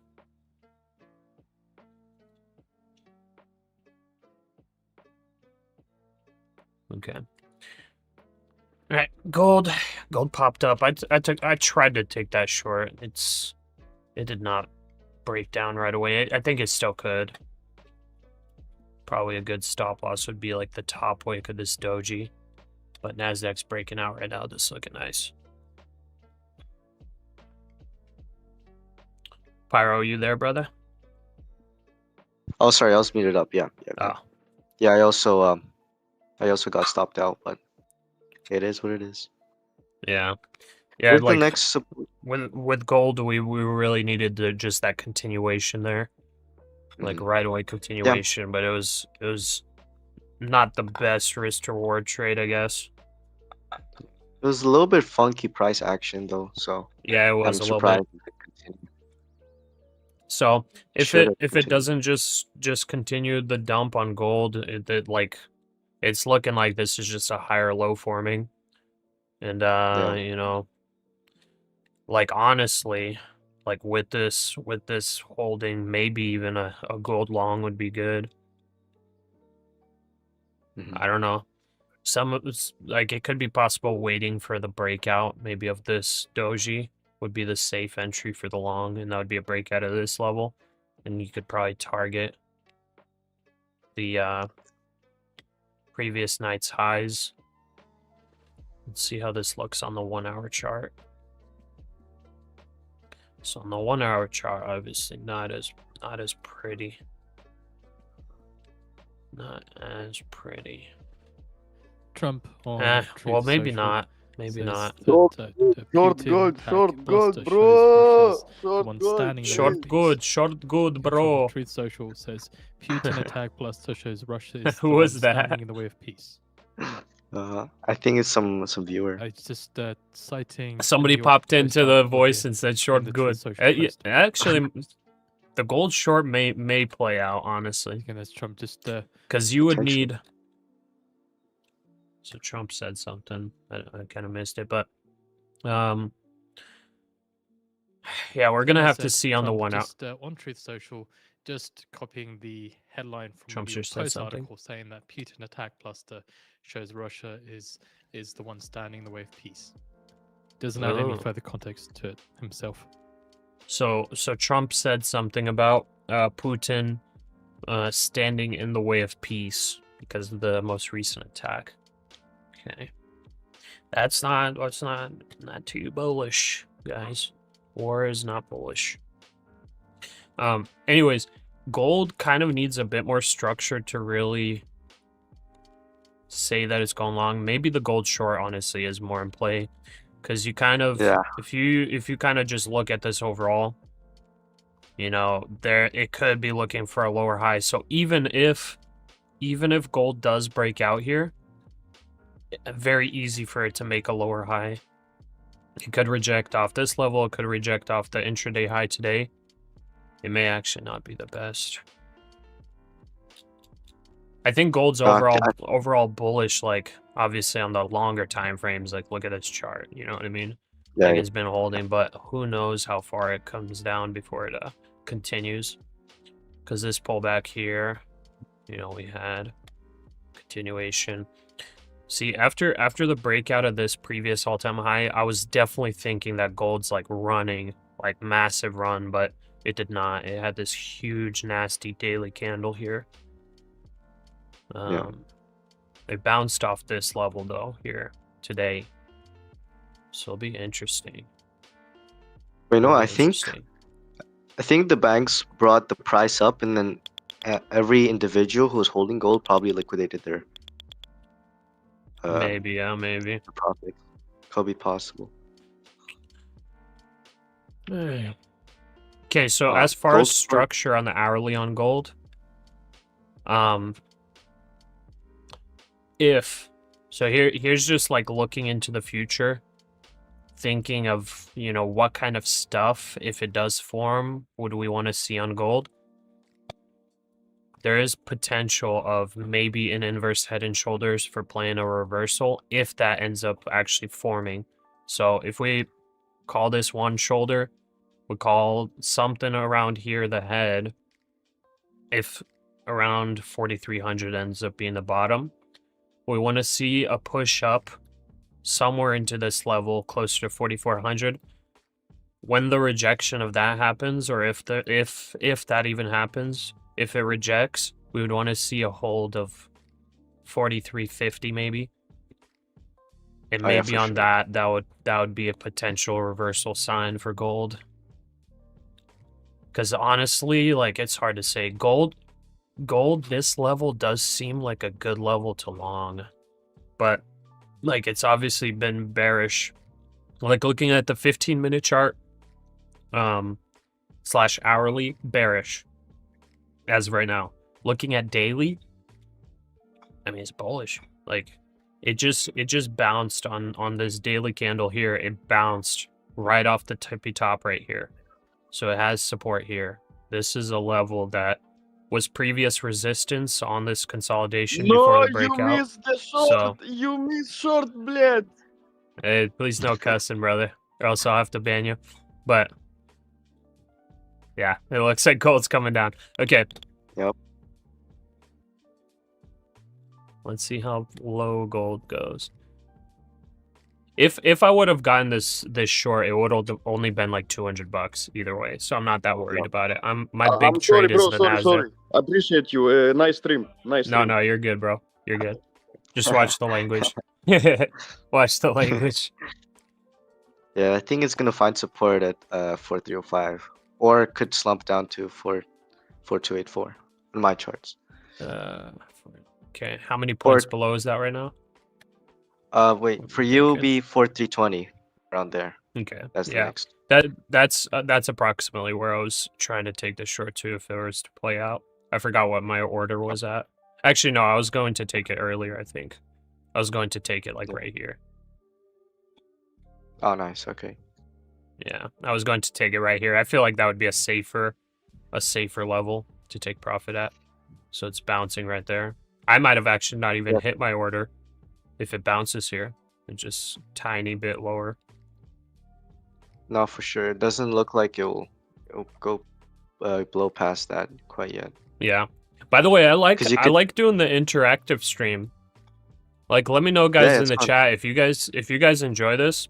Like, the Discord voice channel is open, so you could come in and be saying go short, but obviously don't spam or go like overboard or whatever. Yeah. Make sure you're watching your language and stuff. You know, be respectful, or else I'll have to like make a voice channel that's like invite only or whatever. But like, I'm totally cool with you guys popping into the voice channel, like saying something funny or whatever. You know. Yeah. I kind of like the interactive, and then like anybody that wants to come in and just like make commentary, like 100%, you know, allowed to. Yeah. Feel free. I think it's also like objectively speaking much more wide for like everyone, because you could get other people's opinions and stuff. Yeah. So. Yeah. 100%. Yeah. Because that's how the chat's been. It's like a lot of people sharing their opinion and stuff, but like in the Discord, you could at least like say it live right away. Cody, what's the link? The Discord link is in the description. I think Maki thinks gold will take low of day. It's possible, but that's a little bit, I think, hopium right there. My prediction, or I think what's gonna happen, is it's going to keep on bouncing from the level that it is like right now from the bottom wick, because you see equal buying and selling power. In the previous time it was like exactly the same volume. Maybe your chart, it looks different, possibly, but it depends. For my chart it's it says that at this point is exactly where the powers line up, so I think it's gonna consolidate here. Could blast through, of course, but yeah. You know, it looks like a good spot where support comes in if this wants to form a higher low, as well as eventually work for a higher high. Yeah, and that is where, you know, we could see a potential. I mean, it's not going to be a clean inverse head and shoulders. Like we have a big old, you know, hourly chart head and shoulders, but this is ugly looking. We had this smaller time frame head and shoulders ish thing that played out.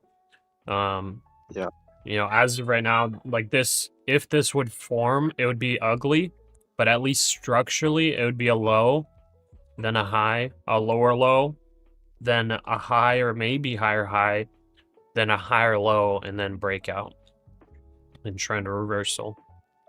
Yeah. Nash, me likey, Simon says. Yeah, if you guys like the interactive stream, I'm down to do this every day. It'd be fun. Makes it more for more conversation, more talking about different stuff, more opinions. You guys popping into the voice chat and talking, sharing whatever you want. Yeah. But you've been a good co-host. Straight up. Oh, thank you. Thank you. I wanted to share something.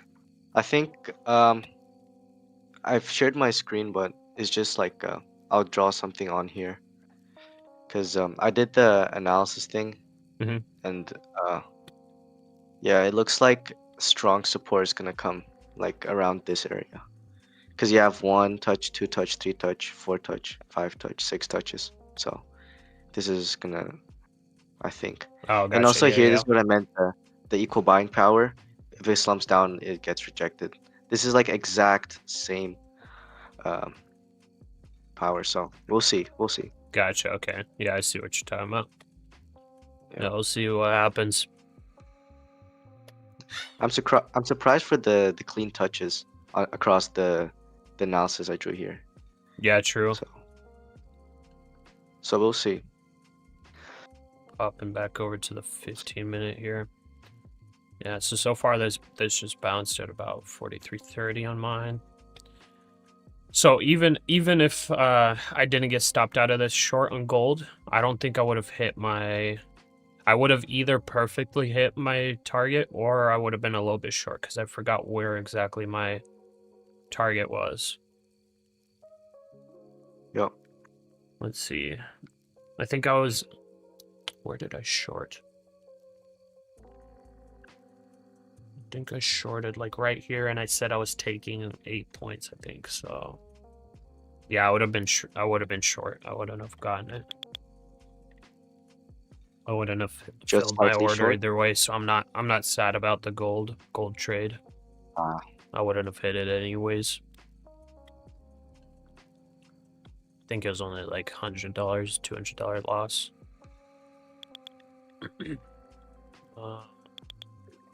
It's a shame that you don't speak English. You'd love to interact in the voice channel as well. Hey, no worries. You could download Duolingo. No, I'm just kidding. Next time, and you'll give better Renko calls. Okay. You sound quite calm. You like it. Nashman said, "Bro, introduce yourself." I think he's talking to you. He's talking to me? I think so, yeah. Oh. Well, I'm just a rookie trader. I think I've been trading for not that long, like around in total of learning and everything around 2 months. So now I'm looking forward to apply it.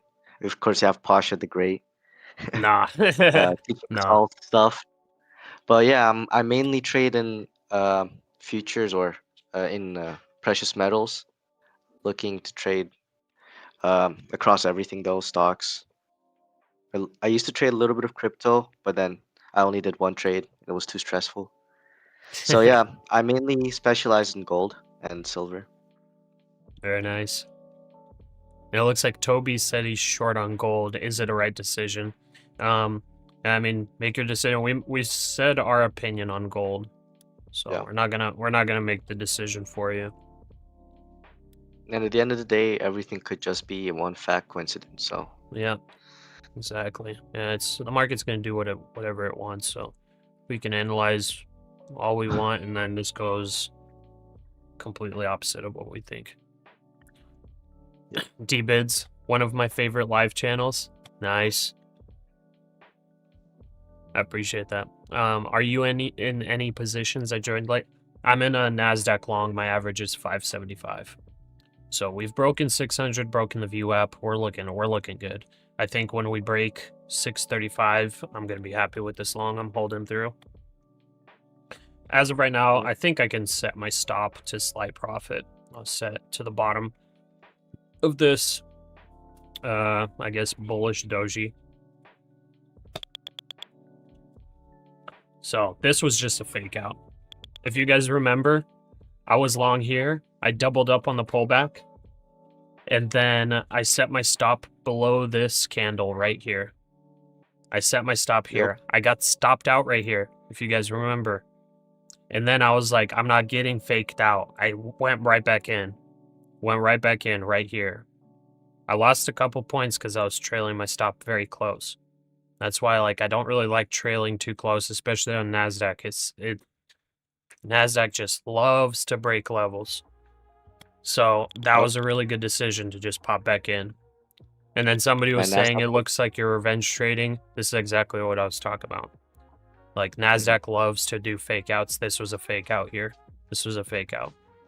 It just broke this level. You know, anybody that went long in here, they got stopped out right here. And then boom, NASDAQ starts making its move.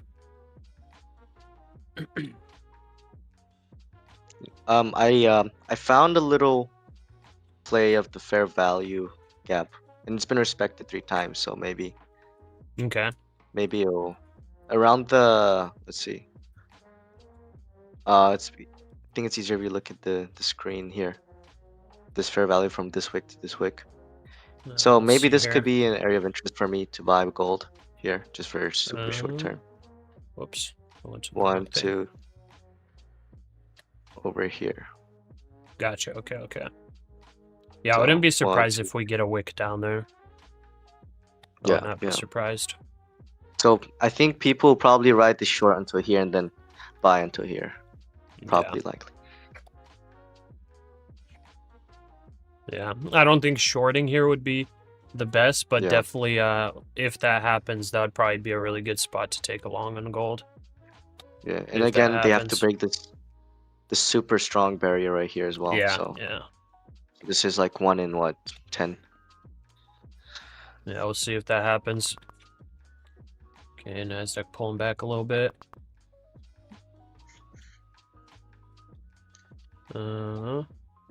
Take profit now. Maybe that's why I lose all the time. When I get back to Canada with a better bandwidth, I'll join for sure. Heck yeah. I think you gotta buy him an eval as a payment for co-hosting. I'll try to see what I can do. I'll reach out actually to Apex again. I did like either 10 or 15 eval giveaways with Apex. And then they sent me a message and they're like, hey, or I sent them a message. I was like, give me more evals. And they're like, actually management said we can't do any more eval giveaways or something like that. It's probably, I don't know if it was just an excuse. But I'm gonna try to reach out to them and ask for more. That'll be awesome for all you viewers, I think. Yeah. And if that happens, I might give you one as well. Thanks so much, bro. But also, I remember you said yesterday that the bulls take the stairs and the bears take the elevator. Right? Yeah. Yeah, I think this is a good way to apply the Fibonacci because it's been bouncing off the levels one by one. So. Okay. So it's been climbing the next step. So. Right here on NASDAQ, we got a little pullback. Didn't tap VWAP. But bulls are still in control of it. Yeah, bulls are. Do you know how much the TradingView Premium costs? Or I think I bought the yearly plan on their Black Friday sale. I think it was I believe it was like $200 for the year. Oh, that's pretty good actually. Something like that. Maybe $250. But like honestly, the TradingView, like if you're not using like 10 indicators on one chart, which I'm honestly not, I'm like the maximum amount of indicators I have on on each individual chart is probably like 3. Actually, Yeah. 4 is the max I have. So I think you're able to go with, because they have different levels in TradingView. I think No, no. Yeah. Pro is below Premium, I think, and that Oh. one allows you 4 indicators, 4 or 6. Well, look, it's premium is 25 indicators per chart. I don't need that many. Yeah, No way. yeah. So it's like it's a lot. So like the different levels, like most people are not gonna need that many. So I had Premium for a little bit, and I think I downgraded to Pro. Or whatever the level is underneath that. Yeah, I would love to add the view up to my 4 lines. Could give some more context. Sure. Let's see here. Nashman, my brother from another mother. Vibes, how long have you been trading, Pasha? I've been in the markets for about 8 years or so. I think gonna be 9 here soon. So I've just been in the markets for like probably about 9 years almost. But I've only been day trading futures for about 6 months full time. TradingView is up to 2 indicators free, but you can also add volume for free, so it's like 3. Okay, yeah, that makes sense. So honestly, for most people, they might not even need premium TradingView. But the thing you also have to think about is if TradingView is the only chart that you use, you need to make sure you have live data, and live data costs about $6 or $7 a month. If you don't have live data, I think the data is delayed by 5 or 10 or 15 minutes. So you obviously can't trade with that if you have data that delayed, unless you're psychotic. Maybe not psychotic, but if you're using like the hourly chart to trade, and I don't know, somehow you just have prices on some other chart, I guess you could, but you're gonna get very delayed data. Huge disadvantage. So yeah. TradingView Essential is $12 a month with 5 indicators. Yeah, there you go. I guess Essential would probably be good for like everybody. Yep. Does your friend have a YouTube channel? Do you have a YouTube channel? No. Let's see. Yeah, CME data. Yeah, it's only like I think it's $6.70 per month, something like that. And that one I don't think has like any discounts or anything. You don't like the Trade-of-8 charting? Yeah, I'm not a fan of the charting aspect, so I actually use Webull for charting, and Webull's free. And I think level 1 data, like live data on Webull, is free too. And then I like Trade-of-8 to actually take my trades with the prop firms. If you connect with the prop firm, then you get live data free, right? Oh yeah, I think so actually. So maybe I'm leading you guys astray. If you have Take Profit Trader evals, I don't know about Apex, but I think Take Profit Trader might actually give you free live data. So you might be right on that. So maybe you don't need to. I just like to be logged into my own account instead of like logging into theirs. I just haven't logged into theirs. I don't know how annoying it is or not.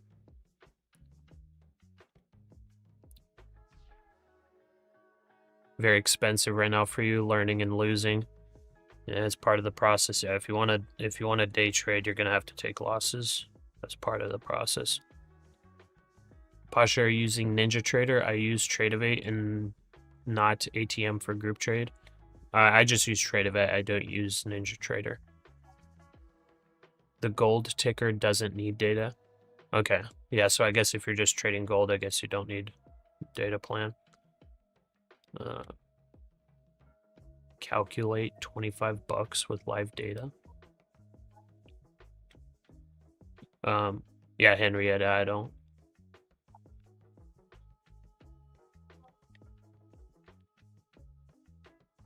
So I think if this breaks the 25422 area, it'll have a nice rise. The NASDAQ.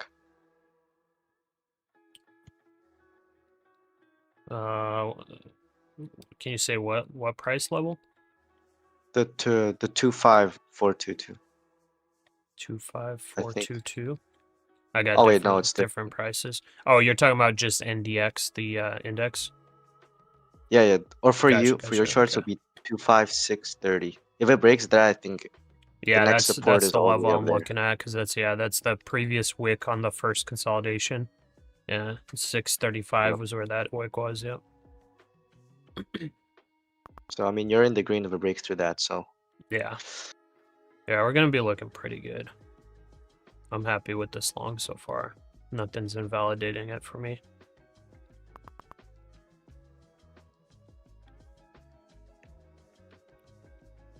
Pasha, do you have PayPal? Yeah. I don't really use PayPal though. maybe he's talking about the stock. Yeah, I've got PayPal stock and I have PayPal account. Oh, PayPal is doing almost a complete reversal. So The stock? just check it out. Yeah. Yeah. I've been buying up PayPal under $60 a share. I definitely like the Nice. stock and their financials are good. You bought it. I think you bought it on Christmas, right? Around that time. Yeah, probably. Yeah, I added a little bit. Nice. Yeah. You're long. If you longed it, then it should have been pretty good. Yeah. You're up a couple of ticks. So. Let's see. But I've been buying up PayPal for like, I think about a year. Just recurring. Not like Recurring recurring, but like anytime I see dips, I kind of buy it, little by little. I think like $60. I think it's undervalued. Like No, fair value for that stock is about $100 a share. yeah, for sure. I think I could just because right now I have quite a lot of like free money I could use. I think I could just diversify into a lot of the high potential companies. So Yeah. might just do that. Find a spreadsheet, do one. Able was down 2.5K. And your accounts temporarily went into negative trailing drawdown for a few seconds. Your view uptrend made the whole trailing drawdown back in a single trade. Oh wow. Very nice, good job. Lily, are you in a trade right now? Yes, I am. I'm long in NASDAQ. I'm not in any trade on gold. Yeah. I think I might put text on the stream just to label these, just so people know exactly what I'm trading. Yo, Pasha, What's up? we're gonna have dinner for New Year's, so. Oh, nice. You heading out to go have some dinner? Yep, I'll be back though. I'll just mute up. Oh yeah, So. feel free. Bon Alright. appetit, brother. Have fun, everyone. Happy trading. Thanks, bro.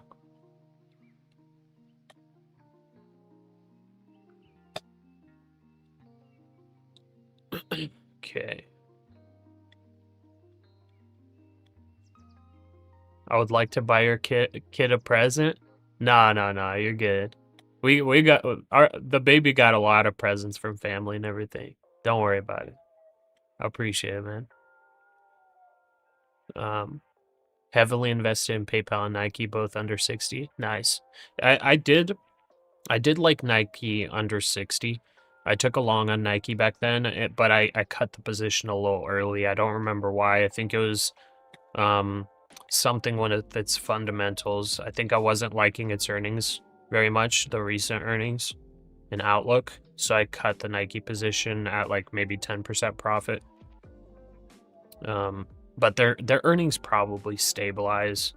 So I don't know. It might be good long term. I mean, Nike is just such a strong brand. So I would think Nike stabilizes their earnings. Like Disney was one of the companies that I was buying, I think under $90 a share. I think I even bought some under $80. You know you're wrong, 80. Welcome to the Trade Titans. Thank you for becoming a member. Appreciate it. Welcome the new Trade Titan, guys. But yeah, Disney, I was buying up because of the whole reason of their earnings were down, their margins were a bit messed up after COVID, and I did buy up Disney, and it looks like their earnings are stabilizing. But I may have cut my Disney position a little bit early as well. I think I sold it at like 30 or 40% profit. Sanctions target crude oil tankers.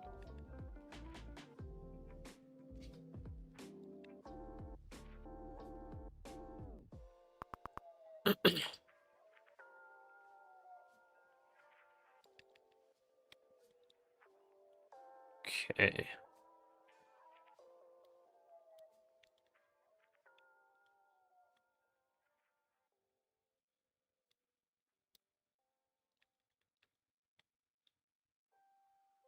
Gold's coming down. NASDAQ still consolidating. Nah, Nash, man, I can't do that, brother. I can't do it. I think you two have a cool thing going. Yeah, Pyro's cool. I like him. Abel, are you trading prop or personal capital? I'm trading prop firm accounts right now. I stopped trading my cash accounts because I didn't like multitasking. I want to trade prop firm accounts. I would love to trade both, but it's just too much multitasking. It was not working out very well.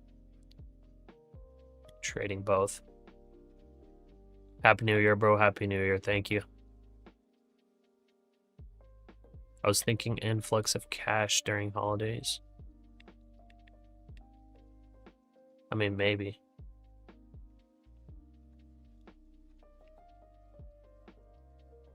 Sirius XM? I haven't done analysis on that stock in quite a while, but I probably wouldn't really want it. I mean, Spotify's just got way too big of a moat to compete with them. Probably not the best. I've checked it out before. They stay cash flow heavy. I just feel like they don't have a strong enough moat for me to pick them up and really be confident about a long-term hold of that company.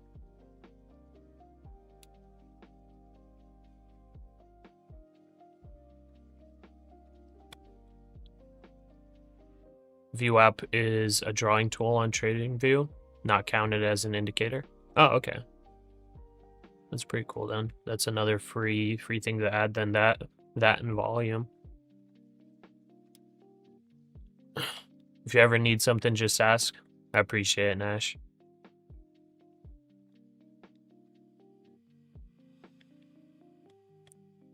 You're spoiled, brat. You know you're wrong. Will you be live 6:30 tomorrow morning? Is the market open tomorrow? Don't tell me the market's open tomorrow. Oh, tomorrow's gonna be such a rough morning if it is. Please tell me the market's closed tomorrow, because I actually don't know. Cammy, Happy New Year's. What time is market closing today? It's regular trading hours today. Praying 2026 is a 100K plus day for all the trading titans. Heck yeah. Let's get those 6 figures this new year. What do you think for props? I just switched from Top Step to my funded futures. That's probably a good change. I don't know much about my funded futures, but I like Take Profit Trader the most. Just from comparing different prop firms, their rules and how they work and everything. TPT just, has like a lot less rules than the other prop firms, and their account pricing is really good. A lot of insider trading right now. Where do you find view up on the drawing tool? I don't know. Wait, you guys said no. And then Justin Rice said market is closed tomorrow. Future market opens at 5 p.m. Eastern. Okay, so it is going to be closed tomorrow. Okay. Thank goodness. If it was open tomorrow, I would like to be, a good streamer. I would have to go live tomorrow, but I would hate it. Because I'm probably staying up past midnight tonight.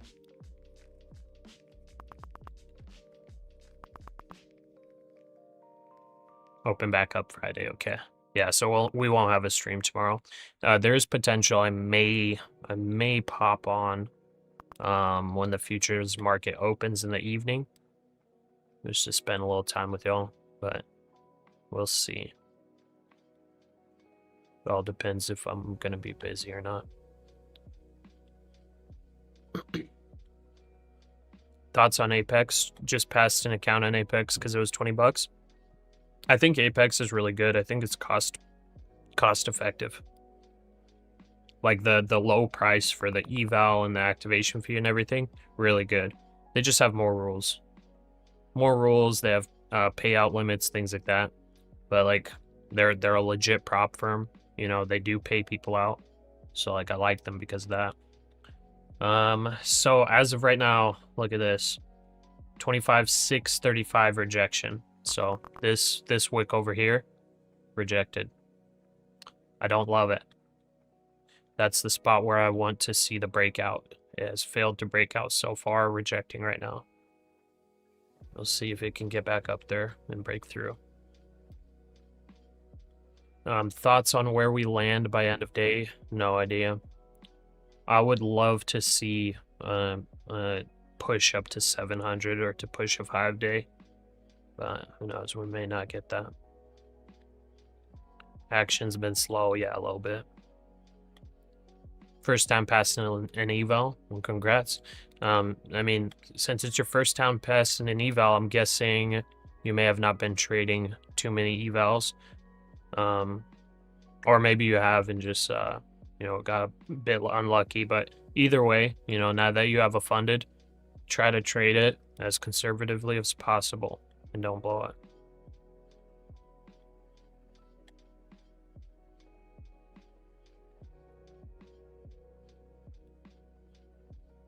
Is FTMO and Fivers allowed in USA? I have no idea. I'm not familiar with those. Apex 300k is so fun. You're in 100 micros. That's crazy.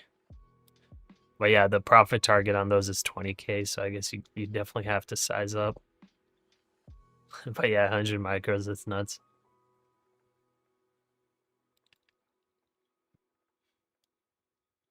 Yeah, it's like you have to make 20k, but you're limited to only 7,500 of trailing drawdown. Sucks, kind of.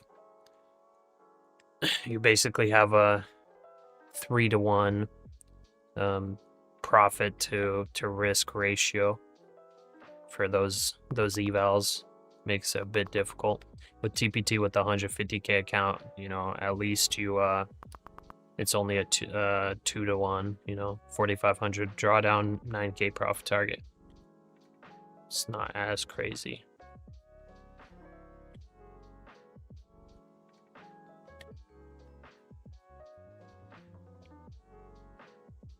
Gold slowly grinding down. This was a pretty decent pullback on NASDAQ. I'm really hoping this level holds, 600 level.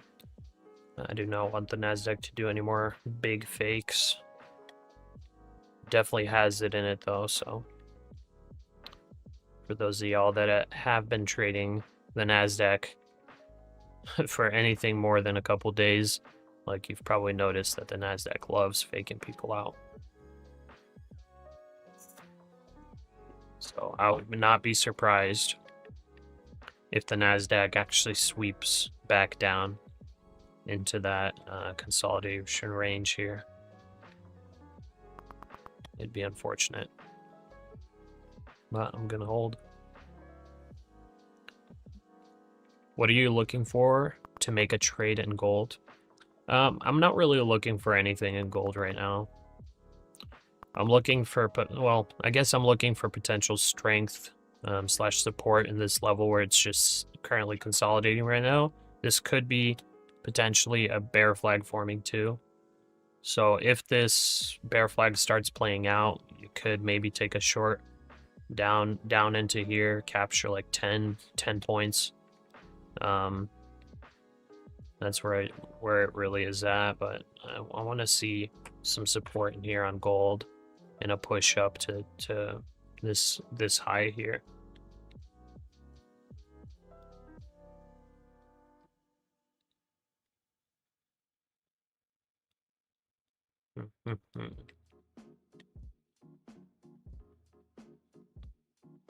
Unfortunately, we've got a sell signal in trading place. We also got a breakdown signal that triggered earlier on the NASDAQ.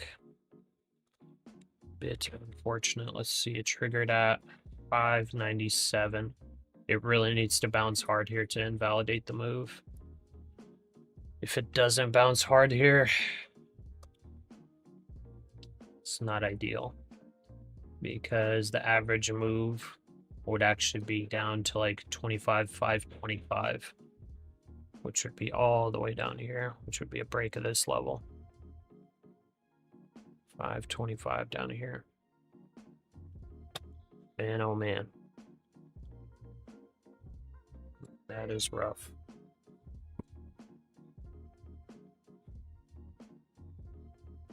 Did he sleep at all?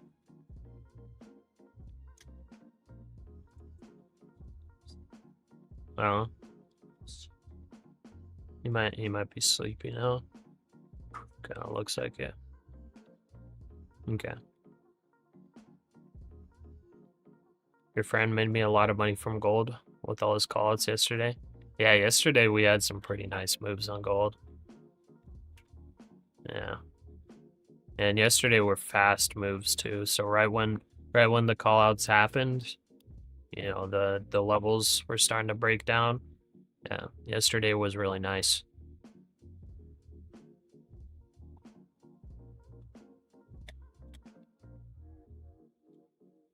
So I've got a key level at about 25,665, somewhere around there. For the NASDAQ, 650 is probably more of a key level. But currently the NASDAQ kind of rejected there. But I want to see a push back up. I mean, it's a nice bounce, but still kind of weak. I think sellers are still in control here.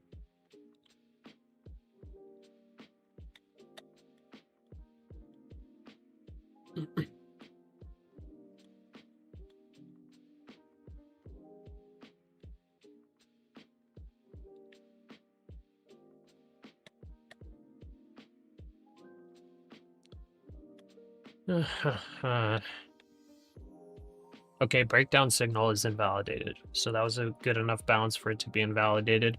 We still did get a sell signal on trading place. So if you are bearish on this, I would think a good entry for the short would probably be at about 25,607 if you are bearish. I'm not bearish, but this is looking a little bearish. If you are bearish, 607 is probably a good short entry. And you would target about 50 points, I would think.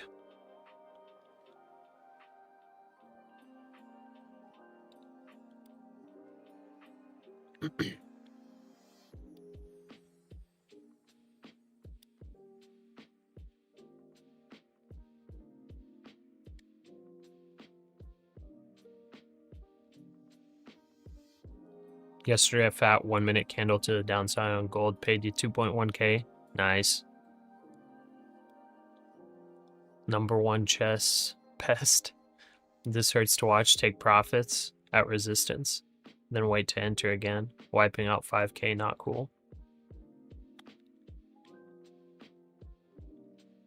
I mean, yeah, it's not ideal.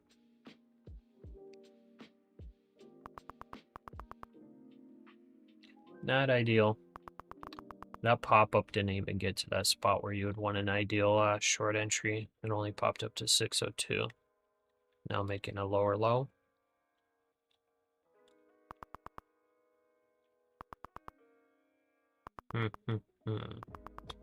Going right back into that range.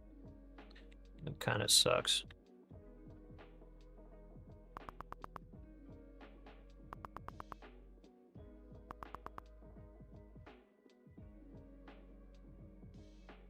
So I got my stop right below this doji candle here before the breakout. Could possibly sweep it.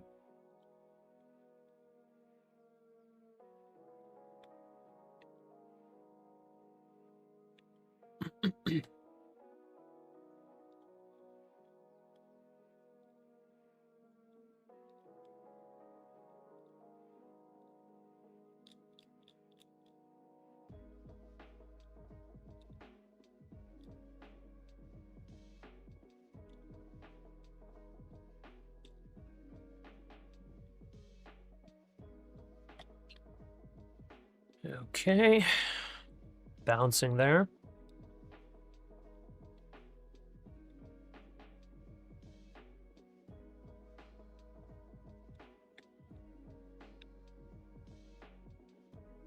So this needs to get above 25,600 to have buyers retake control. Okay, and we have 1 hour and 30 minutes left of market open as well. So let's see if buyers can retake control here. Whenever I take a position, I really don't like, you know, cutting it early. Like some of you guys that have been here for a while, you know that. I'll try to let a position play out, but the NASDAQ does like to chop sometimes.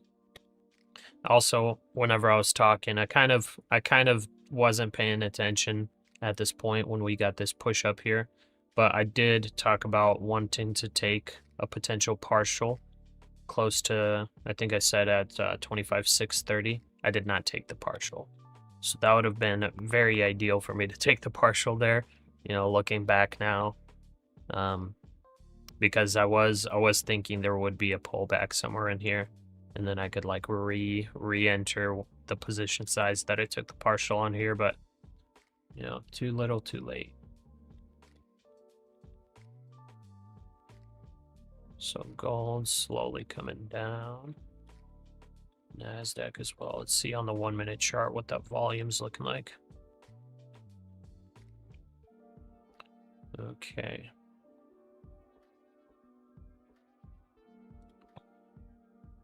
I really don't love my stop there. I don't love it there. It's about to get stopped out.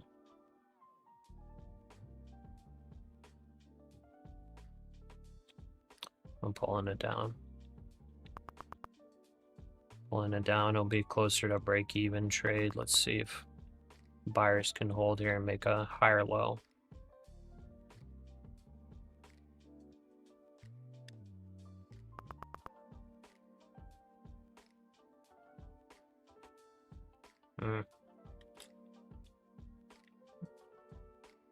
I really want to bring my stop back to where it initially was. I think I'm actually going to do that. Well, actually, initially my stop was down here. Let's see if it wants to sweep some of these levels. NASDAQ's really faking out today. Session ends in 30 minutes? No, 1 hour and 30 minutes. 1 hour and 30 minutes. Doesn't look good. Rejected back under VWAP and trading under 9 EMA. Yeah, for sure. Sellers have control right now. Sellers do have control right now.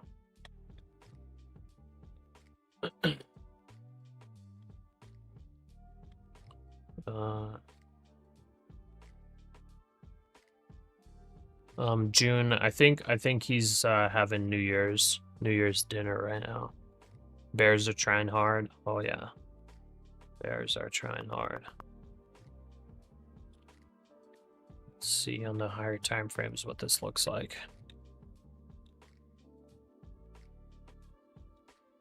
I mean, it could be super bearish. There is potential for that. NYMEX WTI crude February futures settle at $57.42 a barrel, down 53 cents, 0.91%. There's potential for this to be super Natural bearish. gas February futures settle at around This $3.68. could break the lows Gasoline here. January futures settle at around $1.70 a gallon. This is the decision And point, diesel guys. January futures settle at around $2.12 a gallon. This is the decision point. Big decision Hey, point. what's up? Oh, What's up, brother? You have a just had some question for nice. you in the chat. A question for you. You seem very knowledgeable for being a new trader. How did you learn to trade? School or self-taught? It's a question for you. I think for me, it was just like a lot of tutorials, but also like just trade, like just start up. It's worth investing like just $100, like even if you're a rookie trader, just for the experience. Because like for me, I think what gave me the most patience is I've lost the trade, and like what seems like $30 is not a lot, but like for my portfolio, it's quite a lot. So I've just been cautious and of course looking at a lot of other trading strategies and then developing your own. That's what I've been doing Very mostly. And also watching you, it's been nice. quite quite humbling, but also very how to say, very helpful. Yeah. Yeah, for watching sure. me go into drawdown and lose trades. Did you just see this drop? Gold just broke that bear flag. And NASDAQ really? just broke a previous low here. I see it. Yeah. I just heard a bunch of market sells. Yep.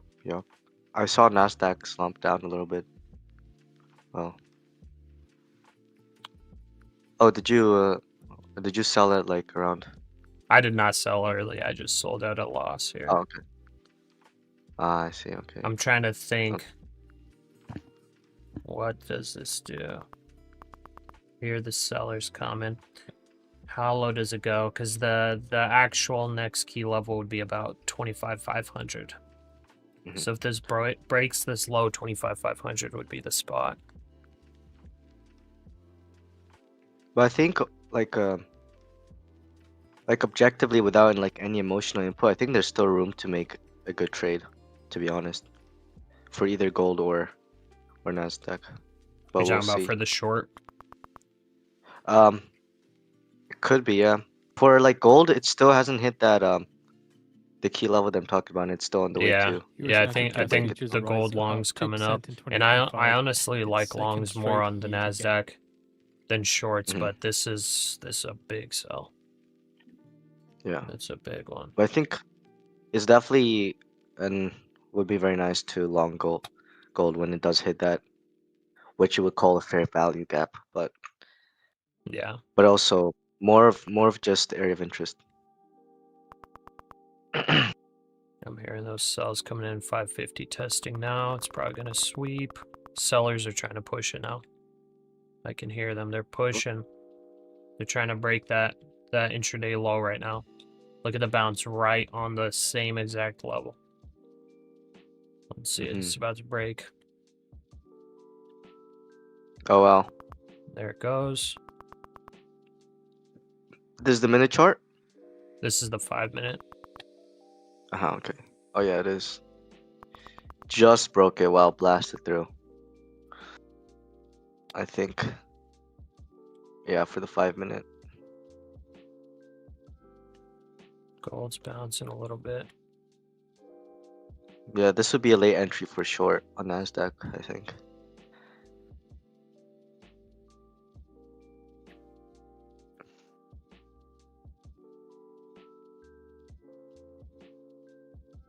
I want to see how 500x. Oh wow, this is a coincidence, but this is the exact same candlestick patterns for S&P 500 as well, which is interesting. Yeah, they both track almost 1-to-1. It's like almost spot on. Wow. Yeah, they move together. The highest weighted companies in both indices are the same, pretty much. Yeah. Well, S&P 500 has 400 more companies now. Well, yeah. The NASDAQ is more tech heavy. So like when you see tech sell off more than you know, non-tech big companies, then the NASDAQ outperforms the S&P. No, for sure, yeah. And NASDAQ, all the tech ones are usually the bigger ones in the S&P. So Yeah. That's this why is they probably move why. pretty similar. Yep. 550 testing. There goes gold. Silver's might break the daily low as well. Oh my, silver just broke 70 on futures. Yep. Wow, yeah, so I think I was That's the accurate level we were talking about on silver for potential nice. short. Let's see here, so you guys can see. So silver, we were talking about this level here for silver. That if silver breaks this level, it's probably going to be a pretty easy guaranteed short. So it did just now break it. I don't know how far it goes, but that's pretty much 70 on futures.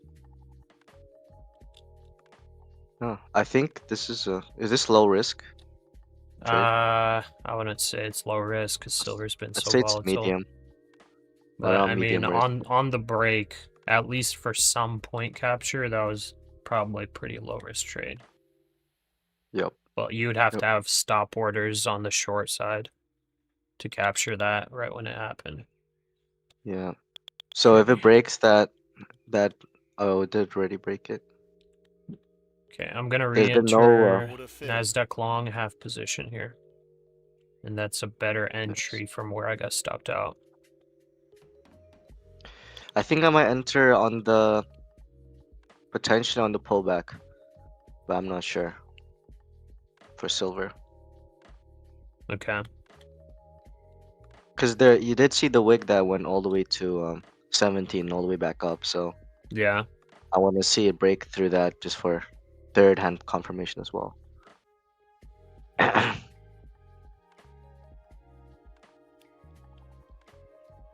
think there's still a few potentially good trades that could happen, even though there's about 3 hours left, right? Or 2 hours? Yeah, hour and 22 minutes left.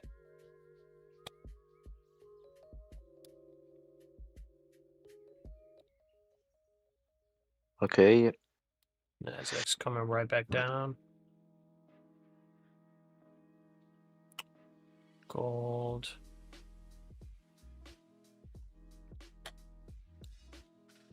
Yeah, not the best retractment on the fib. Yeah. Just below the 1. So I mean, we do have a candlestick pattern, hammer or whatever it's called, inverted hammer, so it could flip.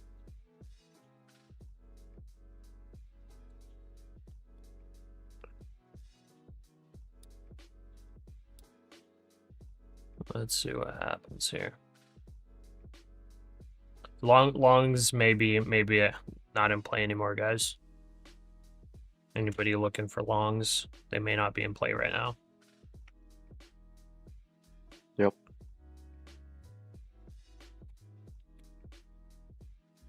So NASDAQ has not yet hit its key level, which is 25,500.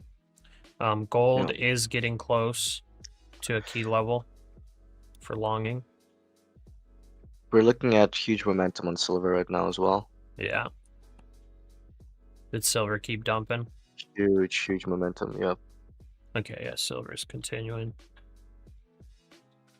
Slight pullback.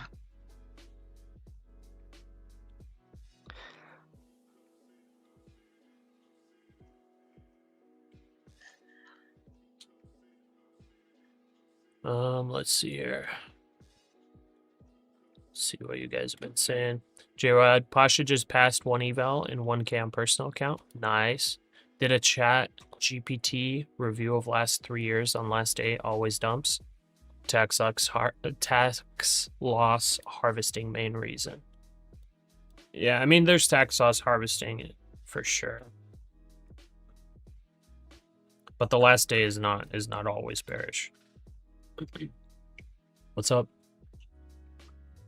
Yeah, sure. At where? Okay. Got a remote start Tesla.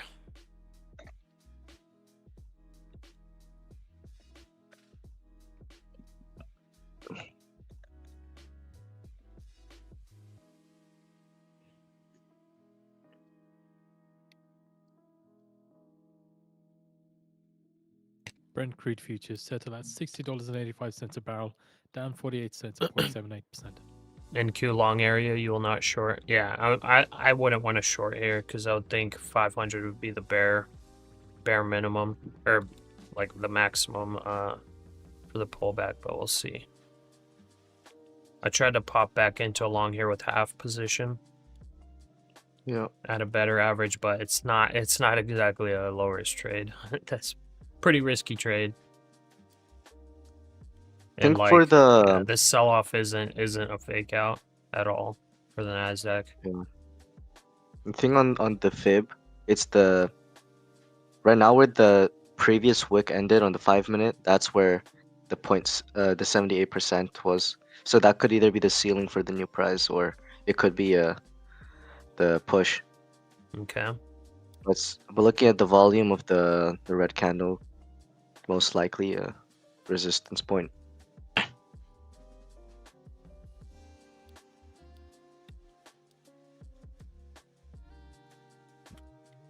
They swept the low like clockwork, landed at 38.382.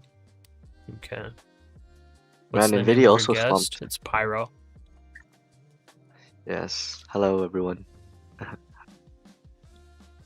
Man, Nvidia also dropped. Not too many points, but slightly, Okay. yeah.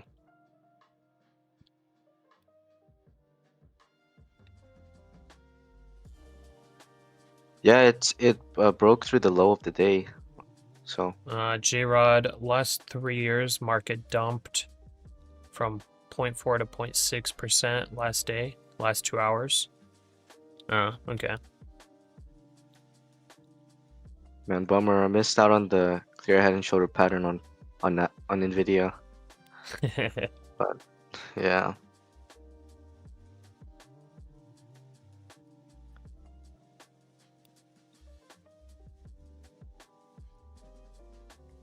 Interesting.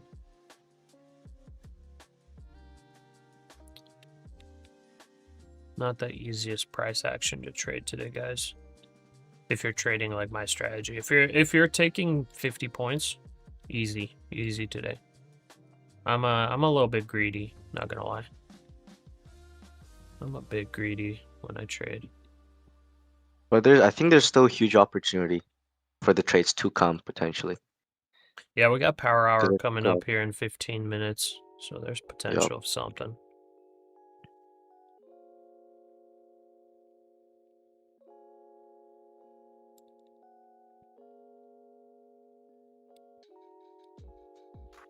Man, I don't like the forming a resistance. bear flag right now. So NASDAQ I don't like the could go lower. Resistance where? I don't. And the gold, it doesn't want to go down to the AOI. It's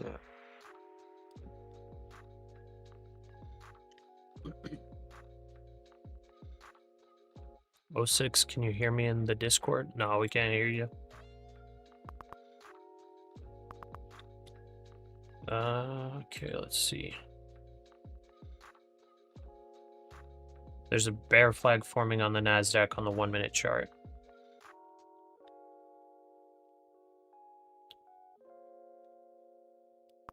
If it starts playing out, this could go down to 500.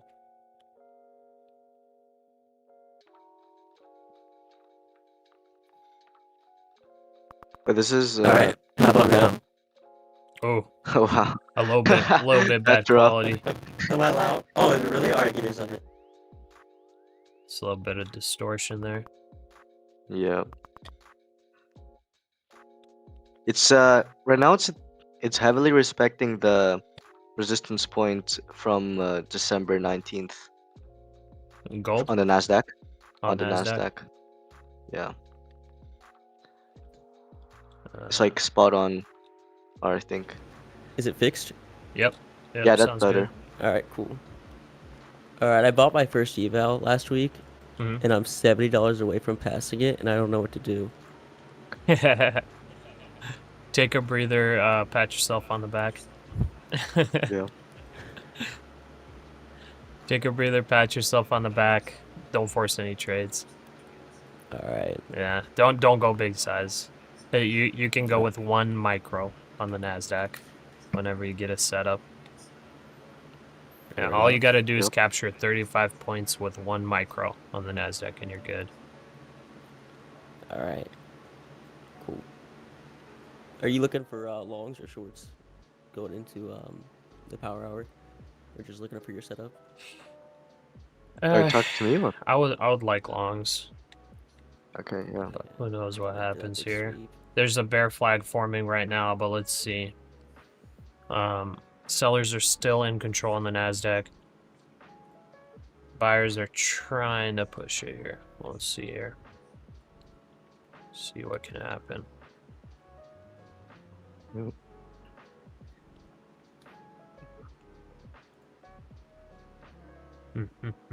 Looks like sell side exhaustion.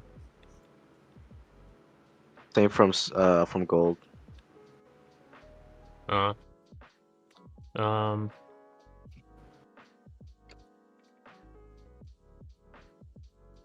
Ahmed, in 5 minutes, NQ has already played the bear flag. Well, it's forming another bear flag right now. Ever trade options? Yeah, I have. I traded a lot of options. I don't really like trading options.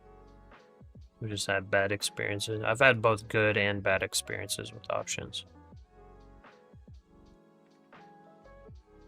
NQ has filled the gap today. Yeah, so that one gap, I forgot from which day, but like a week ago, yeah, it did fill it today. And broke down a little bit lower. Bear flag still forming. Hasn't started it yet. Silver has reached the low of the day, or passed, but it's bounced back. Okay. Well, oh no, I think it's gonna blast through the low again. So Yeah, gold's coming right back down as well. NASDAQ hasn't started having the bear flag play out. Let's see here. It's on the 1 minute. Let's see if it does. Getting ready to reverse.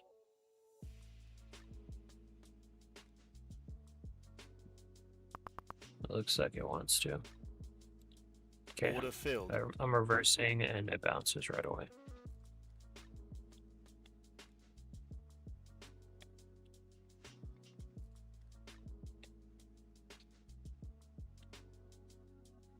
It looked like it wanted to play out the bear flag there. Don't regret it. Okay.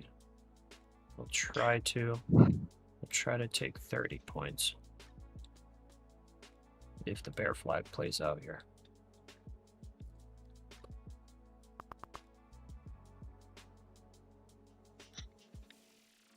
you're looking to short NASDAQ now, or? Yeah, I just flipped to short. Okay, nice. It looks like it wants to do it, but it could be a fake out. It could be a fake out. Happens all the time. Yeah.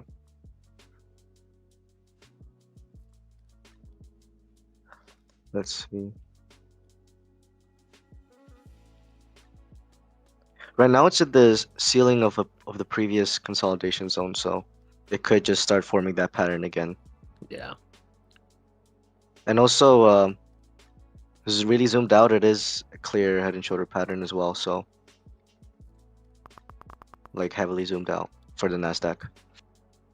Yeah, the reason why I flipped here, because of this bear flag, and also because this hasn't gotten down to the key level of 25,500. So, like, I can keep my long, but I'm like pretty sure there's going to be some more drawdown if I hold the long here, unless this actually like starts breaking the bear flag or failing the bear flag, then I'll pop back long.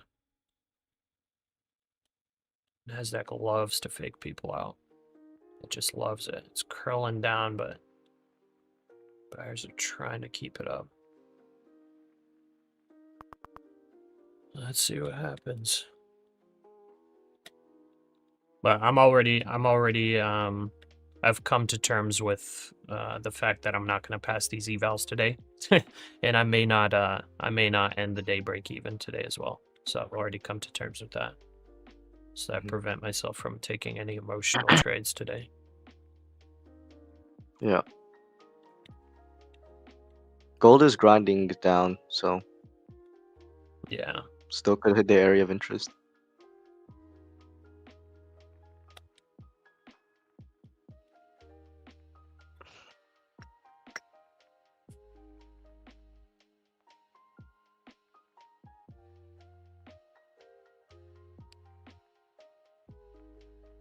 Bear flag is not playing out right now.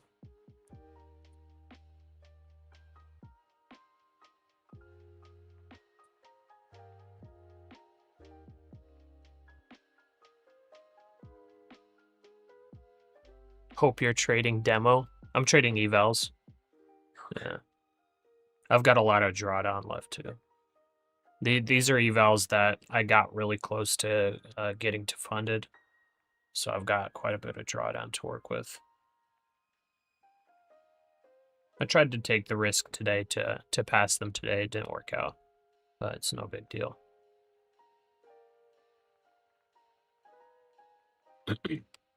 The OG viewers in the chat, they've seen my my good days where I'm up 4,500 per account. So being down 1K, 1.5K on a day isn't that bad. Because like, honestly, I think one really good day just negates like 3 big losing days. Oh, for sure. But I think your the bearish movement is still in play. The pitchfork I think so too. says it's gonna slump down. So, I mean, you have There it goes. There it goes. Yeah. Nice. Okay. You have Trying to capture 30 points here. That's what I'm gonna try to capture. As of right now, I can set my stop to pretty much break even. I hear the sellers coming in. Where do you think you're setting your stop? Take profit. Take profit. 30 points for my entry. About 30 points from the tip of that bear flag. Oh, nice. Okay. Yeah.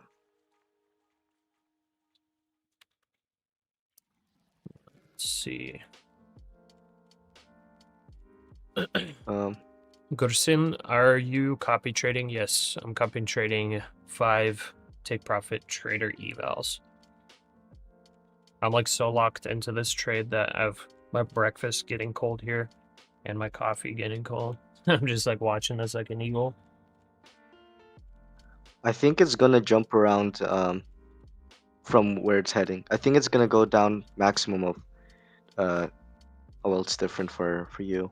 Yeah, I have it preloaded before the key level. Okay, nice. But I want this to go strong down, but let's see what happens here. I don't want to be short very long at all. Yeah. But I already have my stop here, so either I get stopped out on a bounce or this gives me my move and I'm out. I could even go a little bit lower, closer. I'm going to try to do about 35 points actually for the short. A little bit closer to the key level because it's just like it's bouncing here. I'm about to get stopped out. Stop filled. Okay, I'm stopped out. It was about 30 or 40 bucks profit. Huh. Okay. Getting off the 1 minute chart here. Let's see how far it goes. Dude, wait, can you please take a look at my screen share?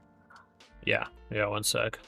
Just to show people where the key level is. I'm actually going to draw it real quick. So it's basically right here. Oh, that's what I want to show you as well. Yeah. Yeah. No, that's it. This high right here. So that's the key level that I was targeting on some of these days where we're looking a little bit bearish. We didn't Yep. get that move. Today we might get that move. So it looks like this big ol' head and shoulders played out. Started Yep. overnight. But today, man, today got me in the bullish bias. This big move here got me in the bullish bias. So that's what kind of faked me out today. But ultimately, you know, I guess it wanted to sell off a bit. And Girish Kurup, welcome to the Trade Titans. Welcome the new Trade Titan. Thank you for becoming a member. Appreciate you. By the way, for the 2 new members today, make sure you get access to the Google Drive if you want to have access to the backtest spreadsheet. I try to update it every week. I just do manual backtesting on there, and I got my like fundamentals spreadsheet on there as well. If that interests you, I appreciate you guys supporting the channel, becoming Trade Titans. If you become a Trade Titan as well, just make sure you message me on Discord so I can get you the proper swag inside the Discord channel.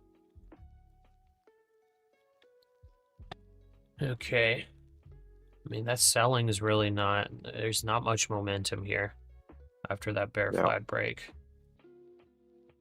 So I'm going to be watching away here. We're currently down 0.5% on the day. And we got the key level down here. We got 3 minutes till power hour happens. Yep. Man, this was looking so bullish, and then it just not. See, I get so stubborn with positions sometimes, guys. That's one thing maybe I have to work on. Like, I wouldn't do this on a funded account, but on the evals, like, I get a little bit stubborn, and I'm just gonna let it draw down, and like hopefully it does what I want it to do. So I was waiting for a higher low to form here, and this to be a fake out, but you know what, it ended up being genuine and broke lows. So on a funded, I would definitely not be sitting through this. On a funded, I would be trailing my stop because there's trailing drawdown and all of that. But I need to be a little bit maybe more disciplined and comparable to how I trade fundeds maybe.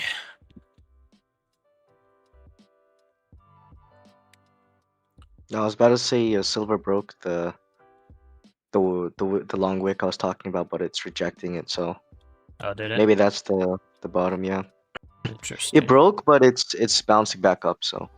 Okay. But yeah, that silver short would have been super good. That silver short would have been really good. Just to show everybody on stream. So this was the level. If you guys see these bottoms here, right when it broke this level right here, it's just like a perfect level. If you guys can see, that's $70 and like 21 cents. Right when it broke that, this was like a high probability short. So it came in like if you took this short, if you had like a stop order here, a stop sell order, and you just like targeted, I don't know, however much below this, because like silver just makes so much money on the smallest moves. So like if you would have taken this and just taken like not even a super greedy amount, you would have made a lot on this short, even with like not big size. So pretty insane there on the short for silver. Yeah, no, there's decreasing volume. Yeah, it's just like tied around between the. Ooh, there goes the NASDAQ. Nice. Gold.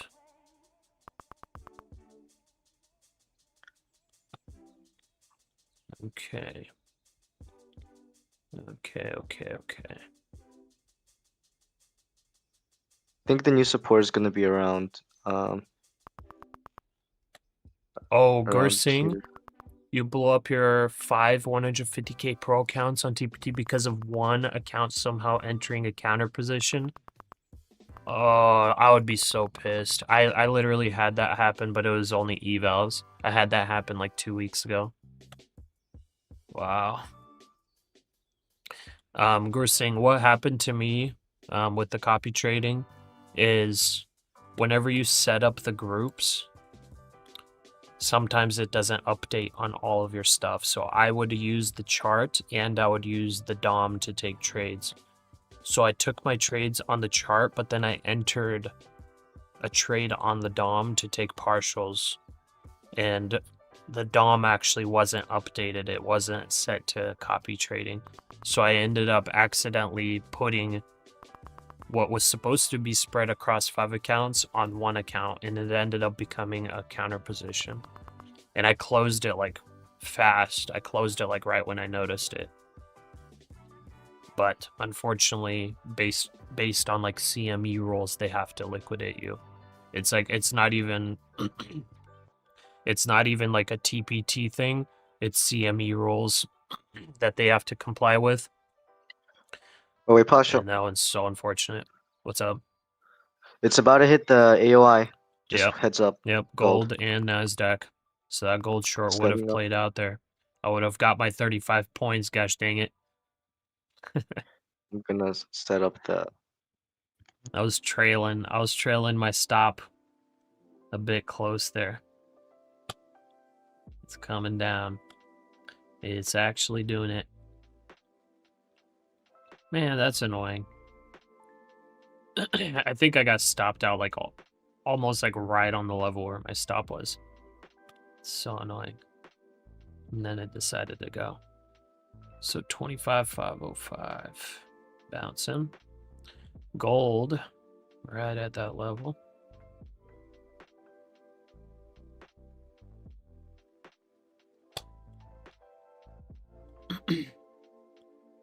Bearfog played out again on NQ. Gotta start trusting yourself. Strategy would have taken that short. Yeah, I took it there. I just made my stop kind of too tight. MNQ short target is the open 4-hour fair value gap. What level is that? Think the partials got you as well. Yeah. Yeah, you gotta be so careful.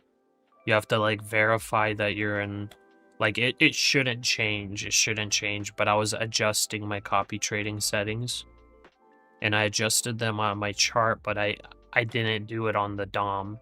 So either I had to just restart Tradeovate so it's updated, or I had to manually update on the DOM as well. And yeah. It's annoying. It's like a Tradeovate, like it's not really a bug. It's just something that Tradeovate like needs to do on their end to make the software like more usable, but unfortunately, yeah, it's just, it sucks. I feel for you. Pasha, what do you think? You're gonna enter long for gold or just chill I'm out for thinking now? about it. Yeah. Thinking about it. Man, this is the worst timing. I had my starters for New Year's, and now I have my main course, and I have to sit here. Oh, go feel free and get some food. Are you in a position right now? No, not yet. Or you're just waiting to get into one? Yeah, no, it literally is 1 pixel off my area of interest. Oh, really? So, yeah. But I'm looking for a little bit more confirmation here. Yeah. 'Cause it did fake me out last time. Yeah, because if it breaks this, it's probably coming down all the way here. So it's like it's a little bit risky to just pop into it right away. Definitely want confirmation. By the way, look at silver. Oh, it's continuing down. Yep. Man, it's crazy. Yeah, that silver short would have been very nice. That's a big drop.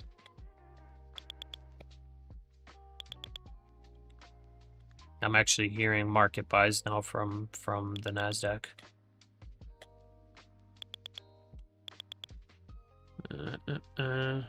Order filled. Whoops. Oh, I'm in a long on NASDAQ. I meant to pull that back a little bit. Okay, risking 180 bucks on this one. I meant to pull it back here, get better entry. Could sweep further. The key level's 500. Bounced off about bounced off at 505. Yeah, and gold bounced there too. And this short, gold and silver entry for short could be nice. Silver for short. Yeah, silver for short. Yeah, maybe. Tiny bit of pullback right now. This is a nice bounce on gold, but it's a little bit before the actual spot. Yeah. I mean, there's still a huge. I mean, there's still a chance for it to just blow past the area of interest. So. Yeah, true. Unlikely, but it's still possible. Oh yeah. All right, it's calling. Looks like I'll just have to sit this one out. Yeah, no worries. Have Alright. fun, man. Yeah, good luck, man. Thanks. 505 pivot point, 5 minute. Okay. Yeah, I guess it hit a pivot point. Pretty close to that key level too. Another bear flag on the 1 minute. Yeah. It was like a very short-lived bear flag there too, huh? Just a little tiny bear flag and then instant right back down. Okay, we're in power hour officially. Let's see the 1 minute chart here.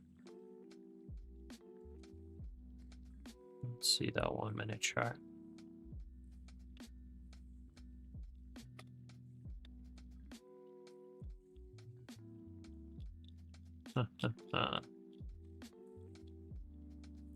Well, that's New Year's for you. There we go, lower. Sellers coming in, pushing. Coming down to that key level, testing that key level. Let's see how it acts here. Gold. Pulling back a little bit as well. Let's see.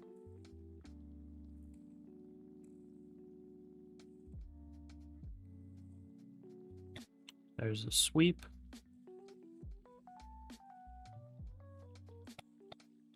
Okay. Serial trader, you're trying 494 long. Okay. Yeah, now that we're at the key level, I was hoping it would be like before the key level. Let's try in some longs. But man, this pretty nasty hourly candle here and second one starting.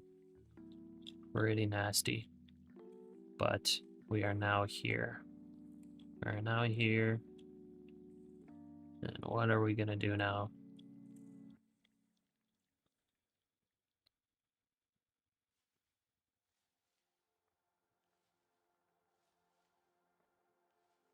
What are you gonna do?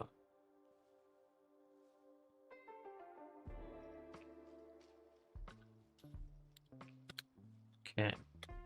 Silver, gold. S&P. I guess they both look pretty ugly. Both look pretty dang ugly.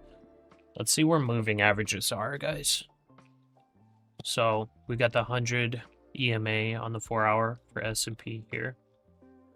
The NASDAQ's getting close to 200 EMA on the 4 hour, but daily EMAs might be a little better. The 21 EMA on the daily is 25,550. So we blasted past that. NASDAQ broke the key level just now. Let's see weekly. The weekly, okay, it's like way bad down there. So I'm not seeing any real moving averages other than maybe the 4 hour 200 EMA, but that doesn't seem like really a key level that the NASDAQ's been respecting. So S&P's testing 100 right now. 100 on the S&P actually seems like it does do something. It does look like it does do something with it, just slightly.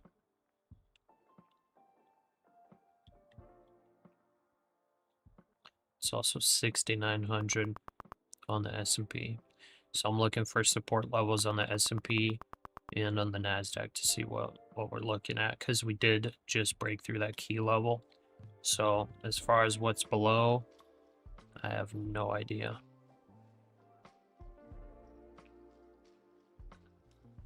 What's below is maybe 25,415. Potentially. On the S&P, this does look like a decent key level though. Aligns with the 100 EMA on the 4 hour, as well as this high right here. And this high. If you guys can see that on the S&P. So we have this type of deal.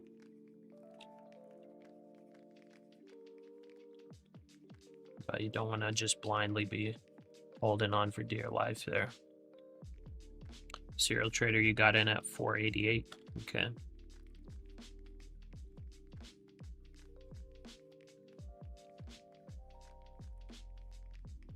That's interesting stuff.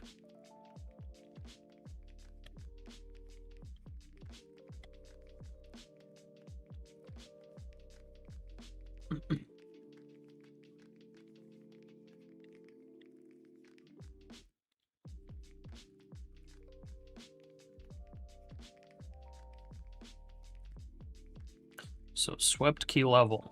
Swept the key level.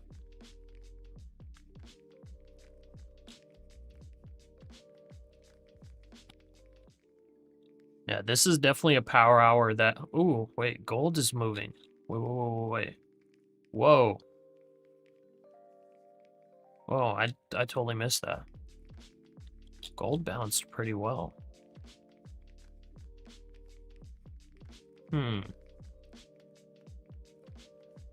Okay, I don't have a trade on gold. I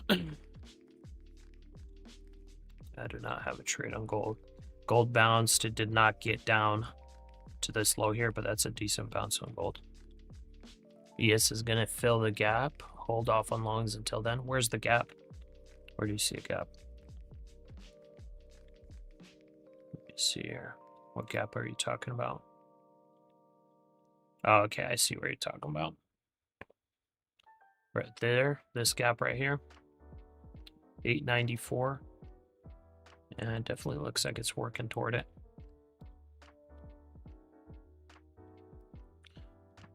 Yeah, let's see that. I've been muted. I passed the eval. You passed the eval? Nice. I passed the eval. Heck yeah, what trade did you take? That fair value gap that formed at 3 p.m. With gold? It. No. On NQ, we retested that bearish fair value gap. Nice. Good job, man. 305. Good job. Well played. Holy moly, look at that move on gold. Nice job, dude. Congrats. Thank you. I thought I'd be more excited, but now I know the hard part's the actually getting a payout. Yeah, you've made the first step. The next step is the true grind and the true psychological test. The eval, until you get the buffer, that's the true psychological test right there. But you got this. Yeah. Thank you for the vote of confidence. Sorry, I'm trying to do this KYC thing. Oh, yeah. Hopefully, did you get it with TPT or Apex? I'm on Alpha, actually. Alpha? Okay. I don't know how fast they get it. Good. I think Apex, it's right like almost instant, but... let's see. I gotta go find my wallet. I'll be right back. Oh, no worries. D-Man 6895. That's what you're waiting for. Okay. NQ aiming for fair value gap at 25,450. Yeah, we'll see. Yeah, like sellers are definitely still in control here. Guys, I did say Trading Place was getting a sell signal at about 25,592. Gosh darn it. I ignored the sell signal. Man, if Monte Blue is on the stream, I'm sorry, brother. I did not listen to your indicator. I went against it. Monte Blue's put so much time and effort into his indicator for me to just be like, I'm gonna ignore this. Okay. Buyers are finally trying to gain control here. This is a good spot if this is going to be truly a spot for reversal, because the NASDAQ loves to sweep levels. So this would be a perfect sweep. This is a decent semi-bullish candle on the 5-minute chart here. So this would be a beautiful spot for the reversal to actually happen, because we've got the key level at 25,500. The sweep of it, the hold, and then now potential for the rocket ship into power hour. But I think I'm gonna wait for confirmation on that one.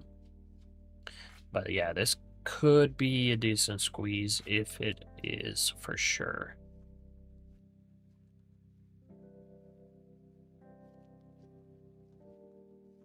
That's pretty strong.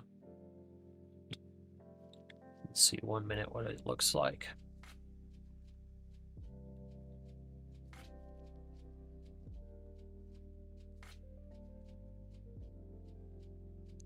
Okay. Rejection point on the movie. Now just look at gold. Gold's continuing to push. It's already up 12 points there on gold. What indicator am I talking about? I'm talking about trading place. It's the 1 minute indicator that I have on the side. It's a paid one.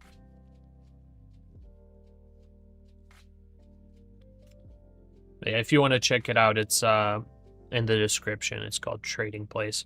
It's honestly like, here, let me show you guys. It got a couple false signals, but like if you're, well, actually, never mind it. Yeah, I mean, it got a couple false signals because the NASDAQ did chop around today, but here's that sell signal right here. It's actually a double sell signal right here, if you see that. So we got the sell signal. The ideal entry would be on the bounce. It didn't get to the moving averages, but on the bounce, the ideal entry. So sell signal, the bounce, you enter, and then boom, over 100 points on that to the bottom. So yeah, also at the start of the day, I ignored both of these. I was so mad. I ignored this sell signal right here, right at open, which played out very well. This buy signal, I think, was right, honestly. It's just this was a fake out right here, this move. This was a correct buy signal, so you enter on the pullback. This just was a fake out right here. But the buy signal came back in. And then sell signal here. Right down. Maybe you got. Dang it, I missed it. You missed it? Dang it, yeah, look at that. You see gold, dude? Yeah, man, I saw that. I missed it. Man, bummer. Yeah. Annual export license for US export controlled items. The license Ooh. issued before the December 31st Ooh, expiration NASDAQ. of existing Let's see what it's doing here. validated end user authorization ensures uninterrupted fab operations and product deliveries. What's the NASDAQ doing here? Oh, NASDAQ just kept dropping after I left, I think, and then now it's. Yeah. It looked like buyers were trying to take control in here, but it's right back down. Sellers have control again. Yep. I was saying, like, on the 5 minute, this would be a perfect spot for the bottom to happen. But I guess it wants to go lower because this 5 minute candle here, slightly bullish. The key level is 25,500, so it swept below, which is typical of the NASDAQ. Came up, and then we had some good buyers in here to pop above, and it was looking decent. But yeah, sellers took control like instantly. Like this, look at this 1 minute candle. No, for sure. Yeah. It was like for sure. good buyers. I mean, obviously it's a downtrend, but Yeah. it's obviously a downtrend, but good buyers. And then it was like trying to form some kind of bull flag in here. Maybe like I was looking at this, I was like, okay, let's watch and see what happens. I don't want to jump in long here. And then it was just like it looked like it was forming. It definitely could have gotten some people in there, and then boom, right back down. That was a fake out, right? Yeah. Fake out. Yeah, because if you look at the 5 minute, like you just look at this. Like yes, like most people would be like, obviously it's a downtrend and everything. But if you look at these two candles right here, just these two candles, it's like right here you could say potential, like obviously bearish on this, but potential for reversal. So like anybody that's you know, quick on the trigger, like these two candles might get them to pop long, and then boom. Yep. I see that for sure. Honestly, if I was tempted, I'll probably make it that trade, and then I'm lucky I didn't. Yeah, I was looking at, I was watching. I'm like, because it right up here, it did pop back above moving averages just slightly right here. Right, like throughout this whole move, it stayed below moving averages. So mega bearish, rejecting moving averages. Right here, it popped above just slightly. So it was like the fake out was happening there. For sure. But I also you're not in any position right now, right? No. I wanted to show you something real quick. Sure. For the pitchfork, what I noticed is if it breaks this right here, like the red line, it just continues to plummet. So this is silver. So I should have shorted here, to be honest. Yeah, that would be an insane short. Wow. But also NASDAQ is doing the same thing here now, and also on top of that, it's also breaking the Fibonacci. So this could be potential sloop down to this level, even, or this level. So who knows? Yeah, I wouldn't be surprised. Yeah, we'll see. So I mean, not a bad trade to take from here. So yeah, potential short. But I think today since we only have 37 minutes for anybody trading prop firms, it might be pretty risky in case this thing wants to bounce and then continue lower, either in tomorrow's overnight trading or on Friday. Yeah, I wouldn't be surprised if it just holds support on this level right here, because it's the only like realistic level I see right here. Let's see. Around here, like around this area. I think that'll be about 270. Yeah, and like whenever it was a couple days ago, I don't remember if this was Monday or where. No, this was Friday, last Friday. Whenever we did see this daily candle, I was talking about this potentially beginning to form this wedge. So it looks like we're getting that now.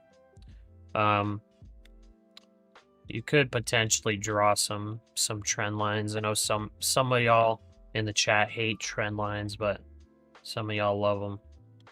You can never satisfy everybody, but you draw a little bit of a line like that, and then you draw a little, oops, wrong one. You draw a little bit of a line like this. Something like that, and it's forming something. Hey, 200, I mean, trend lines is the main strat I used to use before.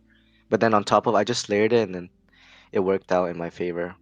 Yeah. Also for the gold thing, that's what I did with the trend lines.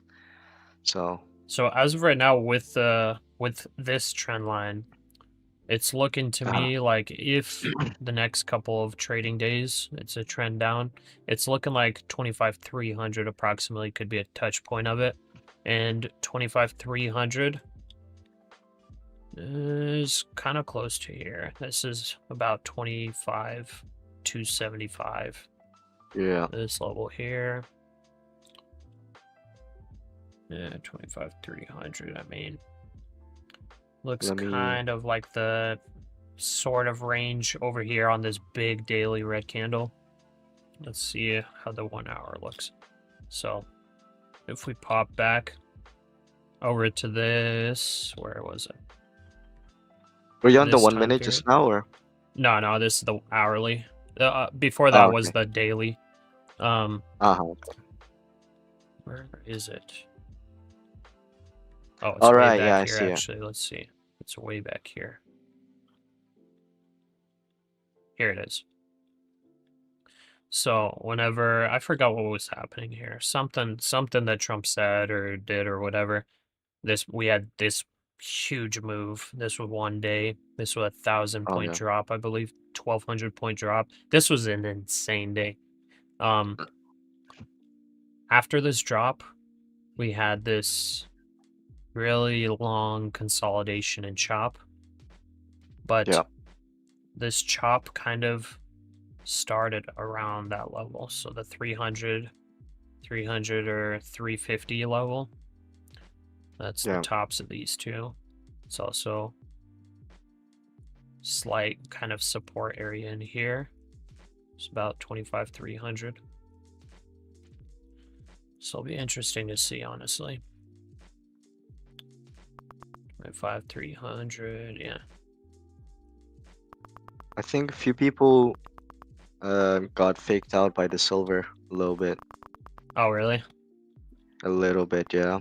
It's making what looks like to be a reversal, but right now it's at the ceiling of the trend line I drew, so it could break or just could be a casual pullback. Okay. Or pull up, yeah. And NASDAQ just dumping. Man, this would have been a good gold long. Right when you start, like, let's see if there would even be a possibility on the 1 minute chart. So on the 1 minute chart, we're dumping, right, and we're waiting for this level right here, because that would be like the actual level. But then all of a sudden it makes this bear flag. The bear flag fails with strong buying right here. I guess this would have been the long opportunity, and you set your stop at this low. I guess that would have been the gold play there. Just missed it. I used exactly when I was going to get dinner. Yeah, I think this happened. Yeah, right when you left. But I guess that would have been the way to trade this gold, because for sure. Yeah, we were waiting for down here, but obviously it didn't come. It actually bounced slightly above, and it's like, yeah, if you look at the 1 minute, I mean, now that you look at it after it already happened, it's like, oh, why didn't I do this? But like, actually, you know, if you're looking at the chart like this, and like you're saying downtrend, downtrend, downtrend, right? And then you see these wicks on the 1 minute. You're seeing, well, first of all, this bullish candle right here, bullish hammer, and then boom, boom, sellers trying, and then another hammer, and then boom, all the way up. This consolidation right here would have been like, okay, I gotta pay attention. And then it's breaking the bullish flag here, the bull flag. It broke it, and then boom, boom, boom, continuation. Man, look, on my screen, I thought I was 1 pixel off, but I actually touched by 1 pixel when I was like, as I left, really? it touched by 1 pixel. Because I was trading with the fair value gap. Just to try it out, because it was making a pattern. So then, right here, you can barely see it, but it touched just. Oh, did it really? Literally by 1 pixel, yeah. Let me put on the screen. Wait, zoom in like the long ways to that candle. Let's see it. Oh, I went right in it. Yeah. That's it, guys. It's confirmed. You gotta trade ICT. Fair value gaps all the way. I just saw maybe it's a pattern, so I just drew it over here. Yo, I passed using ICT, alright? No, I'm kidding. I'm kidding. No, you're good. I get it. Right here. I didn't see as I went to go get my New Year dinner. It started going Dude, up that again, would have been a and bottom wick entry, you ICT folks. Why didn't you take the gold long there? yeah. Oh, I don't know That's nothing that about beautiful, beautiful ICT entry right there. I would have entered here. I Dude, think. Oh no, I I had feel to like it open, wouldn't so have yeah. filled, honestly. At least with Yeah. take profit trader, because I think that was just a quick wick down. Maybe for Yeah. some people based on their brokerage, it might have filled. But yeah, that would have been such a good I think- entry. Right here, we had Yeah. another bull flag form. I didn't mention it, but yeah, it's breaking out of that bull flag now again on gold. So there was just Yep. this Do you bull flag just- that formed right here and breakout. Do you just use ACH for payout or? Yeah, Okay. yeah. I use ACH. Because they have all these other weird options. Yeah, you can like I don't know. I think you probably do crypto and stuff, but Oh well, ACH silver is people my do. favorite. Silver people get Oh! they get fake. Okay, NASDAQ's bouncing. I'm gonna go use the restroom. I'll be right back. I hope I don't miss an entry in here, but it's better not to be gung-ho. I'll be right back. A bummer.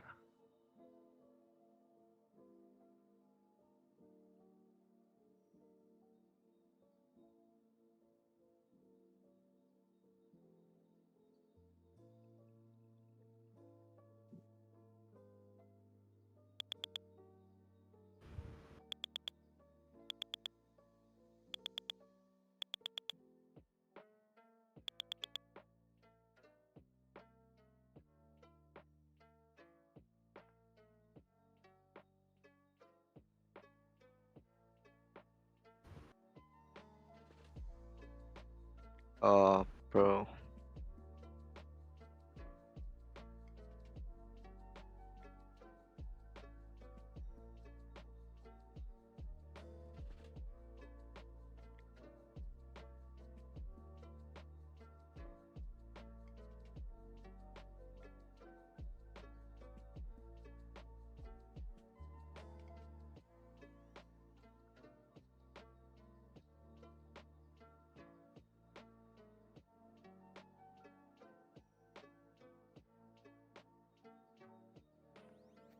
Oh my. Man, that gold breakout. Oh. Oh, what a miss, man. That's already 20 points right there. Oh well. I think gold probably has some more push to it, probably like 8 more points, I would think at least.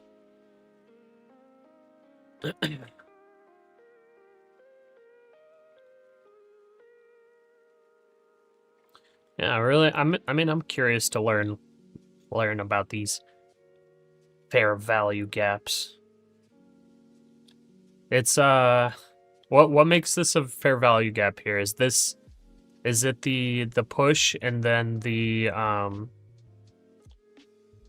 is it because of this red candle on the 5-minute and this engulfing green candle? Is that what makes the fair value gap? So it's a 3 candlestick pattern. So you have like are you on the NASDAQ on the? Oh wait. Or... Well, yeah. I'm on gold right here, on the Okay, 5-minute gold so- chart. Alright, go to the left more. The second big red candle on your screen right now. This one? Over on the Oh, like far left. this one. Oh, I can't. Your screen's lagging. Let me switch over to gold so I can show the timestamps.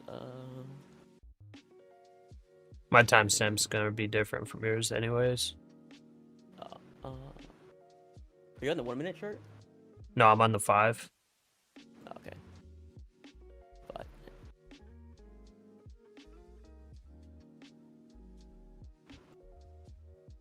Are you looking at this morning?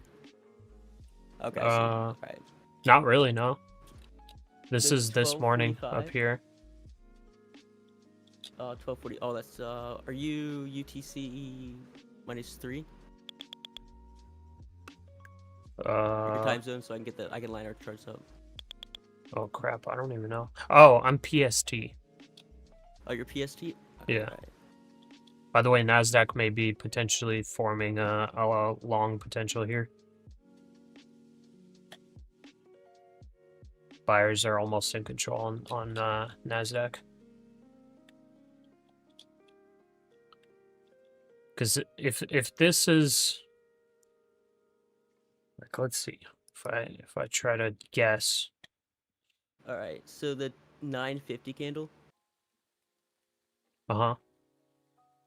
This big a boy. and then is the middle candle? Yeah, that's the one. And then you see the wick of the 945 candle, and the wick of the top of the wick of the 955 candle. Yeah.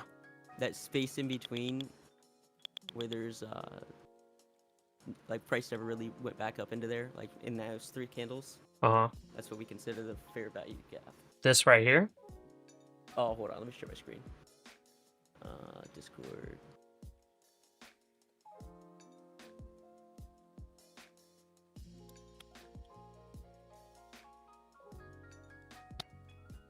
ICT's weird, man. This is like Very weird. This is like magicals. Alright. Magical stuff. Can you see my screen? Yeah. Alright, so it would be here. This little box. What the heck? Yeah. And then let me see. Okay, I'm sharing you. Alright. Pressure's on now. So, I mean, yeah. You probably we'd look at this as like a quote unquote liquidity sweep through here, where it put it that 5-minute bearish back over here. So we swept this, and then you can trade this inversion. How we went back up through it. Yeah. And then I guess that'd be your long entry. And you'd probably. But we targeting hit around here. the. We just recently hit the fair value gap now, on this most recent pullback. Or it did I not. didn't trade the 5-minute, but let me look. Okay, yeah. So we have a bullish fair value gap here. No, I'm talking about the one way back when. Oh. Oh, okay. Hold on. Huh. I'm confused. What time? Here, I'll show you my screen. Alright. So, and I'm just like making stuff up right now, trying to make sense of this. So this is, so you showed me that, right? But I'm looking at, I'm just making crap up. So whatever the heck this is. Yeah, I mean, yeah, it would be from that bottom wick right there, to that top wick of that next candle would be your little box. Wait. Is it actually? Is this magic? What is this? I have no clue what that is. Dude, this is a Pasha value gap, brother. The Pasha value gap? Fair enough. Listen, man, I we're don't know. gambling with an edge. It's like counting cards. Never mind. I don't know. I guess this is just a support area. Because it came in here and bounced. Man. So it's like, gold usually sticks to like very, very tight levels. Like as you can see here, this bounce and then this bounce literally exactly there. This kind of came below just slightly. But then like this sell-off just popped right in there and then boom.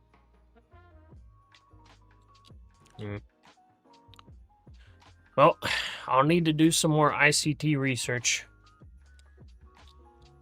It's interesting. I was thinking like fair value gap as in like something that was left behind like on this move here or something. That's what I was like. I wasn't sure.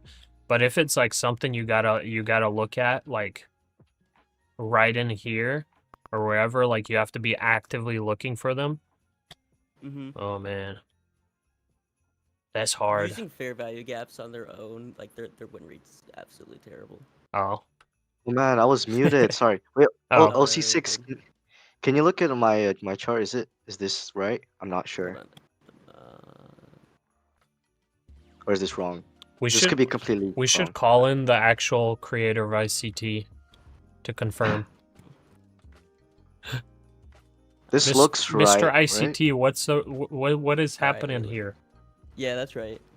Oh, nice. Okay, yeah. Yeah. Is that the 15-minute chart there? Yeah, I'm using 15.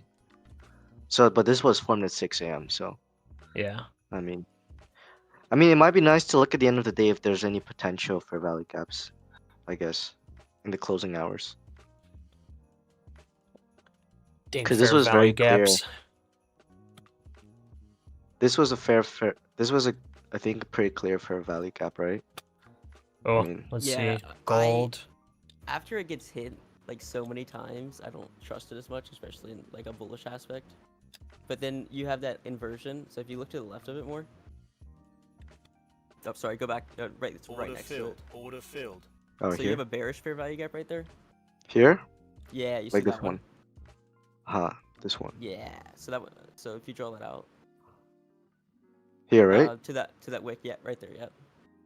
So once you see that inversion there, we invalidated it. I would look for a close above. What candle would that be? The candle right before the dump. That green candle right there. Which one? This one? The left, right where you drew the fair value gap. This one, the ceiling. No, far left. Far All left. the way at the start. Yeah, all the way at the start. Go left a little bit more. This A one. little more. No. Right before the dump. Right before the dump. This one? Hold on. Dude. Wait, right before the dump, the two green candles before the big dump. No?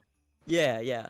See the big ones. Those So two. on the 1 minute chart, what I'd be looking for, it'd be the exact same pattern, but I'd be looking for a close above there. Then I guess this would be too small to be a fair value gap, right? Or this No, candle. actually, it gives you more confirmation that we're probably continue higher because you have one there and then you have another one right after that, one formed. Okay. You see the, right above. In that same upward movement. Yeah, same. The next candle, basically right after here. that first one. Where you made the fair value gap, that very first one. There's the second one. This is hard. Trading's hard.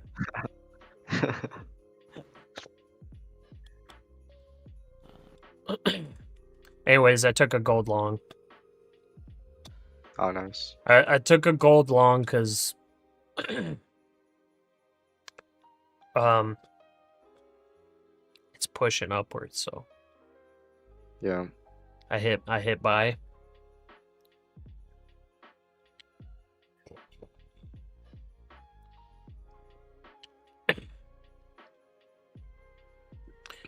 I didn't see if there was a value gap.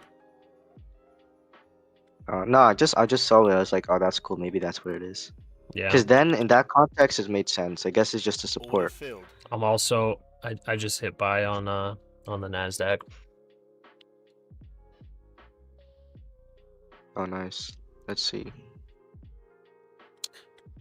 It looks like it's going up, so I hit buy on it. Nice. Hopefully there's not a fair value gap below my stop. Let's see. How do you even find this? Like, it looks like Is it's this it? bouncing here, guys. So I hit the buy button, and I'm hoping there's no ICT stuff underneath because I'm gonna get stopped out if there's ICT underneath. Let's just hope.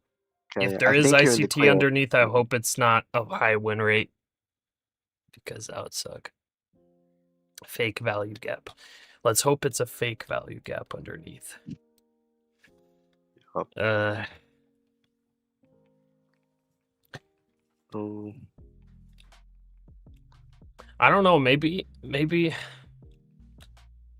I'm just destined. I hope this isn't trademarked, or there's a YouTuber online or on YouTube with this name. But I feel like I might be destined for guerrilla trading, if that makes sense, or caveman trading. where it's like a candle green, I buy. You know? So, yeah. Man. You know what? I think. Wait, OC6. Are you saying that like the more times it hits, the less like certain it becomes, or what's? Yeah, basically. Now I'm starting to like. I don't trust it as much. Like I would enter on that first touch if I was gonna take that trade. Oh, then stopped out here, like around here. No, no. If I would be taking a long position.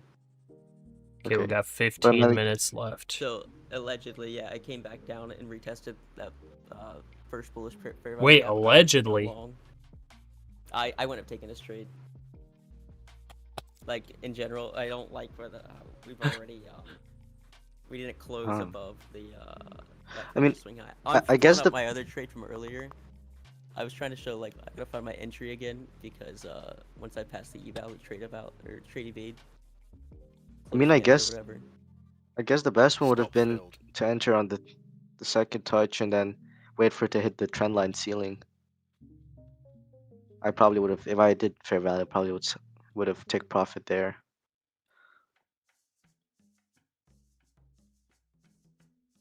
I mean, who knows? Guys, trading's too hard. ICT trading is too hard. Like feel trading like- is hard, I but feel this like I'm gonna ICT stuff is cry. even harder. I feel like I'm gonna cry, guys. It's like studying for a math test, but then you actually lose money. Guys, it looks like there's ICT stuff below my stops.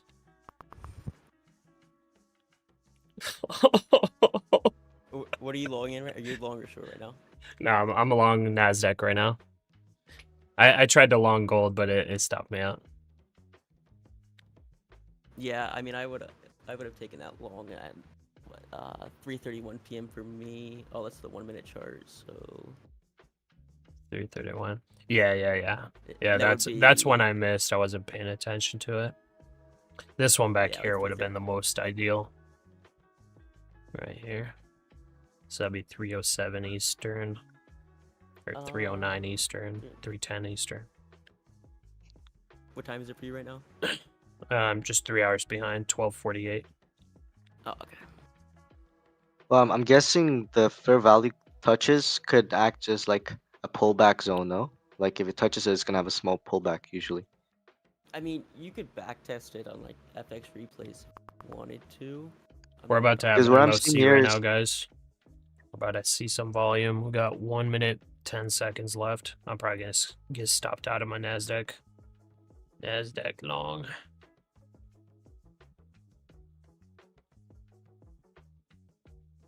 One minute now until we get the markets on close imbalance.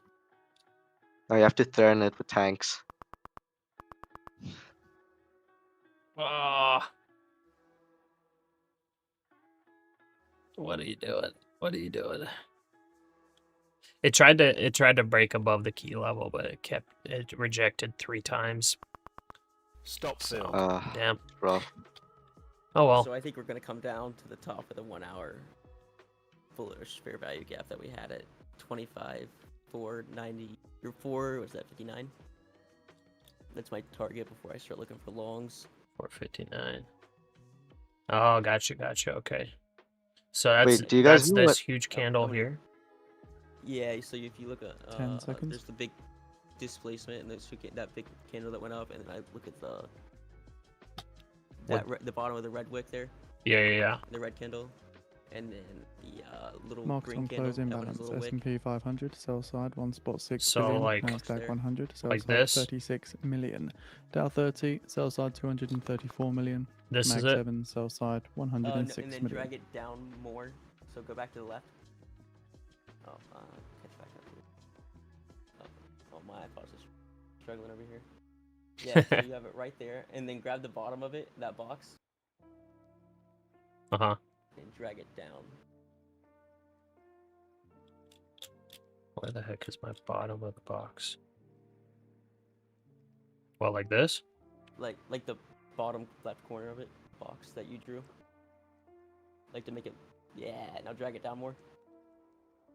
Like more. Like Your a lot stream more. might be a little bit delayed. Yeah, drag it down to the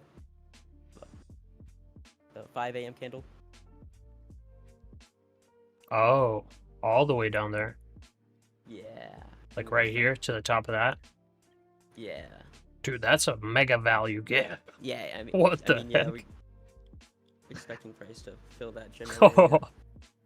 Well, I guess, yeah, if it gets in there, that would be that next key level. We're talking about the 25,400. Because if you go back a little bit before that one at what 6 a.m. The same big red dump.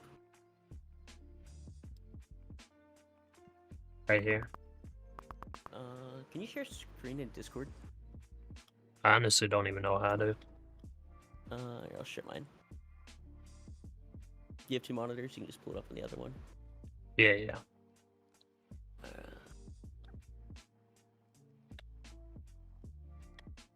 So we have this one here. Okay. So from this wick here. This wick here. What day is that? That's the 17th? Oh, Yeah. dang. What the heck? And then you can see we invalidated it. Went up through it.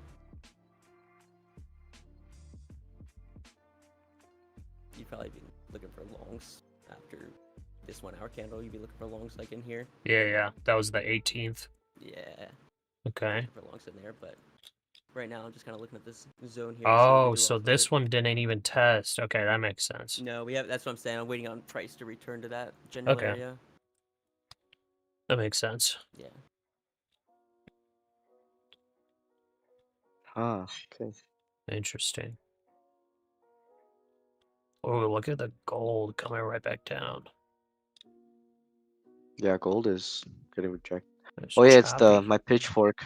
It's because the ceiling of the pitchfork. Uh, That's why I was like more of like, is fair value gap just like a pullback indicator in a way as well? yeah, yeah. Could be. Could Interesting. just, yeah.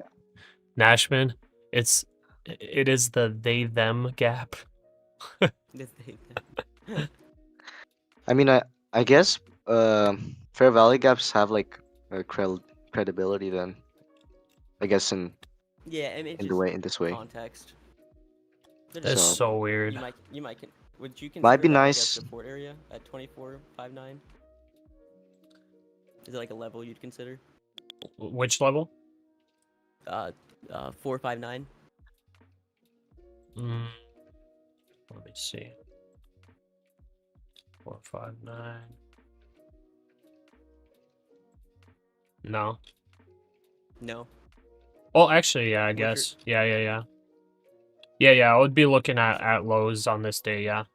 Yeah, it'd be a Oh, level. yeah, that's 2 touches. Yeah. But it wouldn't So- be like a strong level, no. I'd be looking more of for the I mean, I'd be like looking more at kind of concrete levels, I would be looking for the tops of these days. So it'd be more like 415 to 400. Yeah, and that's about 50% of the fair value gap is usually where you start looking for longs with ICT stuff. That makes sense. Yeah, because Yeah, you so had this inverse head and shoulders play out, and you'd be. I would think that this would be a good level to see if support builds. Yep. Right now we tested this one. This was the one that I was looking for here, but we started breaking through that, so now it's kind of invalidated. I mean, NASDAQ loves to sweep levels, but it's kind of invalidated. But like the 400, 415 level that goes into these lows here, it goes into top of chop range here, top of chop range here, top of chop range in these, and then a little bit. Well, no, it's not in there. So it's pretty key level, I would say. Okay. That one, because we go something like this. We look at these wicks where the strong buyers came in, and the tops of these wicks where sellers came in, and we basically go like that. Okay. That's kind of how I like do my levels. So it'd be like something like that for finding strong support. If this wants to continue, if it breaks that, then we start targeting these levels. But it has not gotten there. I feel like a lot of the trading strategies, like their general entries, and they kind of align. They just align. Yeah. Let's see here.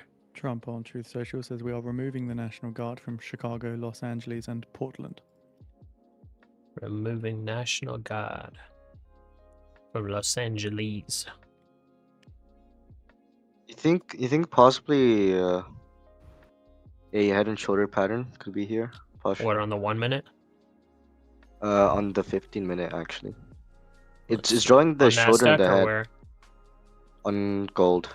Gold. I was taking a look at it. It looks kind of messy though, but it's Yeah. possible. Yeah, it's a very messy one though.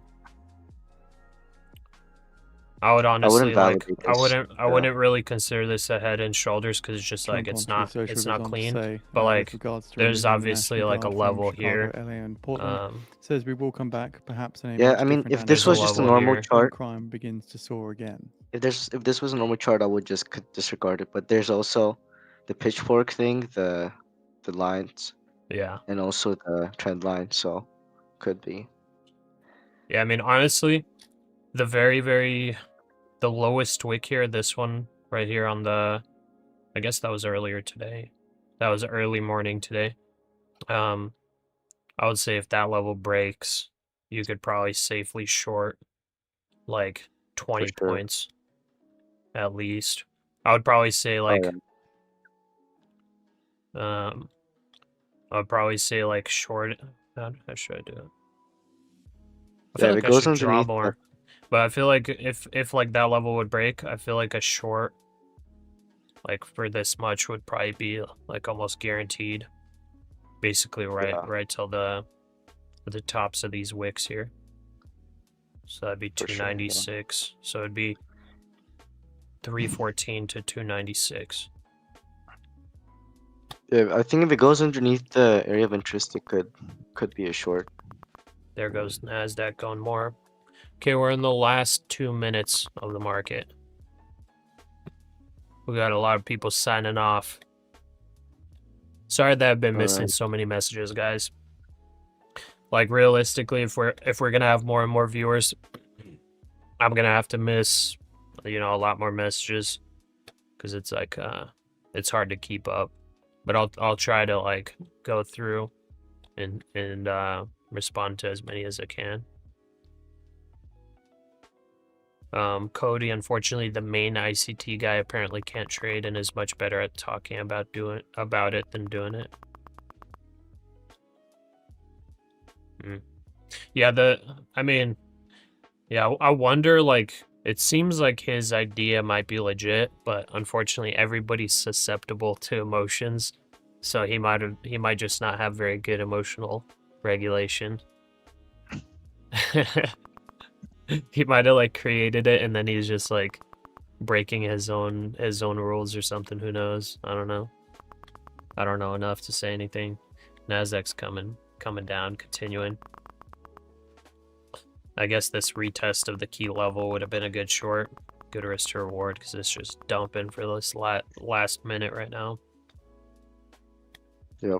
Serial trader need 1,200 more to pass 250k evals. Oh, well, guess it's next week. You're getting close. You're already very close.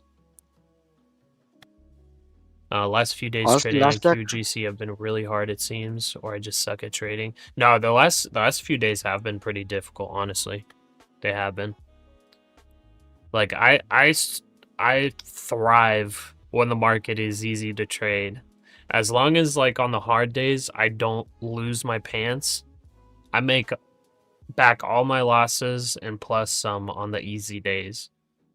That's why risk management is so important. Like you could be the worst trader in the world, taking only like the most obvious setups and just riding the trend, and you're gonna be profitable. It's just you gotta manage your risk. Today I got a little carried away. I lost a little bit more than I should have, but it's not terrible.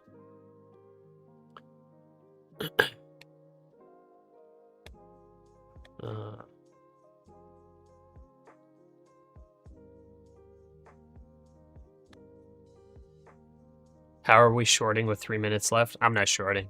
So market just closed a minute ago. We got a pretty big push down, 25,450, I guess.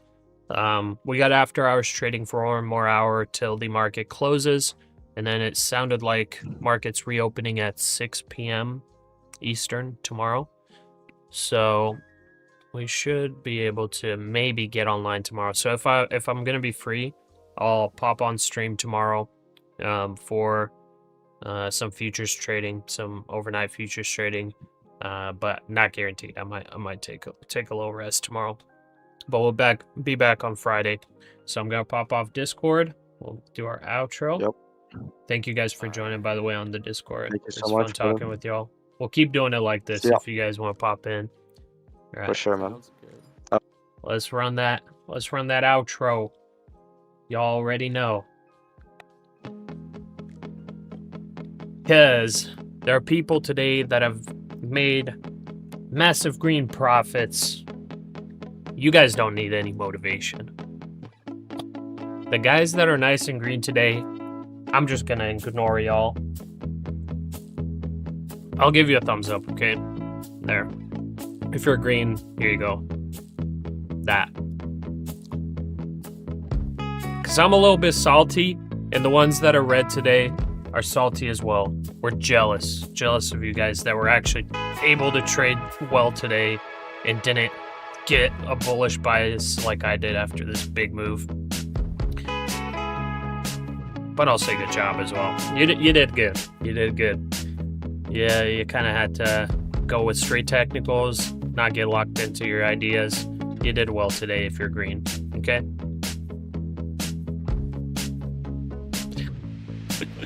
So with that, I hope you guys have a great New Year's. Some of y'all, depending on your time zone, you already saw some fireworks.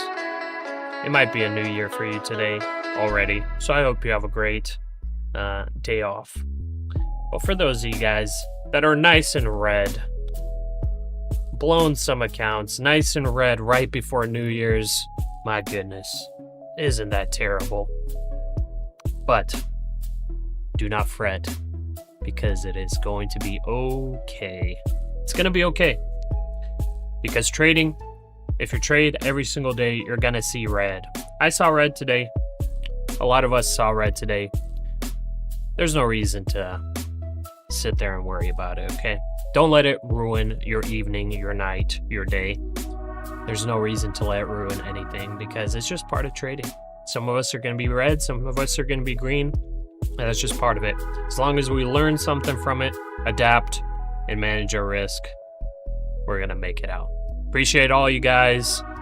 You guys are the best. All the new subscribers, all the new Trade Titan members. I appreciate you guys. Thank you for joining. And I'll see y'all maybe tomorrow evening, but 100% Friday morning for New York session. Appreciate y'all. God bless. Take care. Have an incredible New Year's. Hope you guys get some good food, see some fireworks, and spend time with family and friends. Take care, y'all. And peace out. See ya.